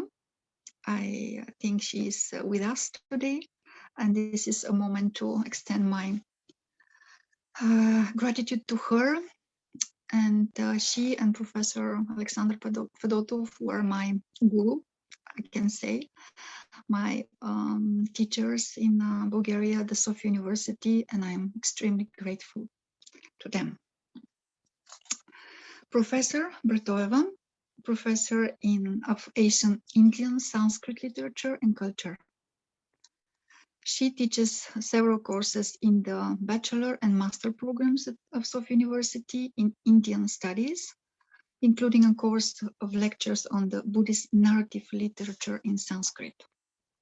She has written numerous publications on topics concerning the Jatakas, written in Sanskrit, as well as Buddhist educational tradition and ethics. In an interview for Buddhist.global, she analyzes the interest of Bulgarian in Buddhist teachings. I think that is very important, and I wanted to share just a short piece of this interview with you. In the recent decades, I'm noticing a growing interest toward Buddhism in our country, especially in the circles of intellectuals and artists. For most of the people interested in the Buddhist doctrines and practices, they became a source of a different kind of ethical values and philosophical ideas, as well as of a new form of spirituality they urgently need. This is particularly clear after the political changes in 1989, the collapse of communism, when, as a result of radical economic and ideological transformation in the society, there opened a huge vacuum of moral, spiritual, and cultural values. And of course, we have several more professors from Sofia University teaching different aspects of the Buddhist culture, like Professor Ivan Kamburov from the Philosophy Department, and several more who are teaching Chinese, Korean, Japanese, and Tibetan Buddhism. Regarding the publications dedicated to the Buddhist thought, of course, this is a huge topic, but I will mention just few important points. Important part of the work of the Bulgarian Buddhologist is translation of Buddhist texts and publication of books and articles. And the very first Bulgarian scholars and university professor interested in Sanskrit literature and culture was academic Mikhail Arnaudov, and he published his remarkable and still valuable research work entitled Buddha and Buddhism, with view on the Indian religion before him. Most of the publication on Buddhist subjects are made by scholars from Sofia University, but there are also important articles of scholars from different institutions. Such example is the article on the path of Buddha, specifics and distribution of Buddhism in Bulgaria, written by Dr. Svetoslava Tomcheva as a part of the project Distribution and Specific of Buddhism in Bulgaria, funded by the Program for Support of Young Scientists at the Bulgarian Academy of Science. And this project aims at providing information about the penetration of Buddhism in the country and the state of Buddhist communities now. It should suggest that Buddhism should be studied within the paradigm of the new spirituality. It attempts to view this specific worldview in the context of its global distribution in the Western world. Among the increasing number of books on Buddhism published in Bulgaria in the last years, I have to mention Lotus, Almanac for Buddhism and Eastern Cultures, which was issued for the first time in 2020 during the pandemic. It's a joint publication of the Bulgarian organization Nigma Buddhism and the East-West Publishing House. The Almanac aims to respond to the growing interest in Bulgaria in Buddhism, and the book consists of teaching on prominent Buddhist teachers, scholars, and each issue focuses on the Buddhist tradition in India, Tibet, China, and the next edition is on Nepal. The Almanac, dedicated to the India research, this is the first book, which you can see on the image, presents different aspects of Indian spiritual culture, including Buddhism, Ayurveda, Vedic astrology, and so on. And an accent in this edition is the article of the eminent Indian scholar of Buddhist art and culture, Professor Dr. Shashibala. I can say a friend of Bulgaria. And mentioning her name, I will continue with a few words about events dedicated to the Buddhist culture in Bulgaria. In the last 20 years, a number of programs dedicated to Buddhist culture have been organized in our country, such as lectures of international Buddhist teachers, scholars, scientific forums, conference, exhibition, concerts, and I will try to briefly pass through this information. Among the Indian Buddhist scholars who have given lectures in Bulgaria was Professor Shashibala. In March 2016, she visited Bulgaria for the first time to participate in a conference titled In the Mirror of Dharma, Indian Culture Through the Ages. I think at least two of our participants now today in the conference can see themselves on this picture, or maybe even more. The lectures, the program of Professor Shashibala in Bulgaria include also teachings in the National Gallery of Bulgaria. You can see her participation during exhibition dedicated to Shiva. And also, of course, in Sofia University, where she gave teachings about Atisha. At the invitation of East-West Foundation in Bulgaria, Dr. Arvintalok, Buddhist scholar, Indologist, also visited Bulgaria in 2011, and he gave lectures on Buddhism in several cities in Bulgaria. And here you can see his meeting with our teachers from Indology department, including Professor Bartoeva and Professor Alexander Fedotov.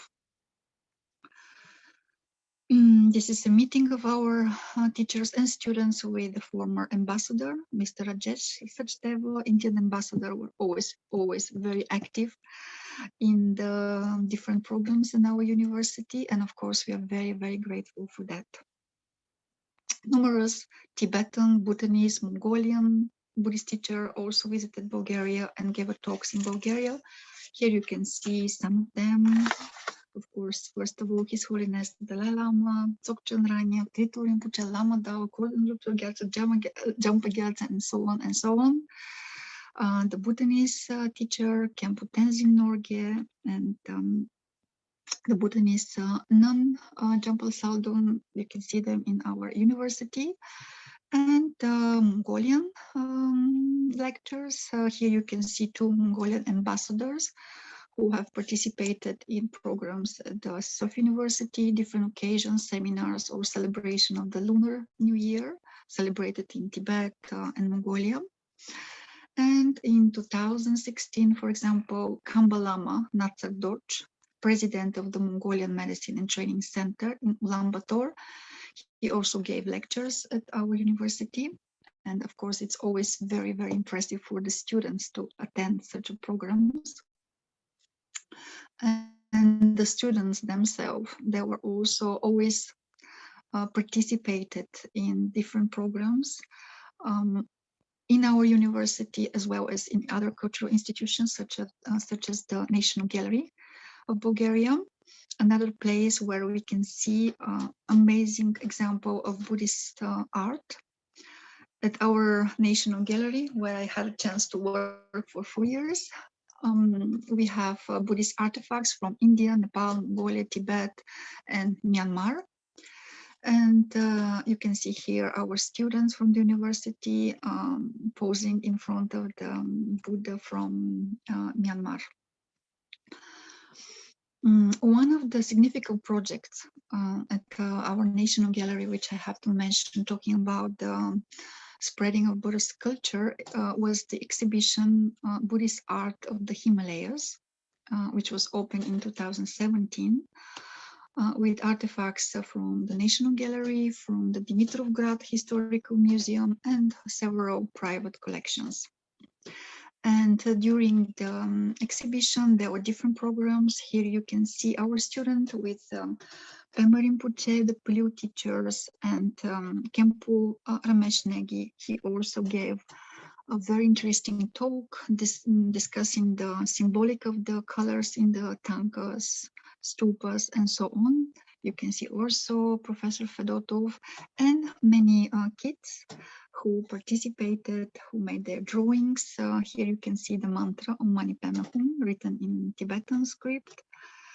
And it was extremely exciting and interesting for the kids to participate in these programs. And another place in Bulgaria where we can see Buddhist art, quite impressive for our small country. This is the Svetlin Rusev studio collection in Bulgaria. Unfortunately, Svetlin Rusev also passed away around 3 years ago. He was one of the most eminent artist, painter, and he has this studio with collection from different countries. And here you can see the 2 meters statue of Buddha from Sichuan, China. And this amazing image where you can see Jesus Christ and Buddha Sakyamuni. What an amazing symbol of religious tolerance. And at the end, I would also mention the musicians who contributed to the spread of Buddhism in Bulgaria. Lama Gyurme, the famous Bhutanese musicians, with his music partner Jean-Philippe Riquot, who were in Bulgaria with the help of Institut Français and Sofia University, of course. They had concert in Sofia and Varna. And Mongolian singer Chinzurika Chimedorj, who participated in different cultural programs at our university. Bulgarian musicians or artists are also active for supporting and spreading Buddhist tradition. For example, Doni, who helped for the organization of several cultural programs of Buddhist teachers, as well also in the edition of the Lotus Almanach. And our students also participated in many programs with music, dance inspired by Buddhist culture in India, in Tibet, in Korea, Japan, China, and so on. And as a conclusion, I would like to say a few words about the last years, the period, from the point of view of spreading Buddhism in Bulgaria. During the past 2 years, due to the COVID-19 pandemic, the Buddhist programs in Bulgaria were technically stopped. The center were closed, the Buddhist teachers were not able to visit country, and most of the Buddhist followers have been following mainly online programs. And the past 2 years of pandemic has been intense and very sad period for the whole world, in which impermanence has revealed every single hour and day with death, sickness, pain, worry, insecurity, and separation. In this period, the humanity continuously searching for healing, hope, and light, and the end of the tunnel. And such a light, we can say and agree, is the Dharma itself, the profound teachings of the Buddha. And as conclusion, I would like to quote the words of Yavor Konstantinov, co-chair of Polo Center Bulgaria, again from an interview for Buddhist Door Global. The Dharma teaches that even in the most difficult moments, there is a chance for renewal and awakening. Everything we thought was stable and permanent is now changing and falling apart. The pandemic has sent us into the retreat of impermanence. It is a challenging time, but also a good moment to remember the Buddhist thought, to contemplate, meditate, and hear the echo from the silence of the awakened one. The silence from the echo of the awakened one, actually this is the name of one of the book of Professor Milena Bartoeva, which I personally admire a lot. And with these words, I would like to again thank you very much to all of you for organizing this conference. It means a lot for me personally, and I'm sure for all the participants, for all the people who can see and hear this inspiring presentation from different eminent professors. Thank you once again to all of you.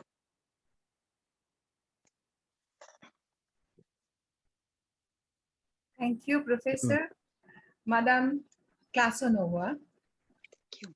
Oh, beautifully you spoke. You started with Christianity as the official state language on 9th century.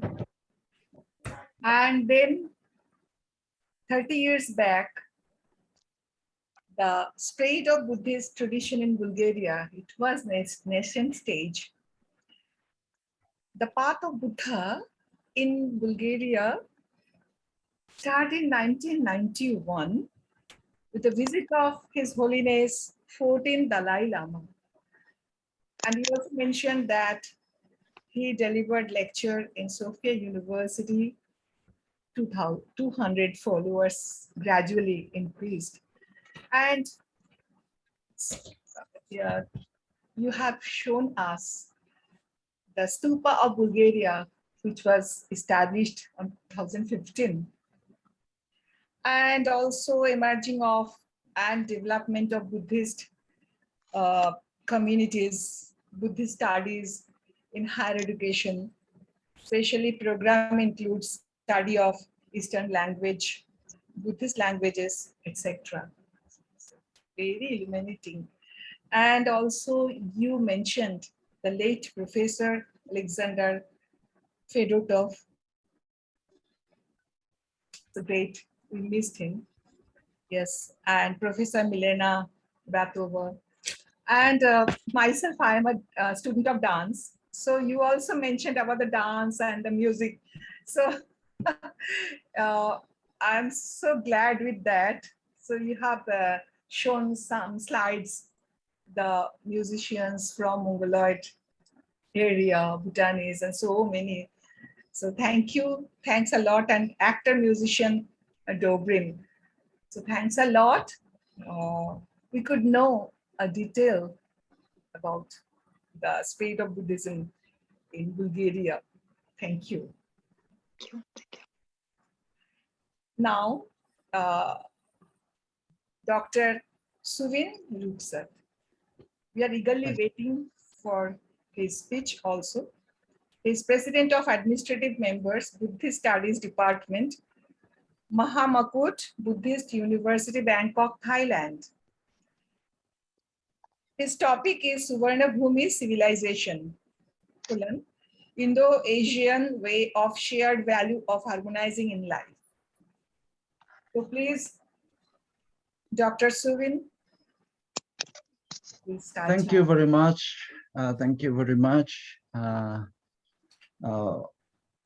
Chairman. And now I would like to say thank to Professor C. Upendra Rao and all his colleagues and organizers who arranged the great conference today. And then I have so very exciting to be here also. At the time we met each other in Bangkok in our university, but now we met each other here, and then all professors and delegates from throughout the world also join us. Okay, let me begin with my presentation.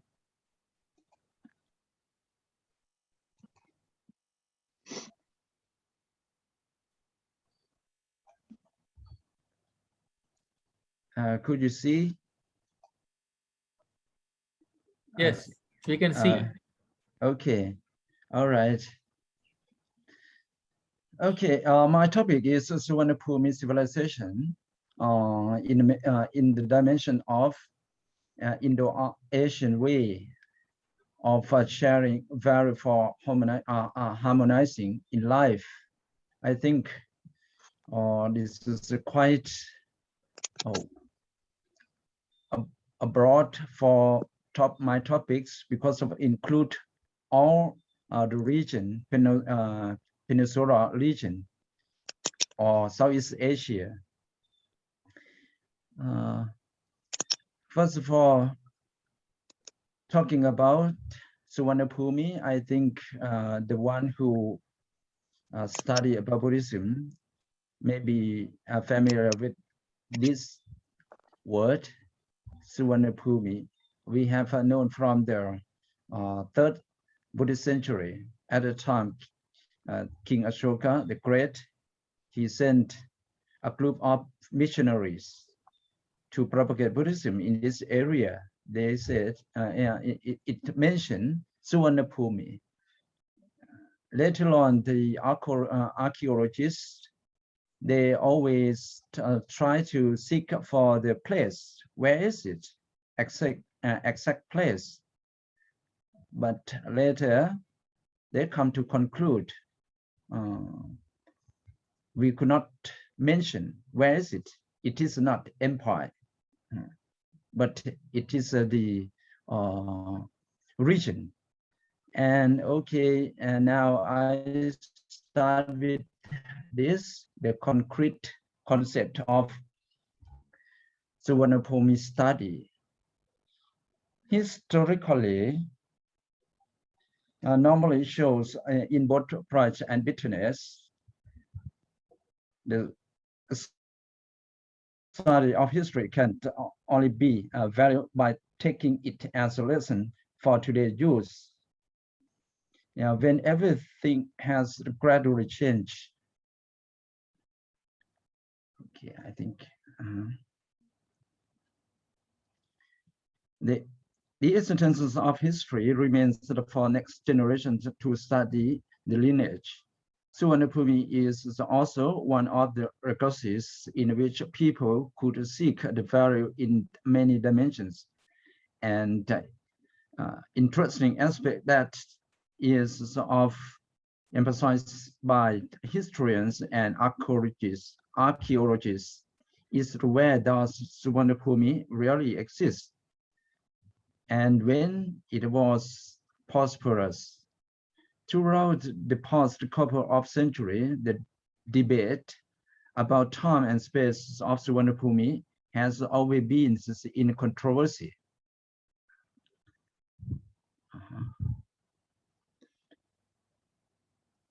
And fortunately, the occasion celebration of the auspicious occasion of Her Royal Highness Princess Mahachakisrinthorn 5th Circle birthday anniversary, 2nd April 2015 AD. The project of India-Asian Archaeological Atlas from satellite data was co-researched by NATMO, that is National Atlas Thematics Mapping Organization of India, and GISDA of Thailand, on the variable atlas called connectivity of original Concha, finitude and infinite value. From this project, many important issues that were discovered. Then the following projects based on space technology and geoinformatics called Suvarnabhumi, Terra Incognita was continually researched. It was fortunately paused. I was fortunately paused as a subcommittee to work on this project. Therefore, I have confidence to say that the issue of the space and time do not mention again. As I told earlier, it is not the place, and it is the region. No need to be controversy again. Talk about this issue. From it found the 5 dimensions of Suvarnabhumi diamond as the being philosophical uranium that can be used to create endless value. Today, the world is affected by both physical and mental imbalance. This causes ongoing, repetitive, and complex problems that are difficult to solve. The world will emphasize on economy by destroying natural resources, on technology by creating new innovations without carrying life value, and on morality by blaming illegal aspects without understanding the real world. Recently, the world is affected by the coronavirus 19. We can see the imbalance obviously, according to the statement of the director of the World Health Organization, announced that science has shown tremendous power to save lives from the epidemic earlier than in the past. But these tools are only the hands of some countries and companies, leading to a global catastrophe. The rich can be protected while the poor have to face the deadly virus. It means that science should be developed for benefit of humanity, but it becomes a tool to create opportunity for the profit of some people. On this point of view, it shows an imbalanced mental issue and selfish manner. It continuously reflects as a bad result for human life. Okay, I think when we would like to share some point of view together, Suvarnabhumi is the best choice to share in order to create the future. Is meant to draw the history of the future of humanities together. Come to the Suvarnabhumi diamonds. Now we have found in this, there are 5, that is physical geography, political, polity and governance, science and technology, commercial, trade and service, arts, culture and civilization. This is the body of knowledge we have found in this study by 2 projects.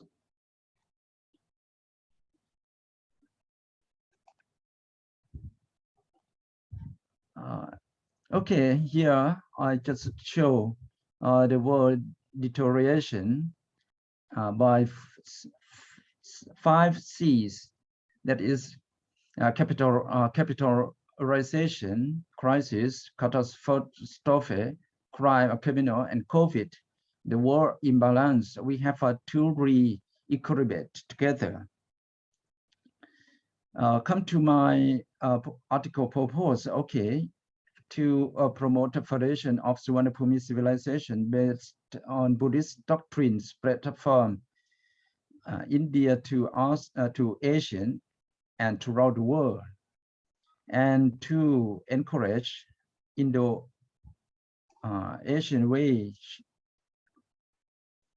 of a shared value for harmonizing the interfaith to create cooperation development of multi-growth in life. Okay, I come to another point. Many archaeologists talking about Suvarnabhumi in order to be sure and in order to know a background of Suvarnabhumi properly. Ian Grover, famous Southeast Asian archaeologist, pointed that the Suvarnabhumi, as reported in the early Indian literature, was not a specific location which can be marked on a map. Later, it was an idealized place, perhaps equivalent to Atlantis in Western history, a distant land somewhere to the east of India where traders, sailors, and Buddhist and Hindu teachers went to make their fortunes and spread their teachings to bring back gold and other exotic products designed by a rising elite and the wealthy classes at home. Nevertheless, the concept of Suvarnabhumi as a place fixed in space, if not in a specific time, has attractive, powerful support among the educated and political classes in Myanmar, Thailand, Malaysia, and part of Indonesia, who all claim for it themselves.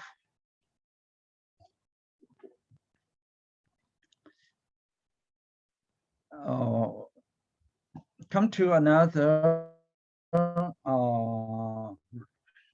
evidence. Professor Chandra Gloch, also she work about Jataka, it means the Buddha's former lives. She mentioned that at least 3 main Jatakas, that is Susona, Susondi Jataka, Mahachanaka Jataka, and Supatraka Jataka, relate to Suvarnabhumi. The first Jataka mentioned where certain merchants from Parukacha were setting sail for the Golden Land. The second Jataka, Mahachanaka, the son of the managed king of Viteha. You can see the Viteha located in the map of India map near Bihara. And then he went to Suvarnabhumi for gaining rich. For the third, talking about the Mahachanaka Jataka. This is quite famous in Thailand because of King Rama IX the Great, emphasized as the favorite story, was published for studying in the country. Here it can be concluded that Suvarnabhumi exists in reality as stated in the Buddhist scriptures. And another evidence, Himanshu Prapure pointed that the term Suvarnabhumi or Suvarnadvipa, Suvarna Gudya, occur in a variety of writings in different languages and refer to certain voyages to a golden land where riches are to be obtained. These are by no means limited only to Sanskrit or Buddhist literature, but are also found in Greek texts, such as the Purposes of Eretan Sea by an anonymous sailor of the 1st century AD, before Christ, which refer to the land of gold or Greece. This refers references in the purpose draw attention to two significant components of the voyaging to Suvarnabhumi, that is a sailing ship and cartographic knowledge of the inhabited world as visualized in the early centuries of the Common Era. Here we can, according to the main road connecting with each other at a time, that is, we can say that trade route between India and territory mentions in the purpose, Maurice Iratory of Greek. Seeing this map, we can clearly see the whole routes where people transform place to place for trade, cultural exchanging, cultural exchanging. As a matter of fact, the Indian culture based on Buddhism spread throughout the world, particularly in Southeast Asia. There are three main routes connected in the conjunctional point above India. One route is straight to Asia Minor and Europe. One is straight from Central Asia to China, and one is straight from India to Southeast Asia. For this reason, merchants and pilgrims set Suvarnabhumi as their destination. It is like melting pot of culture harmonized in this area. Now we come to the Suvarnabhumi civilizations. There are, civilization, what is that? It is as regarded as the clinic of culture. It is the state of human social and cultural development and organization that is considered most advanced. Even though Suvarnabhumi is not clear about the civilizations as found in the other world, cradle of civilization, we can presume from the artifacts and abstracts of Suvarnabhumi as the unique of civilization. The Suvarnabhumi civilization is a social capital because it connects individuals to a social network based on trust to each other. It is also the networks of relationships among people who live and work in a particular society, enabling a society to function effectively. This is whenever we have give meanings full of civilization in this sense. There are 5 gimmicks of Suvarnabhumi capital. Number 1 is natural capital. That is according to Atthasatra scripture authored by Chanakya or Kaguya, who was an ancient Indian teacher, philosopher, economist, jurist, and royal advisor, mentioned that sandalwoods were prevalent in the entire area of Suvarnabhumi. Those who want to be rich come to take them to the country. The natural resources are not only sandalwoods, but also gemstones, gold, ornaments, and others.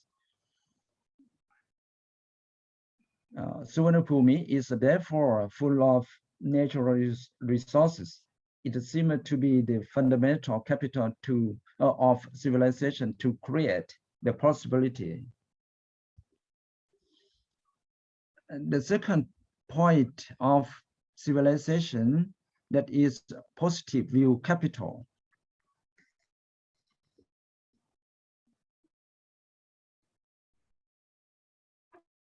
In this area, assure that the abandoned culture and ideation exists in Suvarnabhumi causes us to believe that King Ashoka, the great, sent Buddhist missionary to propagate Buddhism in this region.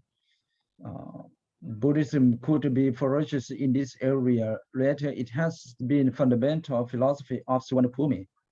Buddhist doctrines have been perfectly applied to the way of Suvarnabhumi life. According to the history of Buddhism in Thailand, the first sutta preached to the people here was Brahmacharya Sutta. This sutta contains 62 wrong views in the world.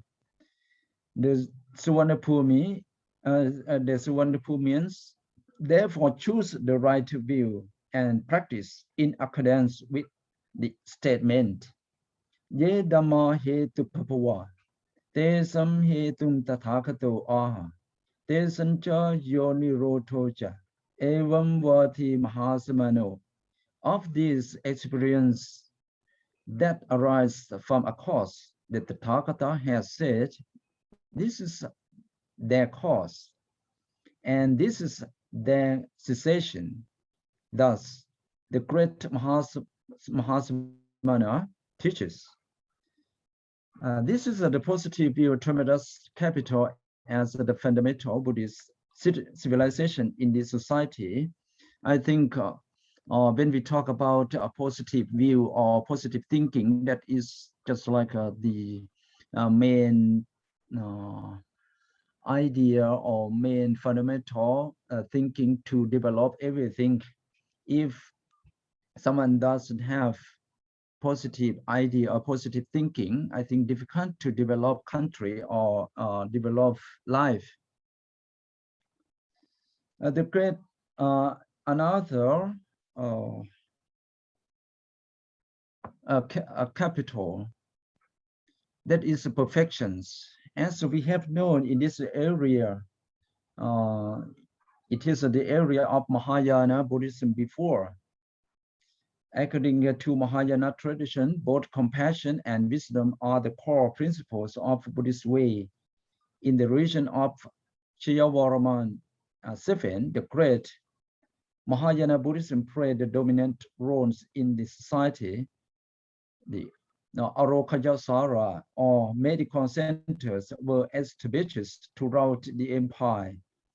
It means the king Jawaharlal VII bestowed his great compassion, Mahakaruna, wisdom, the great wisdom, Mahapanya, and the great techniques, Mahaupaya, to help his people by means of health care. And come to the fourth capital, that is life skill. In this sense, I mean science and technology. The medical science in advances become life skill of Suvarnabhumians. They were expert in high interaction on herbs and pharmacy. The medical knowledge has been inherited from the Buddhist tradition according to the Pesapcha Kantaka section of the Vinaya Tipitaka. There are the medical science contained therein. The great attendance doctor of the Buddha, Chivaka Kumarapacha, dedicated his medical knowledge for the monastic health. The advanced Buddhist medical science has to become the effective tool for propagation of Buddhism in many countries. As we have known, some stories said the Chinese people, they accept Buddhism based on medical science also. Some research, they found that.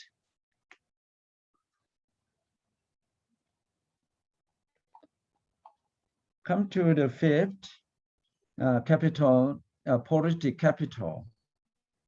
According to the geography, Suvarnabhumi Suvarnabhumi located in Southeast Asia, and virtually Southeast Asia lies between the tropics, and so there consistently climate, so plants and animals can live throughout the region. Temperature are generally warm, although it is cooler in highland area. Marine resources and forest products are unique to the region and were therefore much desired by international traders in early times. King or emperor ruled the empire with the Buddha Dhamma, the 10 virtues of the king, or Dasapita Rajatama, are the principles of governance. I think someone, if you watch a movie made by business man, Indian man, one part of this movie, it is a very interesting and very at the time all ministers asked the Buddha how to rule the country, what is the principle. The Buddha, he answered that question. He said, when people have children, no one asks the principles of to nurture them. The way that people nurture children is the same way to rule the country. Suvarnabhumi governance is therefore based on the Brahmavihara Dhamma. I think this is the main point when the Buddha, he said, no need to get more and more politics principles, just only Brahmavihara in their mind, they can control, they can govern the country. What they are, one is loving kindness, compassion,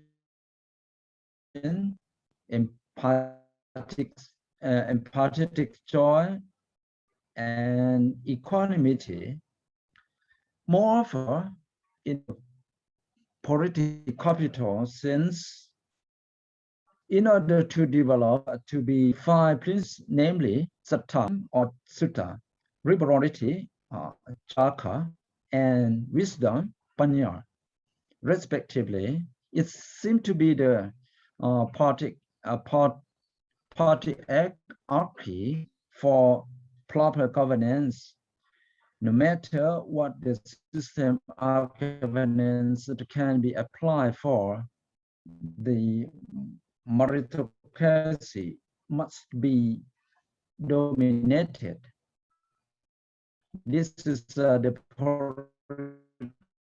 capital in the Suvarnabhumi region.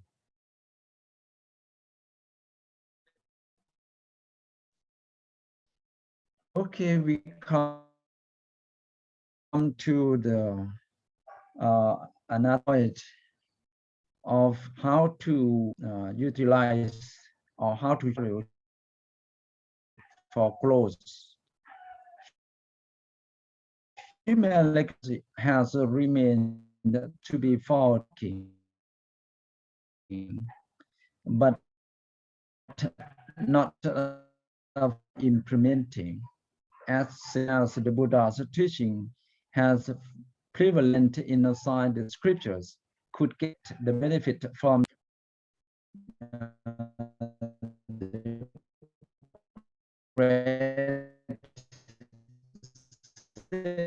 that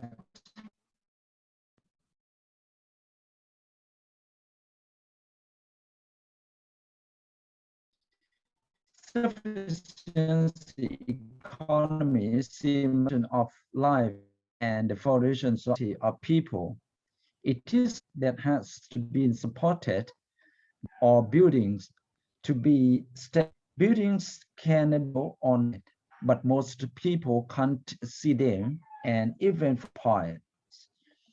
But sufficiency economy is not the economic textbook because it new theory. It means that we have a new idea, and with the interest of the experts, we were able to improve or to apply the principles in order to make the economy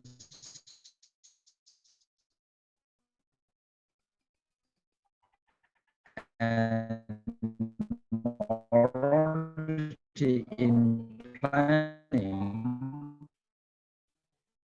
decision making, and action. Some endings always found out that sufficiency only the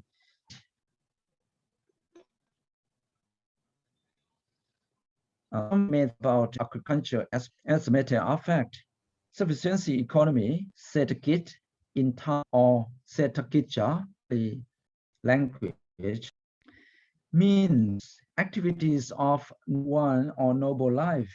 Whatever activities have should be sufficiency, 3 principles and 2 conditions. Life needs equilibration.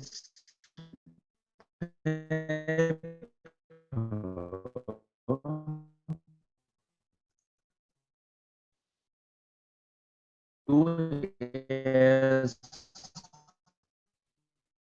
utilization diamond model. There are 5 utilization, co-utilization. Number 1 is of geography and nature. As a matter of Suvarnabhumi located between the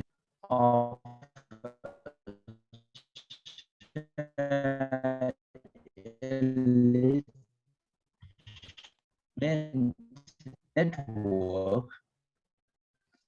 Moreover, in this region, the big land and water, natural resource, including mineral zones, products from the forest and the sea.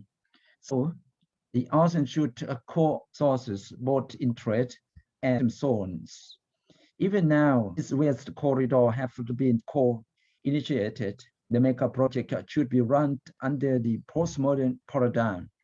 I think if someone study about a modern postmodernism, there are 3 core concepts inside there. Respecting individual horizon. Second, element of each other, and third, non-attachment. For initiative starting up, the important concept is that the utilization of a geo-ecology and natural resource capital has to be based on the Suvarnabhumi philosophy. The wealth is not on the predator base, but for enrichment of each other. Predator base, I think I would like to explain here a little bit more. Predator is means when we consume something, it will be destroy another thing. It is not dynamics sustainable. We have to destroy something and to gain something. That is a predator. The second core utilization of a settlement and poverty diversities. The unity in diversity is a strong point of Suvarnabhumi characteristics. The states in Southeast Asia is divided into groups, the Cosmopolitan group and archipelagos. And the second started in the lower main Chinese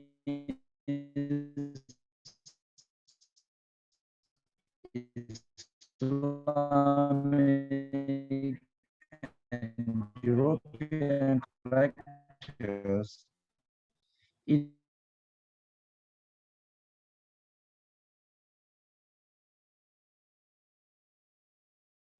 and some parts are set in Chinese tradition. Singaporeans set authority based on Confucian tradition. Some Balinese in Indonesia set authority based on Hinduism. Based on this background of multicultural diversity, Suvarnabhumi seems to be a melting pot of cultural diversity. Come to the third point, co-utilization of science and technology. According to the third unity of five dimensions, science and technology, the advancements have found throughout the region, both in mainland and the sea. Technology advancement in agriculture and water management have allowed the area to produce sufficient food for the people.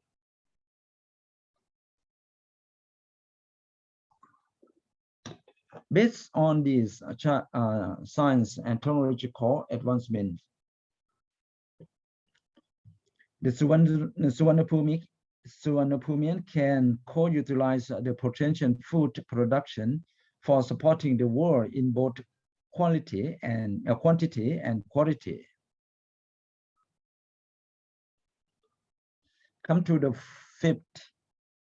fourth utilizations of commercial activities, trade, and services.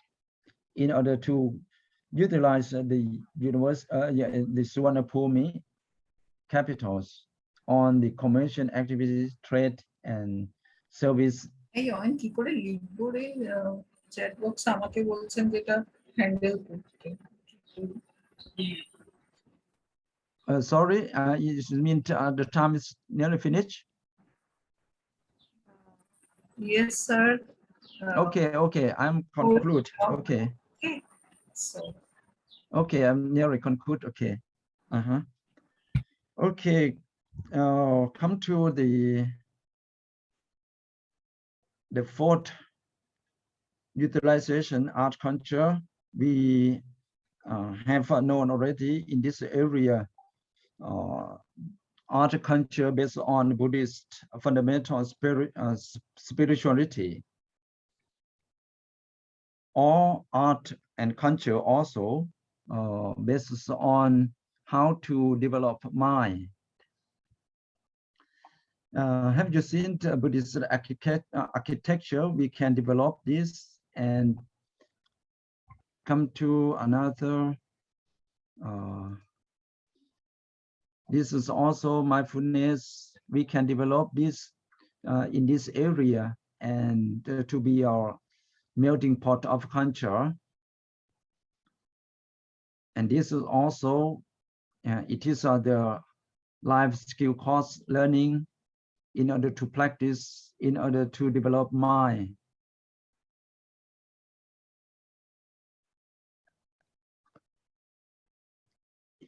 In conclusion, we have to write the history of the future together in order to face with the sixth generation or 6G. If we, sorry, wait.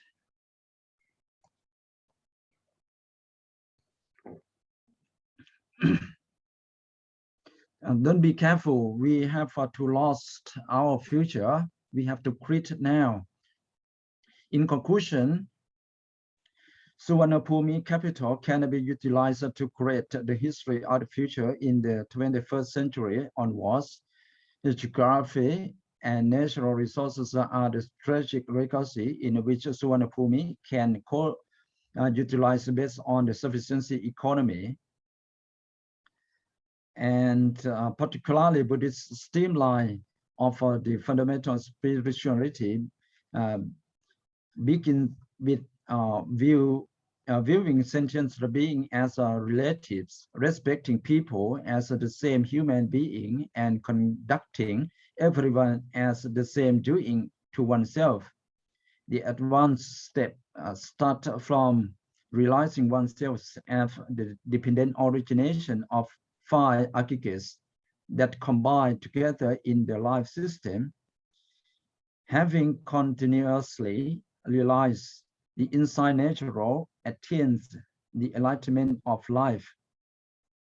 This is the noble civilization of human being found in Suvarnabhumi life skill. No matter who you are, what you become, where you come from, trying to practice the spiritual science of process should make your life happy. This is the uranium of Suvarnabhumi philosophy. It can touch your life to be beneficial for all. Okay, thank you very much for your attention, and in order to give my opportunity to present here. Thank you very much.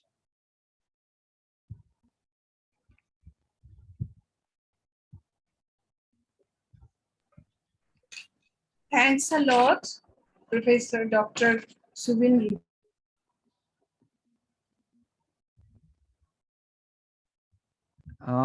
You mute microphone. Thanks a lot, Dr. Subin Ruksat. You have nicely delivered your topic. You analyze in the various ways Suvarnabhumi civilization based on Buddhist doctrines spread from India to Asia, throughout the world, and also other parts of the universe. And you have mentioned, started with Ashoka, and also you mentioned so many things, Veshada Khandaka from Vinaya Tripitaka, and world imbalance, COVID, which today morning delivered by Venerable Dr. Dhamma Piyar. So excellent speech, definitely. And thanks a lot once again. Okay. So, Sir, Professor Rao, I'm asking you, it's already 4 o'clock. So what to do? Because the third session will start on 4 o'clock, and so what I will do? Please let me know. Should I drop myself? Yeah, you should have controlled the speakers, which you were mentioning time 20 minutes, 25 minutes. But yes, I have already mentioned there's a 25 minutes. It's not possible to stop because there. Because Professor Rao, may I make a suggestion? Yeah. This is Supriya Rai. Yes. So I could make my own contribution brief, and if Madam can keep it brief, maybe we can try and stick to the time and end the sessions by 6 o'clock. Yeah, yeah. I'll volunteer to keep my paper brief and to the point. Maybe finish it in 15 minutes, and it's not fair that Madam should not present. So, Madam, what do you think, sir?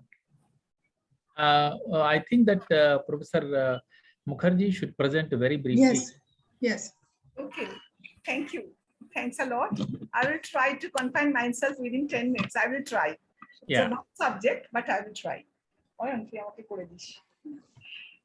Impact of Buddhism on the culture of Bengal. Bengali culture originated and developed in the land where the growth of Bengali language and literature had occurred. The undivided Greater Bengal was bounded by the Himalayan countries in northwest, Dwarbhanga in northwest, the chain of Garo, Khasia, Jayantia, Tripura, Chattogram hills extended to the South Sea in the east. The mountainous forest invested Plitao of Rajmahal, Satal, Pargana, and Chotanagpur, Manbhum, Dhalbhum, etc. And in south, Bay of Bengal. Bengal embraced Buddhism from pre-Christian era. The Mauryan favored Brahmanism, Jainism, and Buddhism. Samrat Ashoka was Buddhist. Chandraketugad, Tamrolipto, Berachapa were the most important site of that period. The abundance of archaeological materials with distinct Mauryan Shunga characteristics discovered from the northern, western, and southern Bengal. The Maurya Shunga and techniques enabled to depiction of several figures and few stories from Jatakas, and also represented in a scene of dance, music, dalliance, and leisure. The history of Chandraketugad dates back to the pre-Mauryan era. Artifacts suggest that the site was continuously inhabited and flourished through the Shunga Kushan period, onward through the Gupta period, and finally to Pala period. Tamralipto flourished from 3rd century BCE to 8th century CE. Tamralipto was the biggest port city in ancient Bengal, located in the Bay of Bengal in Midnapur of present West Bengal. Shankhamitra and Mahendra, daughter and son of Ashoka, visited on behalf of Emperor Ashoka to Southeast Asian countries by boarding ship from the port and carrying seedling of Bodhi Brikho. The journey from Tamralipto to Ceylon took 1 week. Pondragardhana or Mahasthangarh, present Bangladesh, Mogolmari, present Midnapur of West Bengal, Jagjivanpur, present Malda of West Bengal, all are important sites of Buddhist archaeological sites. From the sites, we get dancing figures, word dance flags, Hindu and Buddhist deities in dancing modes.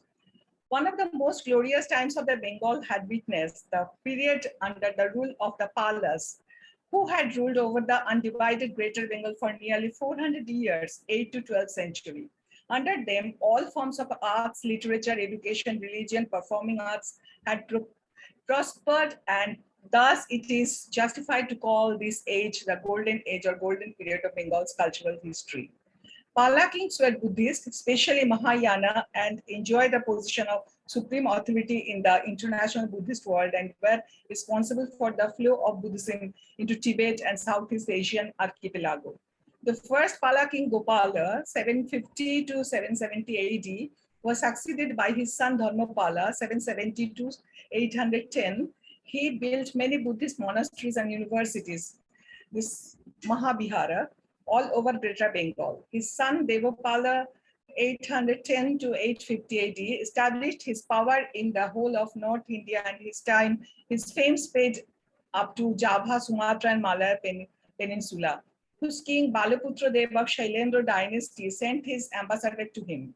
Devapala was the head of the Nalanda Monastery, the internationally renowned Buddhist educational and cultural center. Bengal was at its peak of glory during the reign of these two Buddhist Pala kings, Dharmapala and Devapala. During Pala dynasty, find genuine evidence of culture of classical genre of music, that is Rag Sangeeta of 10th, 11th century AD. Buddhist monks composed Charja Gitis and Vajra Giti on the occasion of religious celebration. During the time of King Mahipala, the practice of tantric mysticism were in full swing.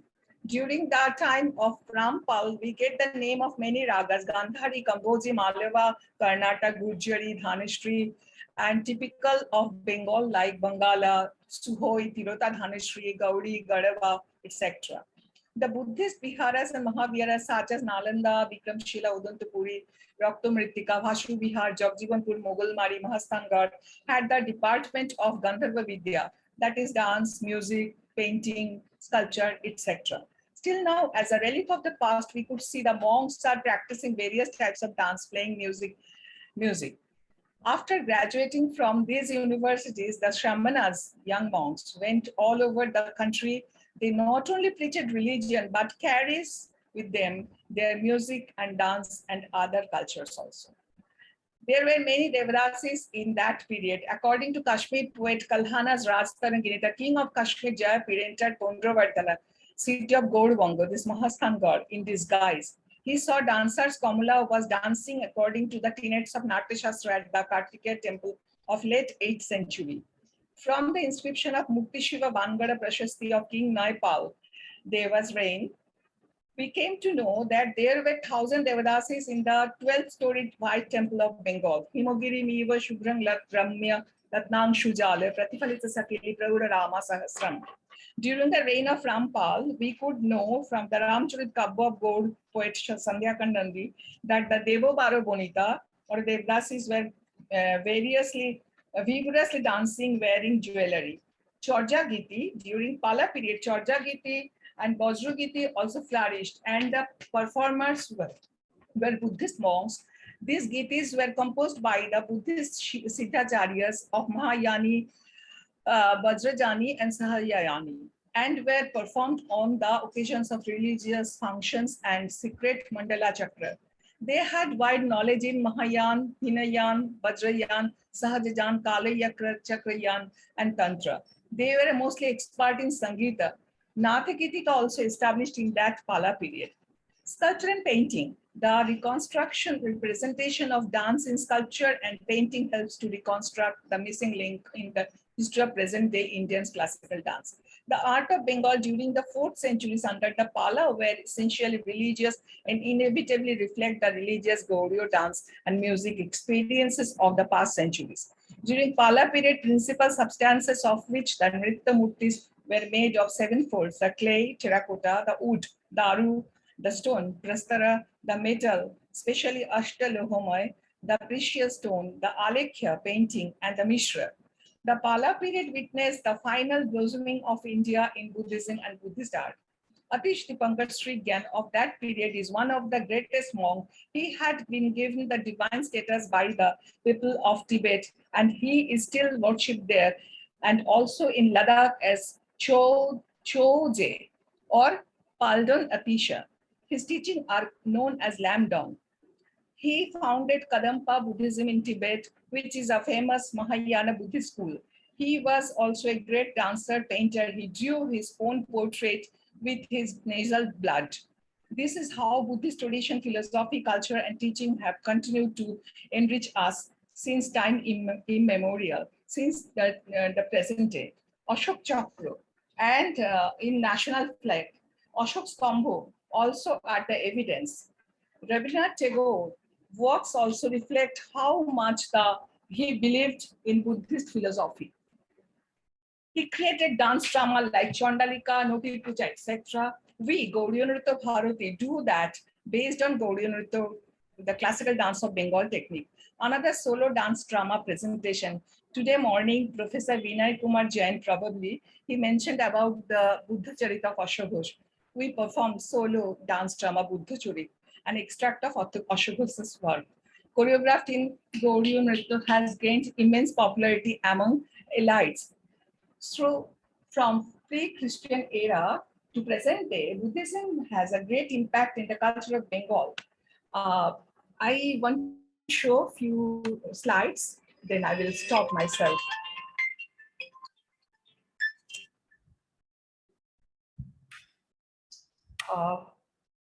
That's a nutshell.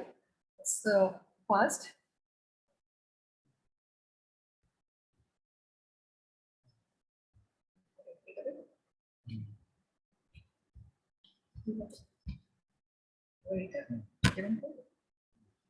so this is undivided Greater Bengal. The next.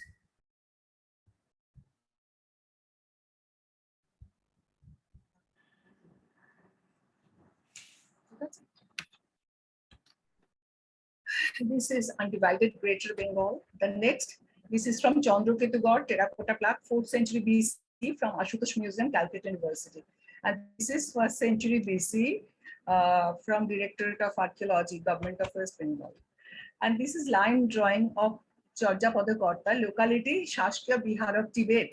I'm grateful to Simon Jakaria of Dhaka. This Bageshwari, we are sitting, these cultures inspire us for the definite type of sitting posture, standing posture. This is Khadir Banitara, Eka Parshagatan with Dola Hasta and Kapitwa Hasta. Then next, Nritya Ganesha of that period, 11th century, in Pala period, this Tribhangi sculpture and Kunchita Pada. And there's Nritya Bhairava, dancing Bhairava. It's basal stone from South Dinajpur, 12th century, Indian Museum, Kolkata. This dancing on a crop set. The next, this is Maitreya, 11th century, and then Chamunda Chunda. This is again terracotta. That all are stone sculpture. This is terracotta Kapitwa Hasta and Dola Hasta and Kunchita Pada with beautiful eyes and curly hairs. It is 9th century from Jagjivanpur, Mahabihar. It's preserved in Malda Museum. I'm grateful to the then director, Gautam Sengupta, Dr. Gautam Sengupta. And this is also a dancer with Garuda Sthanaka. This is Pala period paintings. You can see anywhere of any monasteries is reflecting that style. This is during Pala period paintings from Sarasikumar Saraswati's Pal Juga Chitrapala. These are all.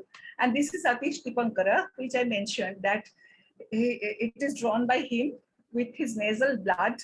It's this Chinese Buddhist book I have got from his village, Vajrajogini village of Dhaka. I have bought this. It's a unique picture. And this is myself, I'm dancing. I have already mentioned about Rabindranath's Chandalika as a mother. So dancing in Tantric, this is myself. These are all. This I have tried to complete within 12 minutes. Thank you. Thanks a lot.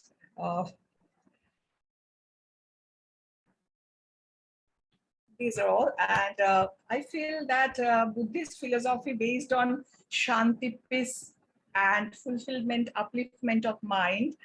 So culture is one of the vehicle of that. So monks practice dance, music, painting, etc.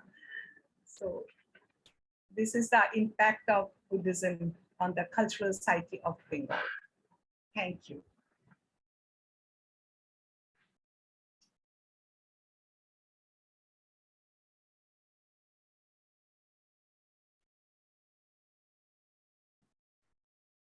Sir,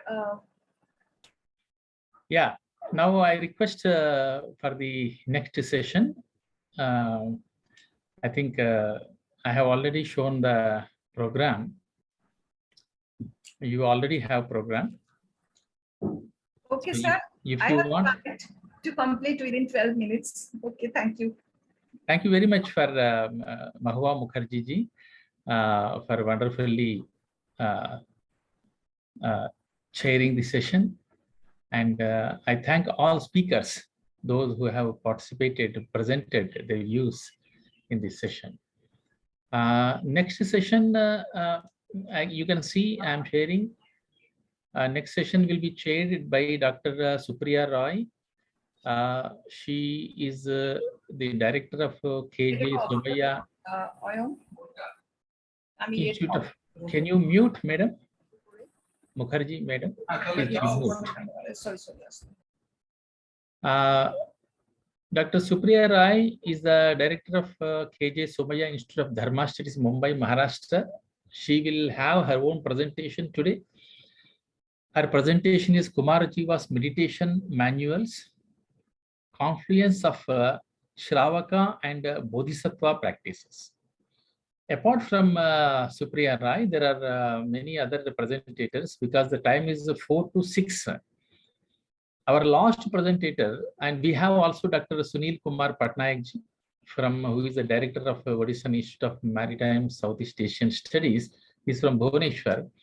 And also Satyendra Kumar Pandey, I think he sent some email or message that he is not able to, suddenly he got some illness. So you will get time here. He is not present today.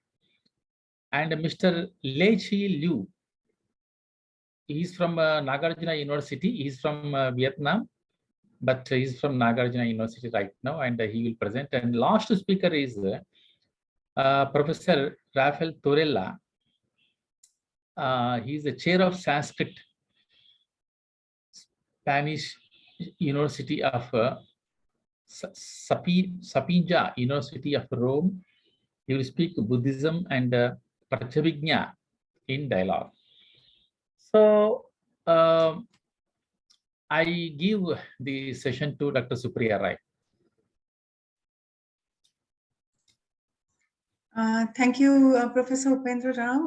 Thank you also for organizing this conference. A lot of effort has obviously gone into this, and I'm very grateful for being invited here to present and also for the opportunity to chair this session.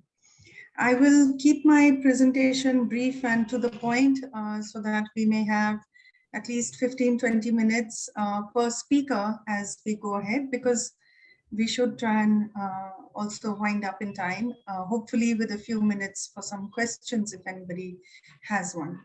So, Professor, may I share? I just have a few pictures and my presentation is mainly text. Could I share my? Please.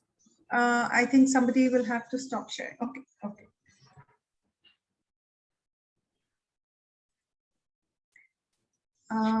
So this is the title of my presentation, as Professor Rao said. I'm looking at the meditation manuals that Kumar Jiva composed in the early 5th century. I just have a few images which will help us contextualize the region and the kind of tradition that Kumar Jiva came from. This is a map of the Gandharan region. As you can see, the Kashmir Gandharan region, which was extremely important for the transmission of Buddhism to China. It is from here that the monks, the lines in red, which you can see, the lines across, these are the silk routes. They were trade routes. And although the routes originated for silk trade from the old capital of Chang'an, starting from there up to Rome. There also was a network of crisscrossing roads, which then during the Kushana Empire also connected our Indian subcontinent to this Central Asian region. And these conduits of trade also facilitated the exchange of culture. The predominant school in the Kashmir Gandharan region at that time were the Sarvastivada.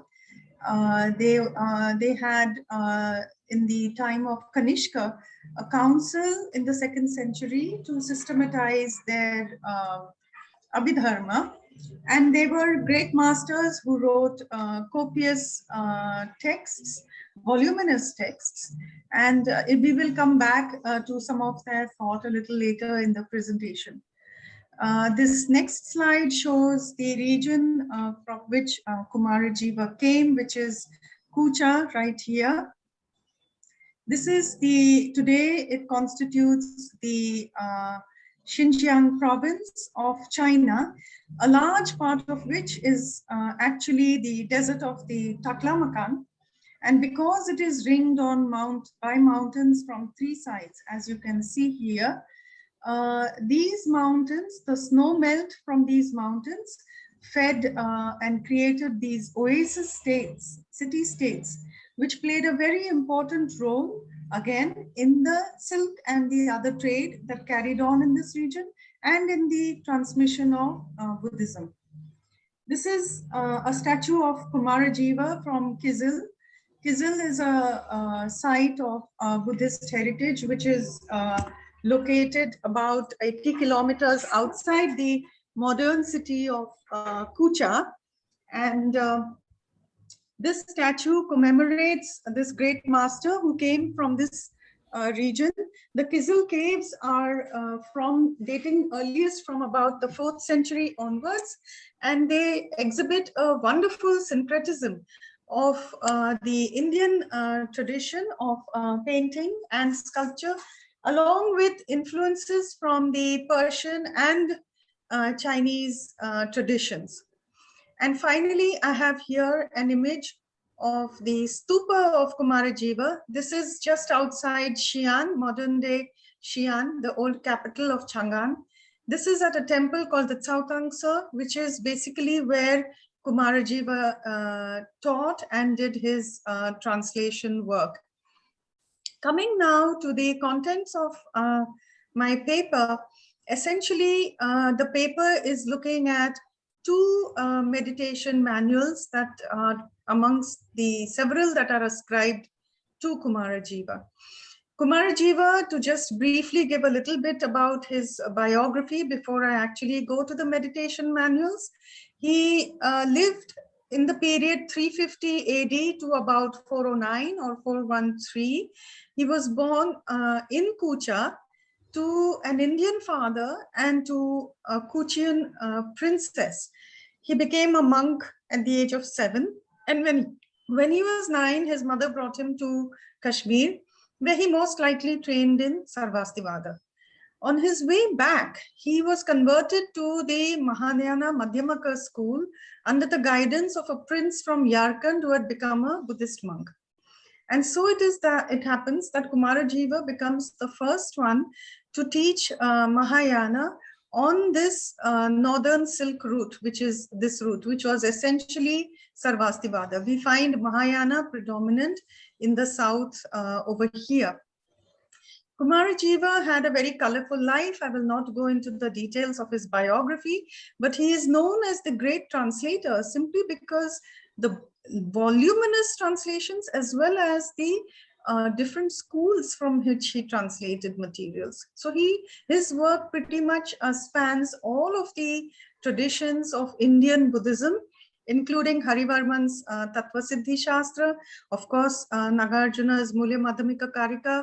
He translates Aryadeva's Shataka Shastra, and also the Sarvastivada Vinaya. Two great contributions Kumarajiva makes to East Asian Buddhism is his translation of the Saddharma Pundarika Sutra, the Lotus Sutra, and the Vimalakirti Nirdesha Sutra, and the Amitabha Sutra, and of course the Prajna Paramita texts. His translations have been marked by not just his great understanding of the Dharma, but also his facility with the two languages, Sanskrit and Chinese. And he is known for having paid great attention to literary features as much as he paid to the matter of fidelity to the originals. So coming now to the two manuals that we are going to look at in this paper, the first one is called the Dzogchen Sanmeijing, and the other one is called the Chanfa Yaojie. The Dzogchen Sanmeijing has a preface by Kumarajiva's disciple called Sangrue. And Sangrue actually mentions in his preface that the teaching was given by Kumarajiva immediately upon his arrival in Chang'an, which reflects the keen interest that people had in China in meditation practice and in their eagerness to, may I request Mr. Sunil Patnaik to please mute? Thank you. So Sangrue gives the references from which Kumarajiva has drawn upon to write this manual, and we find that he mentions great masters such as Kumaralata, Sangaraksha, Vasumitra, as well as Ashwaghosha. And so given that Kumarajiva had studied in Kashmir, and these sources that he had drawn upon represent Sarvastivada masters, we can very normally assume that the meditation practices mentioned in this text could be considered to represent the Sarvastivada method. Now, these manuals are of special interest both to scholars and practitioners, especially those who want to study the impact on practice of doctrinal developments. As we know, in that same region were the very active developments contributing to the growth of the Mahayana, where we find a shift in the goal from that of an Arhat to the pursuit of Buddhahood. We find that in the Dzogchen Sanmeijing, Kumarajiva discusses both the traditional as well as Mahayana meditation, as he describes the path of the Shravakas, the Pratyeka Buddhas, and the Bodhisattvas. So the manual begins with the teacher's assessment of the personality of the student to determine the dominant defilements. And based on this, a preliminary practice is assigned to him. This is also a method for those who are familiar with the Pali tradition. This is also what we find in the Vishuddhimagga. So there are 5 methods which are described here, which later on come to be known as the 5 gates of Chan in China. Chan meaning, of course, dhyana. So the first one is Ashubha Bhavana, the contemplation of the impure. This is recommended for somebody who has the dominant defilement of lust.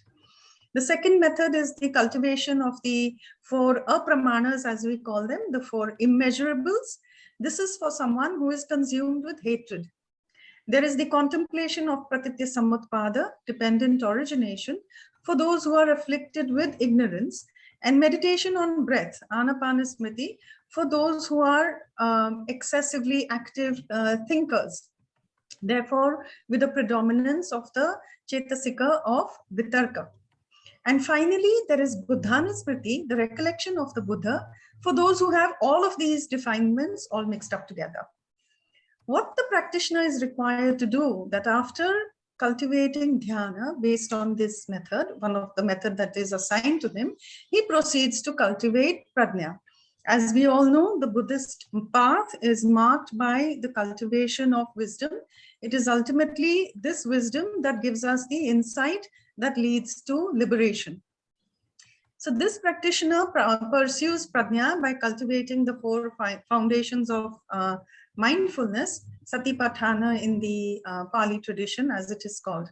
He then progresses through four what are called nirveda bhagya kushala mulas, which are the roots of good kushala mula, leading to liberation. In the Sarvastivada tradition, this is considered the highest attainment at a mundane level by a practitioner.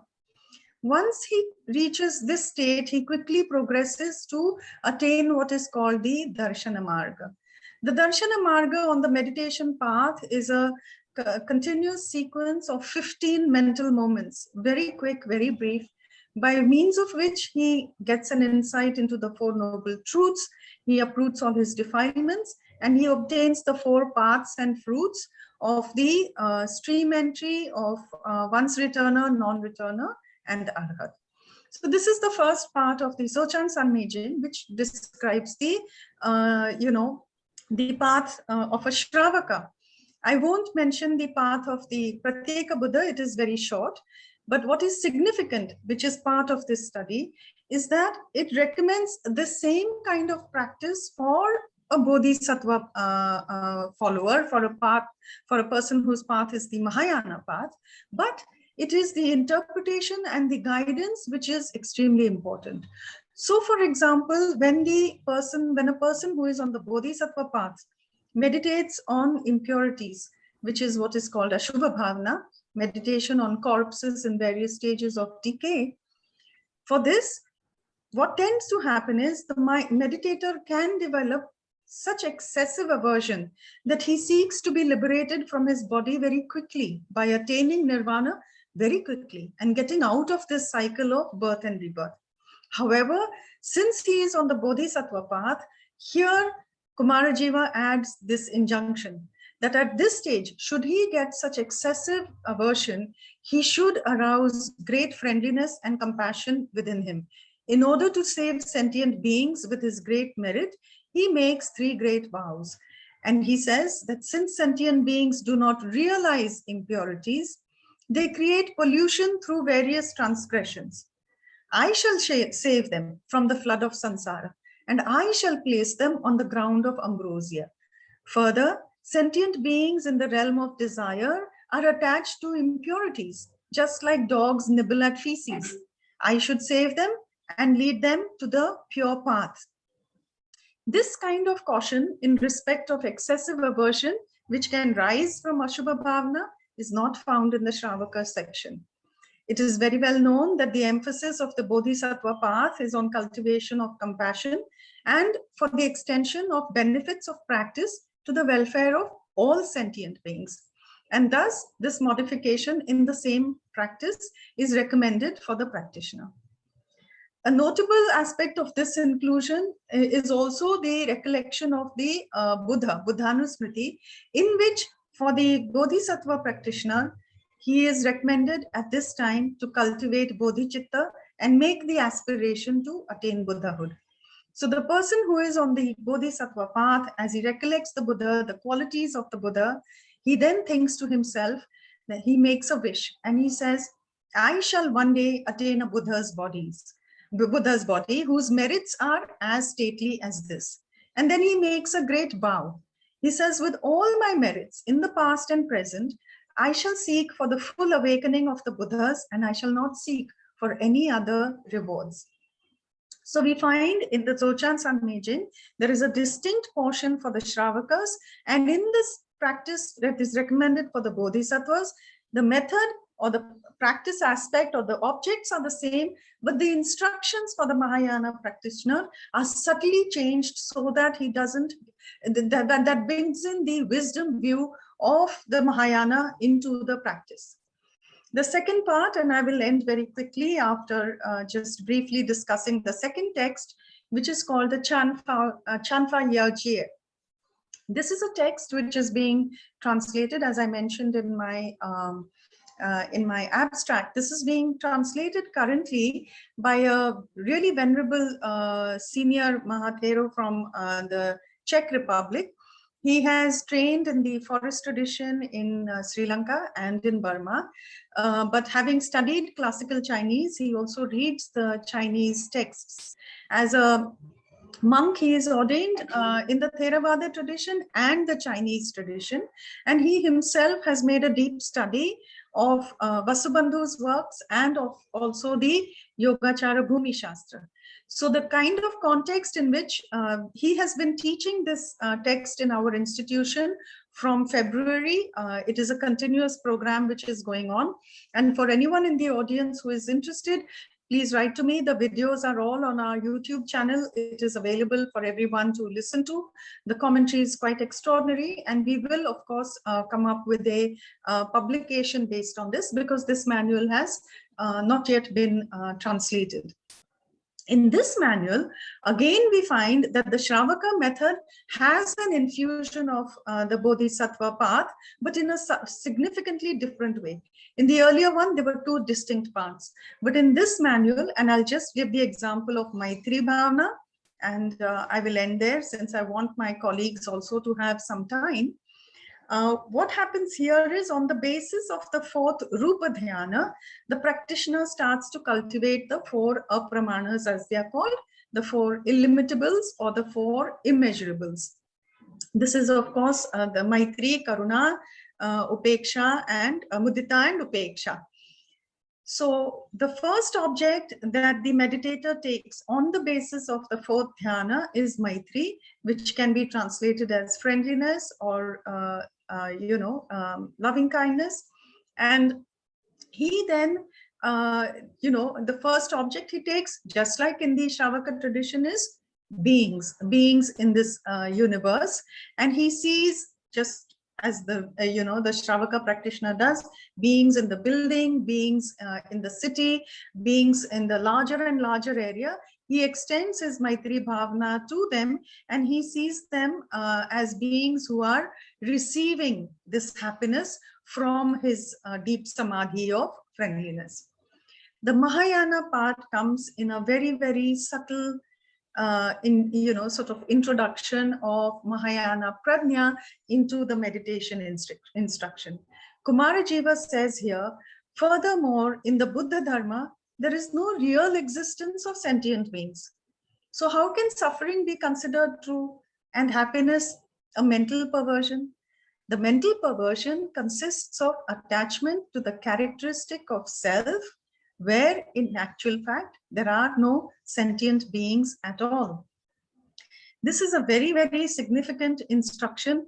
And this is how in the second text, there are more examples. In the interest of time, I won't go into them. But this is how in the second text, Kumarajiva weaves in the aspect of Bodhisattva practice into the Shravaka practice. In this respect, this text is an extremely important text. It has not been studied much, and therefore it merits our attention as Indian Buddhists, as originators of both the Shravaka and the Mahayana tradition. So my ending comments are that really we know that in Indian Buddhism, there were sectarian tendencies, and Mahayana ideas resulted in the development of much more voluminous and different kind of literature. And scholars have been hard at work for several decades now, trying to identify the transition that occurs from the early school to Mahayana. It is very, very clear that Mahayana ideas developed within those same early schools. These were the same monks, and we know that there was no other Vinaya that was followed. There is no different Mahayana Upasampada practice. So it is from the early schools that these ideas emerged. And I've given the example of the Ugra Pariprichha Sutra, on which the scholar Jan Nattier has done a wonderful translation and commentary, which is precisely from this period. The interest in this, for this paper, and the objectives of this paper were to study how and what impact this kind of doctrinal shift had on meditation practice, because the goal has changed. You're not looking to become an arhat anymore. You're looking to continue relentlessly in a long samsara, just for the sake of all sentient beings, developing compassion so that your progress towards enlightenment benefits all sentient beings. And in this, Kumarajiva's manuals, precisely because his career too represents such a shift from being trained in Sarvastivada to then becoming a very, although separated in time and space by about a few thousand miles, he is a great adept of Madhyamaka. He is truly a great disciple of Nagarjuna. And it is in his meditation instructions that we can find the clues to how the same practice shifts to help the practitioner now move towards a different end goal. And with that, I end my presentation. Thank you very much for your time and for your attention.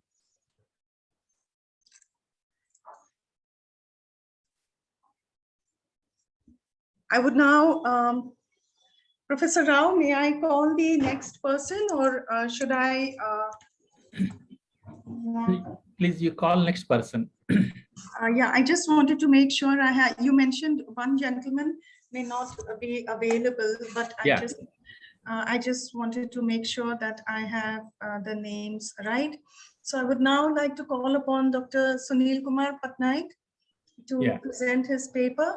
Dr. Patnaik is the Director Research of the Odishan Institute of Maritime and Southeast Asian Studies. His topic today is the spread of Buddhist thought in Odisha and Southeast India, an archaeological perspective. So Dr. Patnaik, you have about 20 minutes. Request you to stick to time in the interest of all the listeners and the other participants who still have to present. The floor is yours. Thanks, ma'am. At the outset, I extend my gratefulness to Professor Upendra Raoji and respected chair and all the audiences, all the scholars participating in this international conference. I am also very much thankful to the ICCR and Jawaharlal Nehru University giving me an opportunity to share some of our work experience in the field of Buddhism recently conducted in Southeastern India. Here, my paper is Spread of Buddhist Thought in Odisha and Southeast India in Archaeological Perspective. Basically, we are working in archaeological field, documenting, exploring, excavating the Buddhist sites in Odisha and northeastern and North Andhra Pradesh up to Godavari. Our area of research is from river Ganga, lower Ganga, from Tamdlipti to Godavari. In the meantime, we have documented around 200 Buddhist sites and also excavated around 10 major Buddhist sites in this area.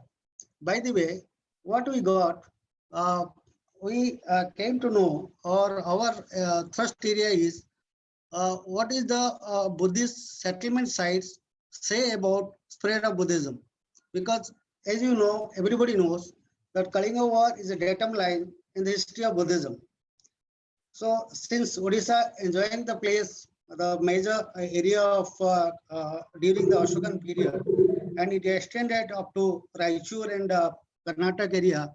So the whole area from Maski to Kalinga and up to Magadha, this part of Eastern India is one of the core area of Ashokan period, during the Ashokan period, and the rise of Buddhism also. Rise of Buddhism means popularization of Buddhism. You know, it is known to everybody.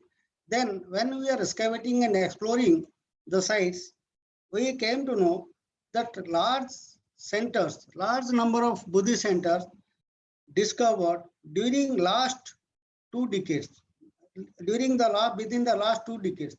And that gives us an eye-opening to rethink about what Buddhism was there. And now, right from, as Moha Madam was telling, right from Tamlipti to Moghalmari, then afterwards from river Baitarani Brahmani, Mahanadi, Rishikulya, Bansadhara, then Nagavali, then Godavari. So this is our area. So from Godavari to and this Ganga Valley, Lower Ganga Valley, within every 10 to 15 kilometers, you can find a Buddhist site. That is an astonishing, that is a very important aspect, that here, this is the area where we are conglomeration of Buddhist sites in cluster, not in isolation. In cluster, we are getting Buddhist sites like that of Western Coast. Western Coast, of course, it took from Nasik to Paithan, and here, but here in all the East Coast, the whole area is conglomerated and gathered with Buddhist sites. Of course, some of early, right from 3rd century BC, even from 4th century BC to 3rd century AD, and some 4th century to 7th century, from 7th century to 13th century. Here Buddhism was very much alive, very much popular, right from days of Ashoka up to 13th, 14th century AD. So, and our research area, our core research area, this area is very much alive from Theravada Buddhism, rise of Theravada Buddhism, Mahayana Buddhism, and Vajrayana Buddhism. So I can show you some of the excavated sites where Buddhism, how Buddhism was lingered long, for a long period. This is the Odishan sites. This is the total area sites up to Jagapeta and Nagarjuna Konda from Tamilipti. And this is the Odishan region. And this is the Andhra Pradesh region. Here, the major sites are Laditgiri, Ratnagiri, Langudi, then Radhanagar, which I have excavated. This is a very good Buddhist settlement site. And the settlement site has been fortification and having a good number of sculptures, a good number of seals and sealing. I will discuss later on. Here, as you know, everybody knows, Dhauli is the important site having Ashokan edict here, and with the Ashokan, with the elephant sculpture, Buddhism start from that day onwards. Soon after Kalinga War, around 261 BC, and here the Ashokan edict as well as the elephant sculpture, it speaks a lot about the spread of Buddhism in this area. And here Dhauli is here. You can see this map. Dhauli is here, and there are 3 hills in around Lavadgiri and Kurkimandi, and this is Aragat. Aragat is also another big site which I have excavated recently. Here we got a very huge stupa with platforms and terraces. So this supported again what Dhauli has earlier. Now recently we have discovered this Aragat stupa. This is the stupa area. It is the top of a hill, and the date goes back to 3rd century BC and continued in the first phase up to 2nd century AD, and again after 7th century to 13th century. But there is a gap. There is no Mahayana period.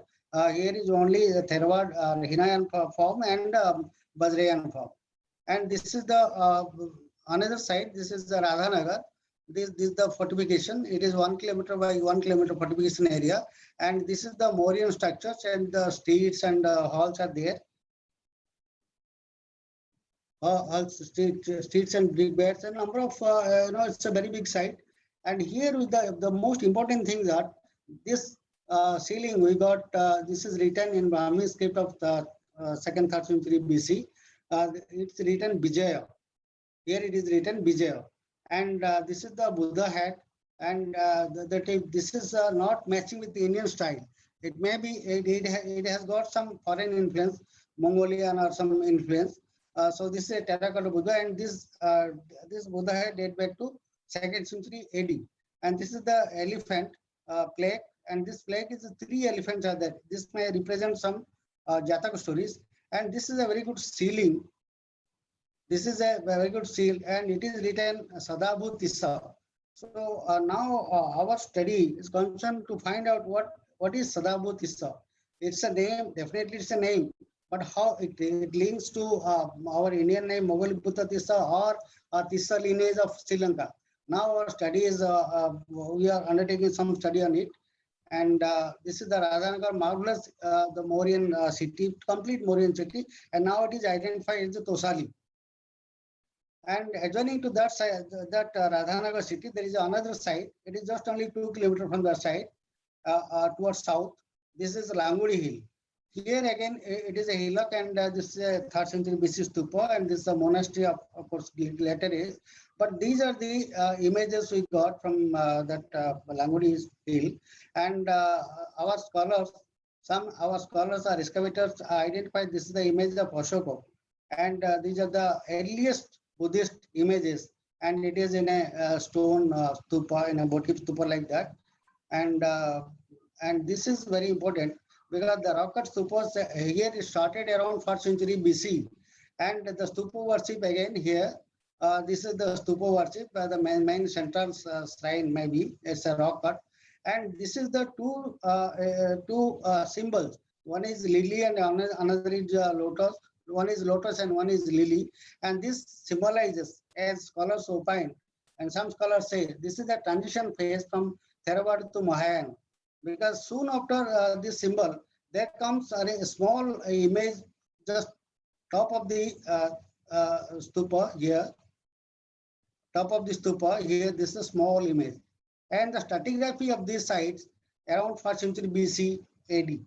So this is a very good transition phase site, this Langudi, and we got number of terracotta images like Buddha Pada, deers, and it is displayed in our small site museum there. And this is Sunga Kushana, suchis and railings with decorative forms, and we got number of suchis and railings with lotus design. This is a very good site. It gives a lot of insight for the development of Theravada Buddhism as well as Mahayana Buddhism. And afterwards, the Buddhism, the development of Buddhism goes on, and it is known from another site. This is the Lalitgiri. Here we have excavated long back, of course, 30 years back. This is the monastery, Chaityas. This is the Chaityas and monasteries, and most important is from this Mahastupa, we got the relic casket, as you know, everybody knows. This relic casket, 3 sets of relic caskets we got, but in 2 sets we got the golden. The bone is wrapped in a golden foil, and these 2 are intact, and another is gone. And these are this Chaitya center, and this is Stupa Center dated to 2nd century BC, and Chaitya is dated to 2nd century AD. And these are the Mahaviharas, and this site is known as Sri Chandraditya Vihara Arya Bhikkhu Sangha. So this is 7th century ceiling. It was excavated in 85 to 92. I was part of that excavation too. So this site again speaks a lot about the gradual development of Buddhism from Theravada, then Mahayana, and number of Vajrayana and Mahayana Bodhisattva images are also found from this site. And this is another site, it is called Udayagiri 1 or 2. This is also known from the ceiling. It is Simhaprastha Mahavihara and Madhavpur Mahavihara. 2 names we got from this site. These are the excavated, this is the Mandal Stupa, this is the Mahavihara, and this is the shrine area. And a lot of chaityas and stupas were discovered from here. And this is the whole site, stupa and chaityas. This is the early phase Buddhist sites in Odishan part, major sites. And another site is called Ratnagiri. Everybody knows that Ratnagiri start from 5th century to 13th century AD. Even later, it continued up to 15th, 16th, 17th century. And here we got number of big monastery, and as written, Sinhakar Siva, Subhakar Singha, one of the Bhaumakara, he is belonged to a Bhaumakara dynasty, who they were ruling Odisha during 8th century AD. And then one of the prince of Subhakar Singha, Avadha Masaka Sutra was written here. It is said, I am not sure, but it is said, and he went to China and presented to the king Tesang. And there are a number of Dharma Prabha, Dharani images, Dharani mantras are found in the seals and sealing plates. This is another early site, Kayama Hill. It is written Sri Sri Buddha, Purugaditya, Sri Sri Buddha and Purugaditya. This is again another early rock cut elephant, date back to same 3rd century BC. And this is up to Odisha coast, and it continued further to the north, towards the south, North Andhra Pradesh, and this is a Salihundam. This is again, it's a very good, very big site. It is known as Salyapadika. Here also one inscription and one relic casket was found. And here the stupa architecture changed little bit with coming up for spoke and bill method. But in the earliest stupas, what we have discovered in Odisha, there is a simple stupa. But here again, it introduced here. It may be 2nd century AD or a little later. And but the site belongs to 2nd century AD. Ashoka, there is an inscription of Ashoka written as Ashoka, but that might not be the dated to 2nd century AD. And this Chaitya hall, there are a number of Chaityas built in the top of this Salihundam hill, and this is Thatalkonda near Vizag, near Visakhapatnam, and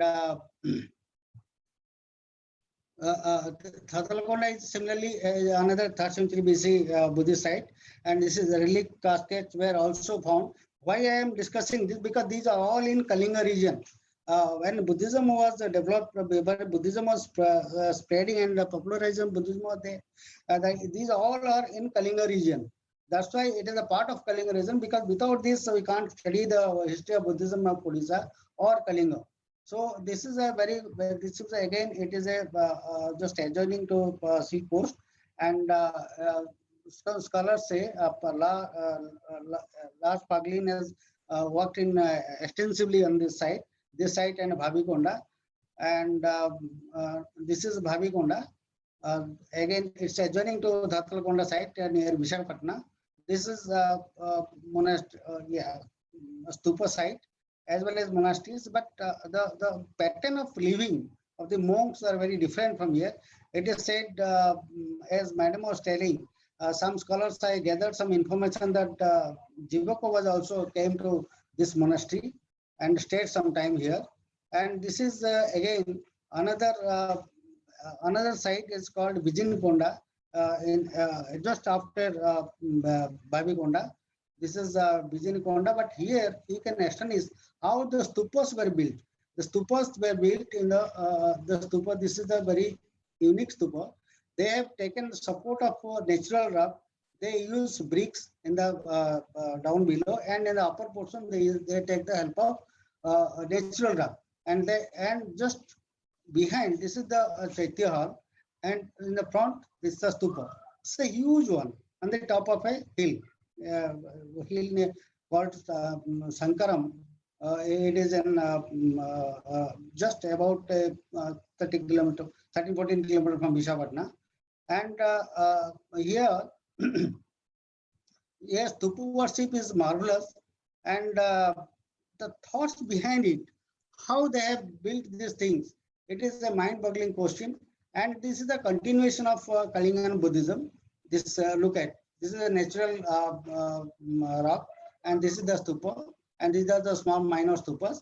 And it is the top of the hill, and below this hill, there are two caves. These caves are filled with Buddhist images. Of course, this image around 3rd, 4th century, 4th, 5th century AD, and inside it there is a stupa. Inside it there is a stupa here.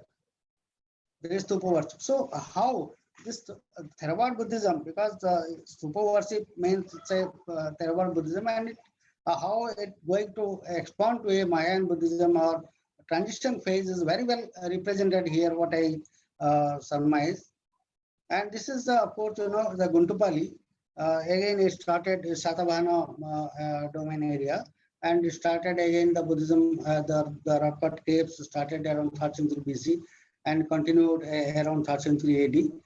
You can find a number of rock cut. It is called Eastern Ajanta. The same, the early form of rock cut activities is visible here. And on the top of the hill, you can see the number of, again, marble stupa here. This is the marble stupa, and the stupa ghara is here, and number of Buddhist, number of minor stupas are there, and these are the marble pillars, and some inscriptions are there here also. These are the inscription written here, and there is a reference about Madhaviputta Tisa inscription about is gifted a mandapa to Tosari. There is an inscription here, and also there is an inscription Sri Sada referred to Kharveda, and these are the continuous. This is our study area, because here it is just we started our study, and these Odishan sites as well as this North Indian side, definitely it preserves the Buddhist thought, and the monks, the pilgrims, the preachers, they have certainly popularized the sites, and of course that's supported by the traders and monks, because it was very well connected to Southeast Asian countries, and the trade after post-Mauryan period and during Satavahan period, trade was booming here, and they were connected to Sri Lanka, Thailand, then Malaysia, Indonesia, Sumatra, basically Sumatra and Indonesia. So these are the development of site, and the gradual development of sites. It talks about many things about Buddhism, Buddhist thought, Buddhist religion, and how it helps the state and society. Then it knows this is the Vajrayana form of Buddhism. It comes from Ratnagiri. This is about after 7th century AD. These are the Bodhi stupas, and there are 517 Bodhi stupas gathered here, and each Bodhi stupa is carved in one of the Vajrayana image. This shows, this is a gift of pilgrims. This shows how it was popular among the Buddhists of not only in India but of the Southeast Asia. Here, this is the trading center. Madam was telling about Mastangad, then Mogulmari, then there are a number of port sites also there in the East Coast, adjoining to the Buddhist site, because Thatlakonda is said to be a port site, and Parlour there is a port site. Kalingapatna is adjoining to Salihundam is a port site. So there are so many port sites all along the East Coast, and that helped to grow these Buddhist sites in the Ganga to Godavari Valley. And definitely the journey of monks, because you are all great learned scholars, the Yijing, then Suyensang report, and even Wensa and some other Chinese visitors, scholars, they came all the way to Tamlipti, and some crossed this land route.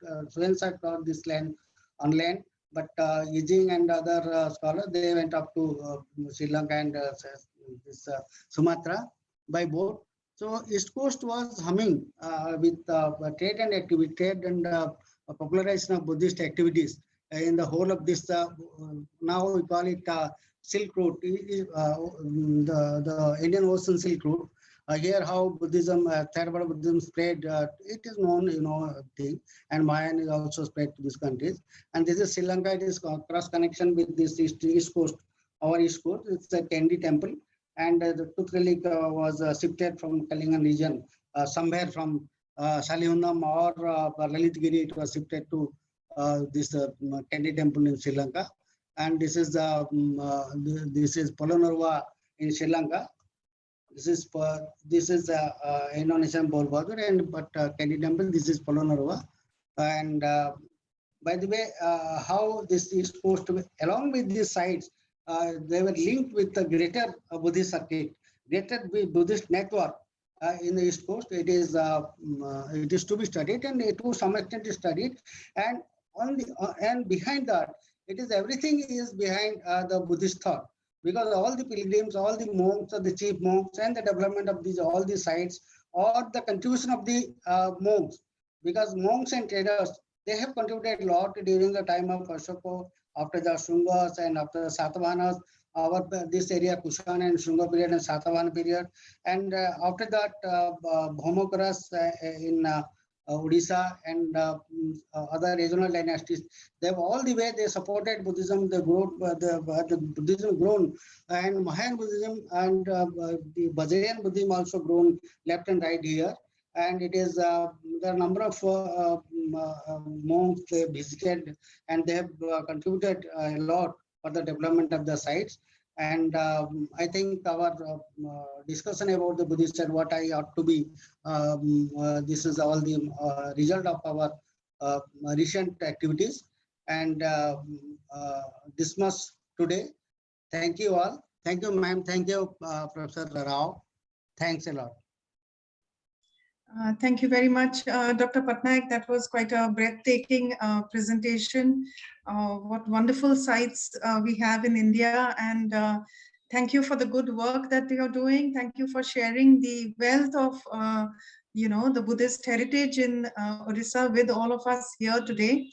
Truly, we are enriched, and I hope that our students will undertake research on these marvelous sites and develop the kind of materials that truly bring out our ancient heritage. As Professor Rao mentioned, Professor Rao just confirming that our next speaker is not going to be available. Dr. Satyendra Kumar Pandey. You can call him if he's available. In case he's here, okay. Yeah. May I just request Dr. Pandey, if you're here, to please let us know so that you can present.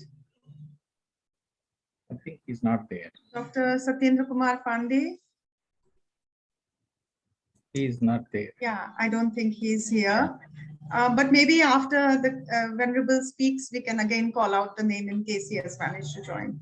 Yeah. So Venerable Chief Luke, I hope I have your name right. I'm sorry, but please, I'm happy to call upon our next speaker, Venerable Chief Luke.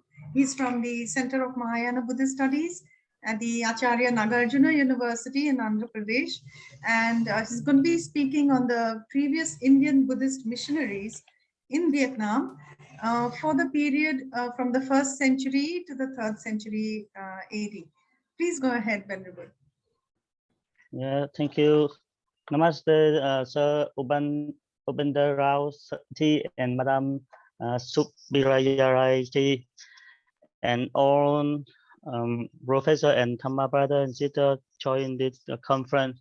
So I'm happy to present today in this conference because I'm actually the Buddhist research scholar in Nagarjuna University only.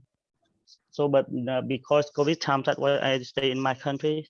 So today I want to, so can I share in my my screens? Yeah, yeah. Please share.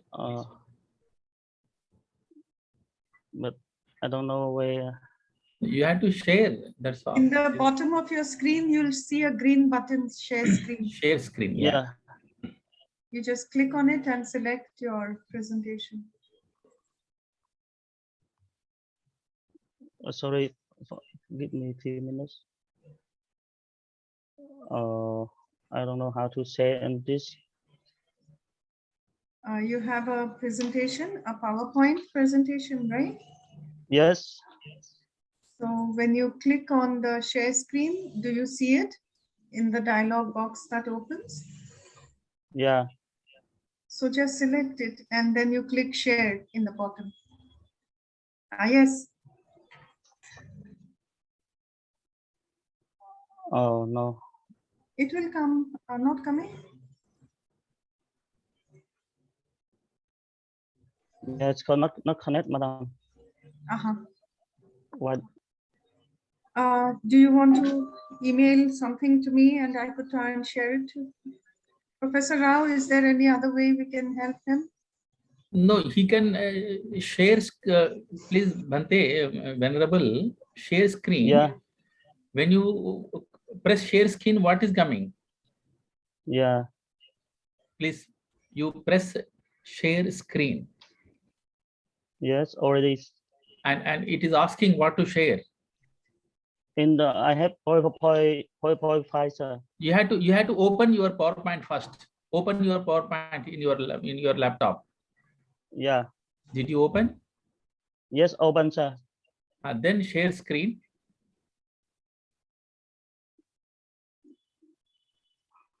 It will ask. Yeah. You click on Yeah, your already. Yes, yeah. already, sir. Yeah. Wonderful. Okay. Thank you, sir. Thank you too much. Firstly, I want to present my topic about the various Indian Buddhist missionary in Vietnam, the first to the second centuries. In my we know about the from 1000th century, the teaching of Buddha went to beyond Indian area in the forests to other religions.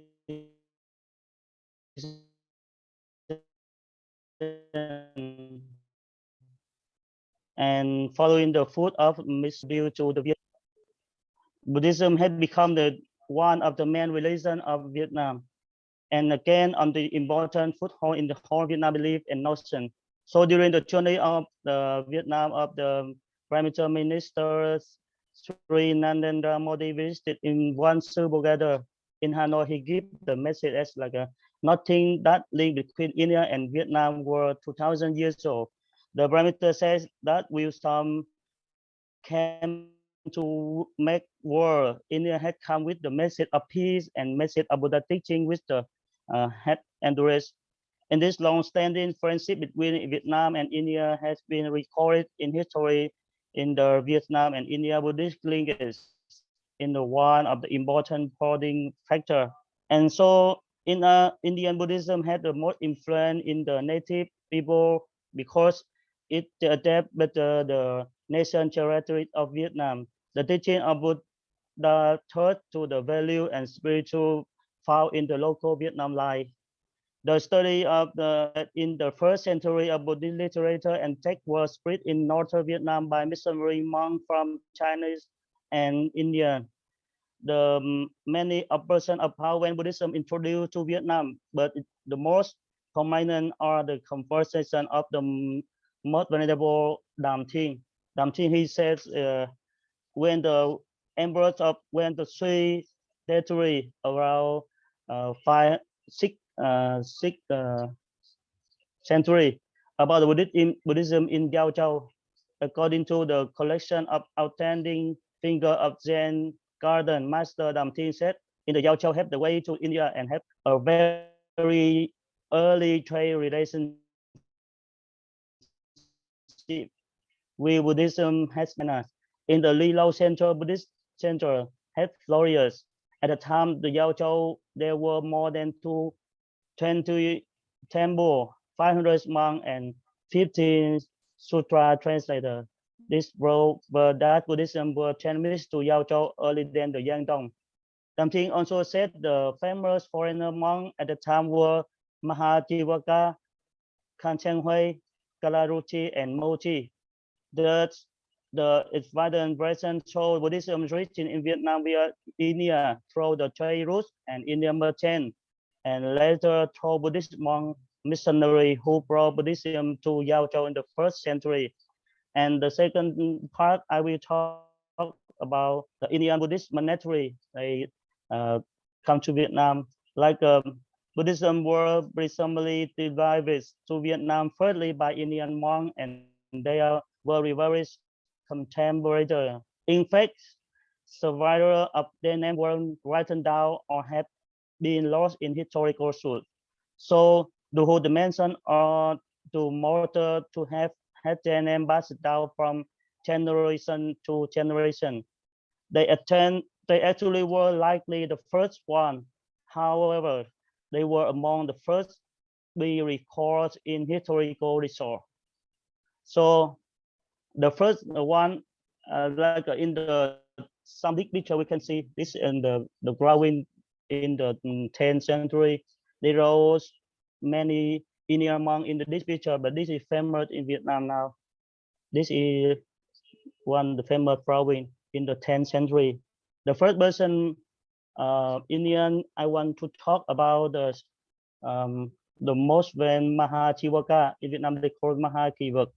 He is born in the Indian negative, and he arrived to Lilo with his friend like Kalachakriya in the Han dynasty period. is the world governed by Senyip, the last of King Lineage reigned perhaps in the first century. In the collection of biography and minimum written by legendary monk Hui Chiao, he tell about the story of Mahachivaka, like Mahachivaka born in India and traveled into service, play, and civilization of the barbarian will not ever stop in for a long time up in any place. He preached to his people and his flower, and also in the Choniers of the Buddha and particular of Chinese history that also mentioned about him, like India monk traveled to Yao Chou and then moved to Chinese, and he stayed in Yongbin, Loyon City. And for when he stayed in Vietnam, Yao Chou, that time he had many the power. That why make the local person they respect him and they follow him too much. But he not stay long time in Vietnam. After in Yao Chou, he moved to China, stay in Loyan.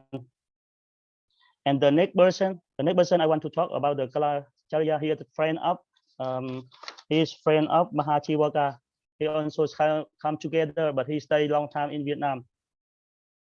He also called Sutra and known as the Black Sage, was a Buddhist missionary who journeyed from the shorter India during the Han territory to Vietnam. His life also had the many numerous legends. Kalacharya is said to have many strengths, but he stayed for the long time in Lilo Buddhist Center in Vietnam. And that's why his name were memories in the genealogy of Pháp Vân lineage of the one ancient Vietnam in the Lilo Buddhist Center.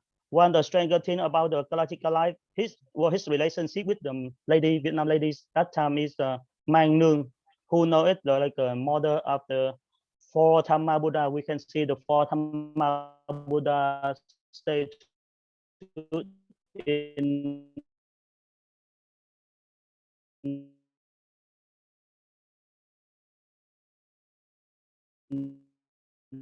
the picture. And according to the Lineage, the collection of the words that time, Mang Nương was tired and he lie down sleep and before his bathroom, and that's why he moved. He take Rose Mang Nương sleeping body, so that's why he got banana and he had the fall after a few months, and her born on the 8th of 4th month. This is the follow the Lunar New Year of Chinese and Vietnam New Year, the Buddha birthday, same the Buddha birthday. So present the colorful halo around the body of the surrogate, the child was dented for the Buddha host. So that's why the four Dhamma is worshiping practice in the north delta of Vietnam, very famous. So the statues of four granite are dark brown, almost black, and apparent in Vietnam. That color and skin is the common for foreigner gods. So that's why we believe that the impact from the Buddhist in Buddhist. The four goddess quality are foreign as they organize with the union of the local dancer. So Mang Nương and Kalacharya, who came from India, the statues represent the fusion of the native Vietnamese tradition of worship God who control the weather with the Buddhist tradition. So the next several Vietnam sources mention that Kalachukka Bhikkhu developed and worked hard to retain Buddhism. His motive was great number of laymen and Buddhist ascetics and taught the Buddhist dogma, philosophy, law, and ancient of Dhamma to Vietnam disciples. The next person I want to talk about that is Khang Sen Hui. Khang Sen Hui is a famous Indian monk in Vietnam in the 3rd century. He born in Khương Tăng Hội in Vietnam. He was born in Giao Chỉ, Vietnam, but his father is a Saudi, married to India, and then moved to Giao Châu for trade and got married in Vietnam. According to the collection of biography of Eminent monk Khương Tăng Hội or Khen Sang Hui, he was born in Giao Chỉ, and his parents passed away when he was at only 10. Then he joined the life of monkhood. So he studied hard about the Sanskrit and Chinese. So that's why he translated numerous sutras from Chinese to China, to Chinese, from Sanskrit to Chinese in Lilo Center. It's symbol like Atasaharika Panya were translated by Khương Tăng Hội. And this is the part one of Prajna literature. Sutra is the oldest sutra from the Prajna literature also. And the next one he translated the An Bang Thủ Y Kinh. It means the description of the mental operative mindfulness of breathing, Anapanasati Sutta, and the Lục Độ Tập Kinh, Sabbaramita Sankara Sutta, the sutra on the collection of the six perfection. This is also his work. And Khương Tăng Hội, after that, he moved into the Yangdong, one area of China, and then he stayed in Nanjing, and he stayed there for 25 years. So for 25 years, and passed away in the 280 AD under the Qing territory. He known as regarded as the first Vietnamese patriarch of Zen Buddhism in Vietnam. And the last one in Indian in Vietnam, I want to talk about the Kalaruchi. He also known like Kala CV. He native in UAG. Pattaya is northwest of prison of Indian. He probably traveled from India to Yao Châu in the middle of the 3rd century. And the biography of Nancho of Buddhism describes his work between the middle of 3rd century. He translated numerous Mahayana Sutra, and the most important is the Lotus Approach Sutra. He translated Buddhist text in Lilo Center with the helpers named Dao Thanh. He is the Vietnam monk, but however the translation was lost too much.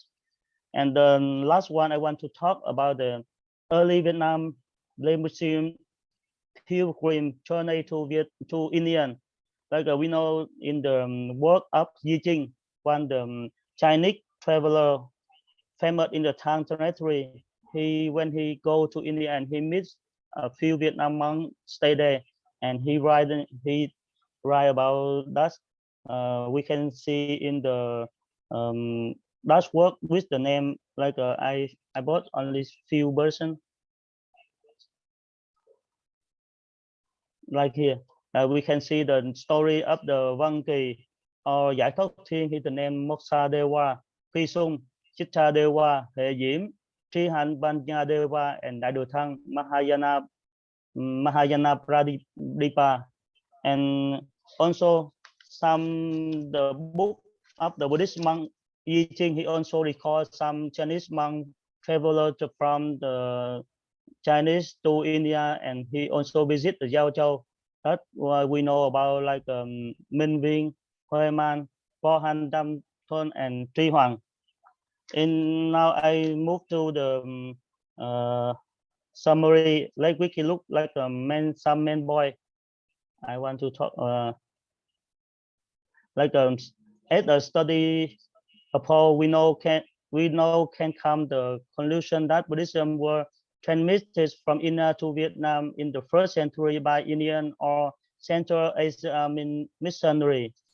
Following the introduction of Buddhism into Vietnam were a period of vigorous evolution of a initially local Buddhist tradition, and during the periods of Vietnam Buddhist extra a great influence and makes several key contribution to the distinct nature of Buddhism as like a religious practice in Vietnam. And Indian Buddhist interracial lineage through Indian monk and missionary practiced the Buddha teaching.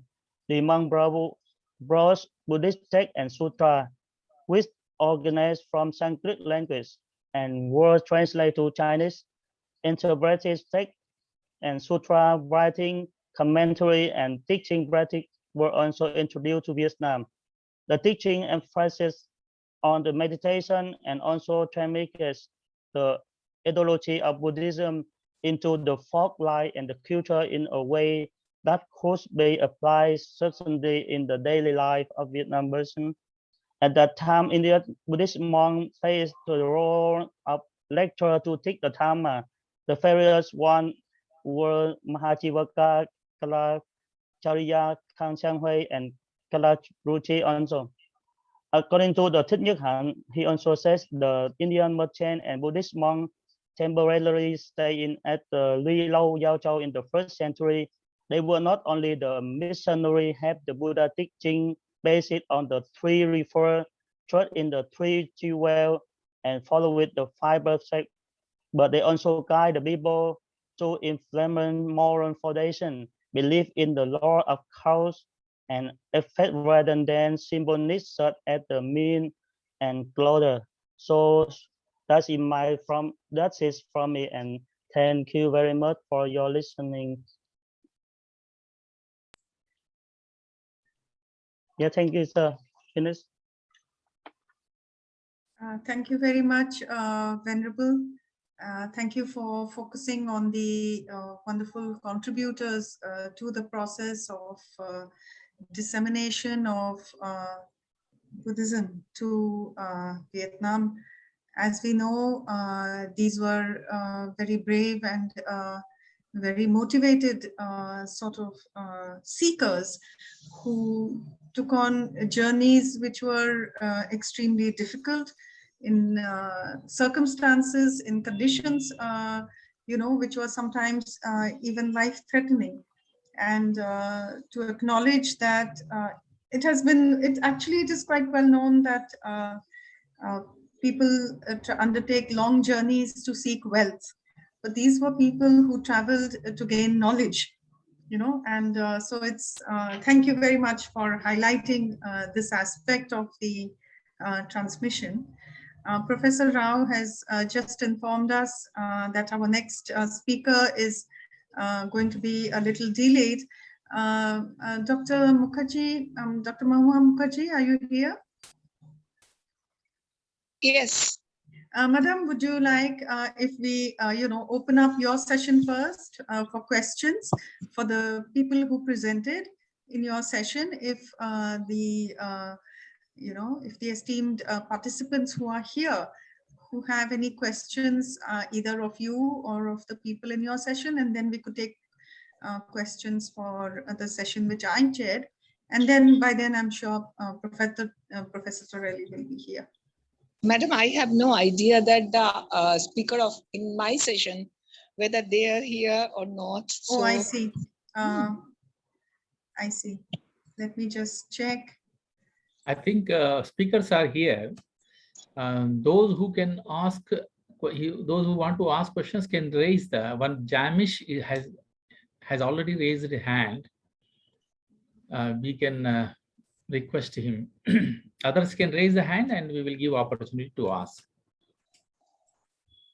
And Professor Torella is not delayed. That is the time given to him, and he will come exactly at that time. I see, and, because I thought this session is till 6. So I thought that we will normally make delay. That is why I gave a time like that. But so we have the time for the question and answers. Those, if somebody has any observation and the questions, can ask. Yes, so we have Dr. Jawaharlal here from the earlier session. Is Professor Klasanova here also? Yes, so the people are there. The questions may be asked.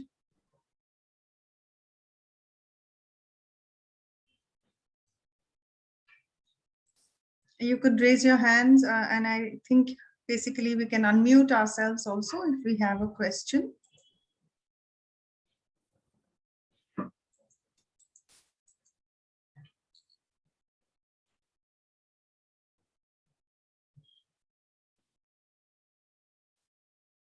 I wanted to ask Venerable Lei Chik Lu that in Vietnam you have both Theravada and Mahayana, and I think you have heard the presentation of Venerable Dr. Tejo Varu, and how his presentation is befitting to in Vietnam context. I think in Vietnam, can you hear Venerable Lei Chik? Yes, sir.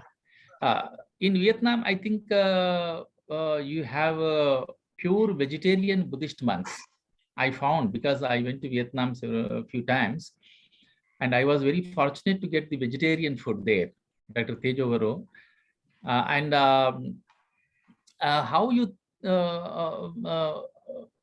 think that in Vietnam, Theravada monks also follow this? Yes, sir. Because they very close up with like a Thai tradition or Myanmar Theravada tradition, and almost Theravada monk in Vietnam, they come to Thai and Sri Lanka for study. So I think that why they very close up with them and they follow all. But actually they have a little bit change, follow the our Vietnam tradition. They also a little bit change, like in the monastery, in the Theravada tradition, they had many buildings with many names. But in the Vietnam, because we don't have the big land like that, that's why we only make only one the main hall for Buddha, and they can make Uposatha there. They also can ordinate for new monk there. Also anything, only one area in the big hall, Buddha hall, not like a Theravada tradition in other country like that.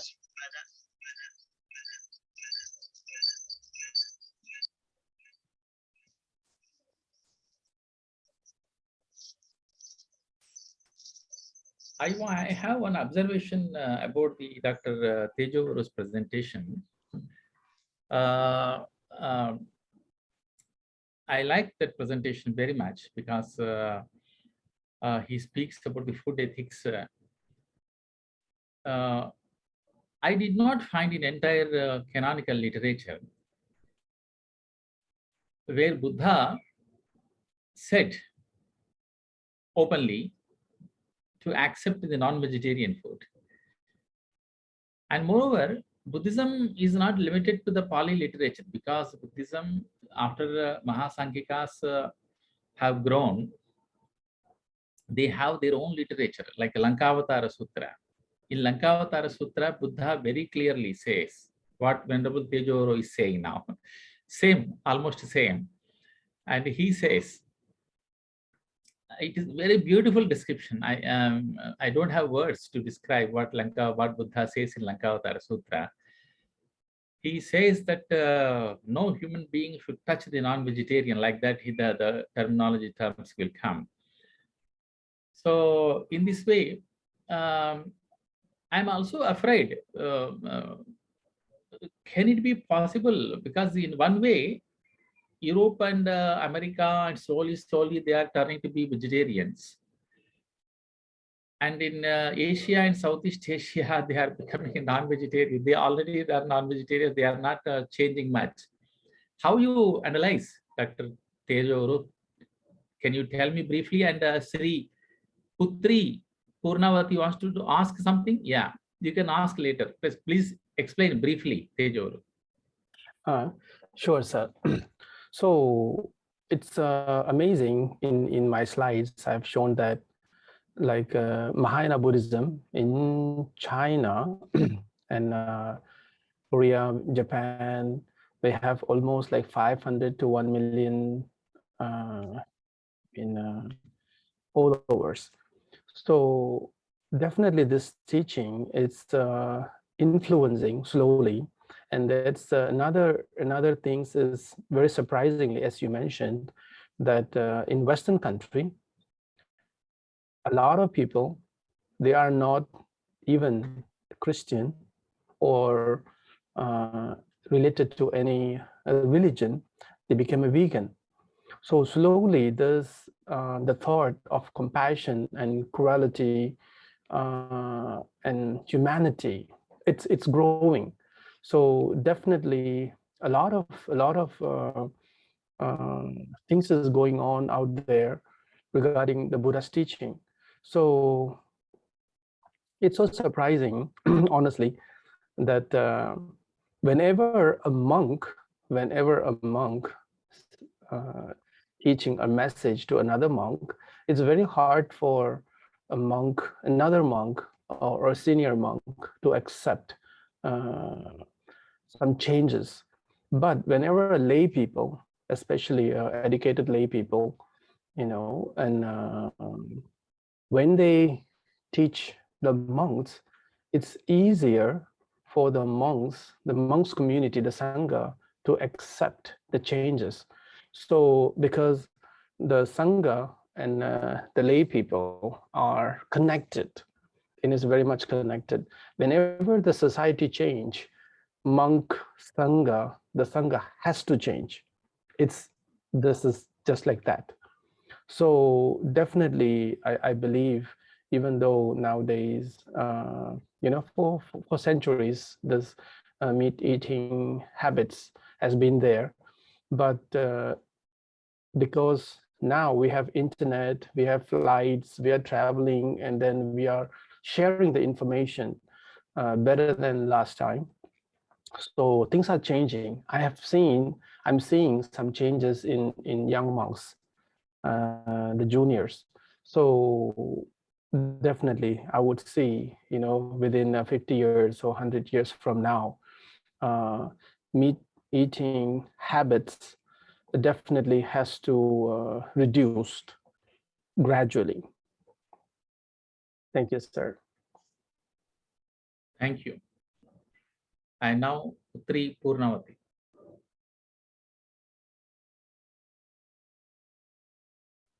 Please unmute your mic, Putri Purnavati. We cannot hear it. Okay. Thank you very much, Prof. Actually, I would like to share about Buddhism in my place, because we have one script, what we call Sanghyang Kemahayanikan. That's about food. They don't mention so much, but have to eat Dharmai's food. But they don't mention about vegetarian or not a vegetarian, but that the human food, you can eat anything. That's the human food. We don't need to talk about food, because people who talk about food, this is very ungood, because people stay in all the condition. So they give for free, either they are vegetarian or not vegetarian, but must be the Dharma food. So now everybody can get their condition. However, so Buddhism in Bali, because they already mix it so much with Hindu. Even they practice Buddhism or priest Buddhism in my place. They use icon Hinduism. So that's why they're very strong Mahayana. So we hold the holy book, our holy book, the Sanghyang Kemahayanikan. This very is from 7th century from our journey of Buddhism in Indonesia. Very strong that even now our priests, they eat everything. So there's no mention. So they eat human food. Either they are good food for human, you can eat. That's I like to share about food according to our script in Bali Island. Thank you. Yeah. And others, I would like to ask about Swarna Dipa. Maybe from small age, we are in Indonesia knowing that Swarna Dipa, this is Palembang or Sumatra now. And now we see how great Sriwijaya, because these empires get they got influence. They have influence till Thailand. And Sriwijaya, they collapse this because of Chola Mandala, Chola, king of Chola. So Jayavarman and everything still now in our unscript scription, old scription, and I can read the scription from Palawa script. They mention very much script from Sriwijaya about Swarnadwipa is in Palembang in Sumatra now. So today, Prof. Sufin, they discuss, and I would like so much if they have some research about Swarnadwipa, because I have so many script. We have so many script in Indonesia about the name of Swarnadwipa. Yeah, maybe Prof. Sufin still here from Thailand. Hello, Prof. Sufin is there? Okay, he's not here.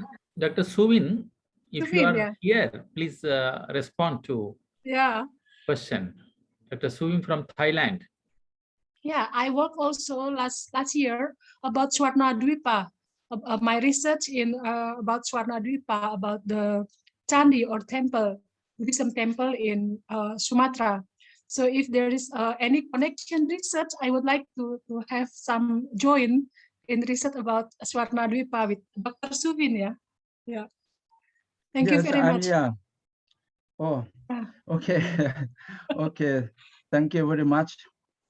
How about your, it means you have a research about Swarnadwipa? Yeah, last year. I do in last year. Yeah, last year's on 20. In our study, we already concerned in this region. That's why we could not claim to be that place and this place. Otherwise, we will stuck at the same point.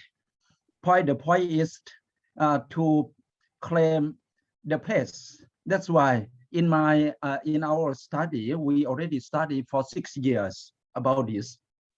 That's why many archaeologists come to study and conclude together. It means in this area, we can call that Suvarnadwipa or Suvarnabhumi. Yes, include Sumatra also, include another area maybe nearby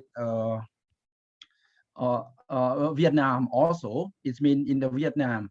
In that area, that's why we come to conclude about Suvarnabhumi. In this sense, we did not stop, or we will not study about where is it, but we will like to get how to get benefit or value from Suvarnabhumi in order to join together on this land or on this uniqueness. Yeah, because study about this. Swarnadwipa, Vietnam, Cambodia, even the queen of Cambodia, that's Dara Jingga, that's from Swarnadwipa, from South Thailand. I think that's a part of Sriwijaya Kingdom. Yeah, all right. Sriwijaya, so they use Malay language, some in Patani, I think, in Thailand. Still, they are using Malayu language, and after that, also until half of Sri Lanka. So I check the unders the area under of Sriwijaya Kingdom. And last year, I checked. I think I found in archaeology that is around 20 script. They mention very clear about the name of Sriwijaya is Swarnabhumi. That's why Swarnabhumi and Swarnadwipa. Many archaeologists, they always claim that place and this place, and some reject and some accept, something like this. Okay, but okay, we accept about in accordance with that answer or that archaeologist finding that it's all right. And from your research, we already study about that. Yeah. Many many evidence we found throughout that area. Yeah, but finally now no Buddhism again in our place. Oh, well, Yeah. as I think Venerable Dr. Jawaharlal said, right now everything is changing. That's why. But we have to get the how to benefit from the history or legacy. Otherwise, it will be talk. How to say? Came to be that place, and this place, I think that is should be enough for this century. For this century should be enough. But we have to move on to get that benefit. Suvarnabhumi, we will join hand as Suvarnabhumian. It means the citizen of Suvarnabhumi in this area, in order to write the history of the future. History of the future. Yeah. Yes. Sure. Now the spirit of Mahayana in Sriwijaya, they live, they stay, the people. I also from my ancestor from Sriwijaya, so I live in island Bali, but with Hindu. We practice Buddhism, but our icon is Hinduism. Oh, That's in Bali. Yeah, that's most of Sriwijaya people. They are move to Bali Island. So we stay with Hinduism and mix becoming that's why Balinese melting pot religion. of culture. It's a very melting pot of culture. That is Suvarnabhumi philosophy, without controversy, without conflict. They stay together very nice, peacefully. We have to get that to be the value of Suvarnabhumi. In my in my paper, I would like to focus on this. I hope we next time we can have some research between my university and I yours. think so. Okay, please about keep in touch. Swarnabhumi. Keep in touch. please keep in touch. And Venerable Jawaharlal, use about your answer, or it means some perspectives, vegan or vegetarian. The famous monk in Thailand, I think you knew or not, Buddhadasa. Oh, Buddhadasa, Cup. Yeah, Buddhadasa. He is a very famous, and many scholars or monks or foreigners, they come to ask, you are vegetarian or non-vegetarian? Always ask something like this. Yeah. And then what did he say? He said, vegetarian without knowing that is animal. And non-vegetarian without knowing that is that is buffalo, something like that. That is buffalo. But non-vegetarian, vegetarian, non-vegetarian, if without knowing, that is animal. He said like that. Enough. I think, thank you very much. Professor Torella has joined our meeting. Please conclude your discussion within 2-3 minutes. Okay. And Supriya Roy is there? Yes, I'm here.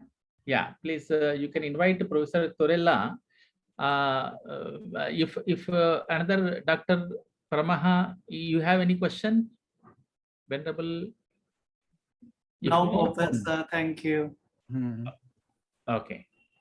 Okay, so then Professor Rafael Torella, warm welcome to you. Thank you for joining us this evening. Professor Torella is our next speaker. The final speaker for today. He's the chair of Sanskrit at the Sapienza University of Rome. And he's going to be speaking on Buddhism and Pratyabhijna in dialogue. The floor is yours, Professor. Thank you. Thank you very much. I'd like to check, first of all, if the connection is good enough. Sir, we can hear you. We can hear you very well. You can even present, no problem. Yes, because I'm currently in Poland as a visiting professor at Krakow University. So the internet connection is good enough, but not excellent. But it is enough, is it? Yes, it is. Okay, Then the Pratyabhijna, which provides the theoretical basis for all Hindu Tantrism, constitutes Little one louder is better, I think. Can you Voice hear me? little low. If you possible, you can sit closer. Yeah. Yes, I can try. Because we don't want to miss your lecture. Yeah. So now is a bit better. Yeah. Yes. Constitutes one of the highest and most original moments of Indian thought. The principal aim of the Pratyabhijna philosophers was to allow the Tantric Shaiva sects to emerge from the dimension of restricted circles, often devoted to transgressive practices, and establish themselves in the stratum of social normality by internalizing, or in any case, circumscribing their own specific differences. Their main addresses were no more the ascetics, but typically the householders. As a consequence, the Pratyabhijna engages in a far-reaching dialogue with Indian philosophy of its time, accepting its modalities and rules. Utpaladeva inaugurates what was to become a salient feature of the whole Trika in Abhinavagupta's synthesis, namely the tendency not to constitute a monolithic doctrine and the world of religious experience to oppose en bloc everything that does not coincide with it, as in the Ekantine absolutistic trends, but to distinguish planes which are hierarchically ordered, but in which the higher doesn't automatically cancel the lower. As Somananda had already said, Shiva is everywhere, even in differentiation, pain, and hell. This is the perspective of the Paramadvaita, supreme non-duality, such an elevated viewpoint that it doesn't fear what is different from itself, is not put in a critical position by it, is not forced to make a choice. While Somananda is considered the founder of the Pratyabhijna, its full-fledged elaboration is due to Utpaladeva and Abhinavagupta. Somananda's Shivadrishti is to be considered the first philosophical work of Kashmirian Advaita. It is its only predecessor being the Spandakarika, in which, however, the experiential and scriptural approach largely prevails over philosophical elaboration. It is only with the Ivara Pratyabhijna Karika that the Pratyabhijna becomes a very original and elaborate philosophical system. In the Somananda, Utpaladeva, Lakshmanagupta, Abhinavagupta, let's say we can say three of them, because of Lakshmanagupta nothing has come down to us. It was Abhinavagupta was who largely overshadowed his predecessors. Among the Pratyabhijna texts, Abhinavagupta's Ishvara Pratyabhijna Vimarshini became by far the most popular, if I may use this adjective for one of the profoundest and most sophisticated worldviews that India has ever produced. The main victim of the success of the Vimarshini was the extraordinarily important Vivriti or Tika by Utpaladeva, of which only fragments have survived. The works of Abhinavagupta on the Pratyabhijna are well known and generally considered the standard works on this school. However, the role of Utpaladeva's Vivriti as the real center of gravity of Pratyabhijna philosophy has become more and more evident, since my discovery of a long fragment of the Vivriti, which I have edited and translated in a series of articles.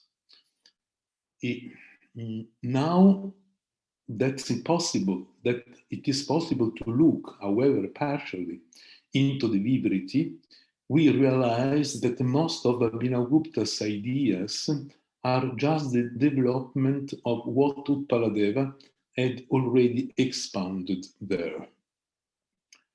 As a consequence, we are no longer allowed to consider Utpaladeva a mere predecessor of Abhinavagupta, as being the latter, the great master of the Pratyabhijna, but we must rather take Utpaladeva, particularly with his Ishvara Pratyabhijna Vivriti, as the real center of gravity of the system, and Abhinavagupta mainly as his brilliant commentator. Highly interesting is Utpaladeva's philosophical strategy, which the later Pratyabhijna authors will simply continue. Instead of dispersing Pratyabhijna's philosophical energies against an undifferentiated multiplicity of opponents, he very lucidly selects one, the most prestigious philosophical and religious tradition of the Kashmir of that time. I'm hinting at Buddhism, of course. For various reasons, the principal one probably being the will to present the new Pratyabhijna philosophers as the champions of the entire Shaiva tradition against the main common antagonist. These privileged opponents are the Buddhists, especially those belonging to the so-called logical epistemological school. While for Somananda the Buddhists are opponents just like many others, they are given a special status in the work of Utpaladeva, for whom they admired and attacked in an equally strong way, are, so to speak, the most intimate enemies. The criticism of their positions is to Utpaladeva of a substantial help in building and refining the Pratyabhijna philosophy. The Buddhist epistemologists and the Pratyabhijna start from presuppositions that appear and are absolutely irreconcilable. An impersonal world of events on the one hand, and on the other, a world permeated and vivified, even in its seemingly most inert crannies, by the dynamism of the I, Shiva or consciousness. Despite this, an undoubted fascination is exerted by the rigor of the Buddhist epistemologist argumentation and their dauntless critical capacity that uses its sharp and original instruments on the doctrines of the most diverse opponents. The very air of superiority that may sometimes be glimpsed in their opposition to all others, though it doesn't fail occasionally to provoke a note of sarcasm in the Shaiva masters, ends up by further enhancing their image. This contributes toward causing them, I mean the Buddhists, to be adopted by the Pratyabhijna authors, partly, so to speak, as a touchstone to test the soundness of their thesis, and partly as a whetstone to sharpen their dialectical arms. Buddhist epistemology, in its struggle against realism, particularly of Nyaya, but also of Mimamsa and Sankhya, is constantly concerned with showing the fundamental importance of the mind in structuring reality, in contrast to those who, with the aim of underlining the independent nature of external reality confronted by human experience, move in the opposite direction, reducing the creative and formative role of knowledge as far as possible and making it into a mirror that records ready-made realities outside itself, resulting in an unending identification even of relations, qualities, and so on. This reference to the centrality of the mind must have been felt by Utpaladeva to be a strong element of affinity, even though it was destined to have quite divergent developments. After letting the Buddhist philosophers demolish the Nyaya categories, Utpaladeva shows how the Buddhist alternative is in fact equally inadequate. It does overcome Nyaya, but remains as though suspended in midair, since it is proved in the Buddhist fragmented and isolated universe to be incapable of accounting for the network and circularity of human experience. The only way to save the Buddhist view from its theoretical failure is to include it in a different field of reference, represented by the omnipervasive dynamism of a free and personal consciousness that coincides with the Supreme Lord, Shiva.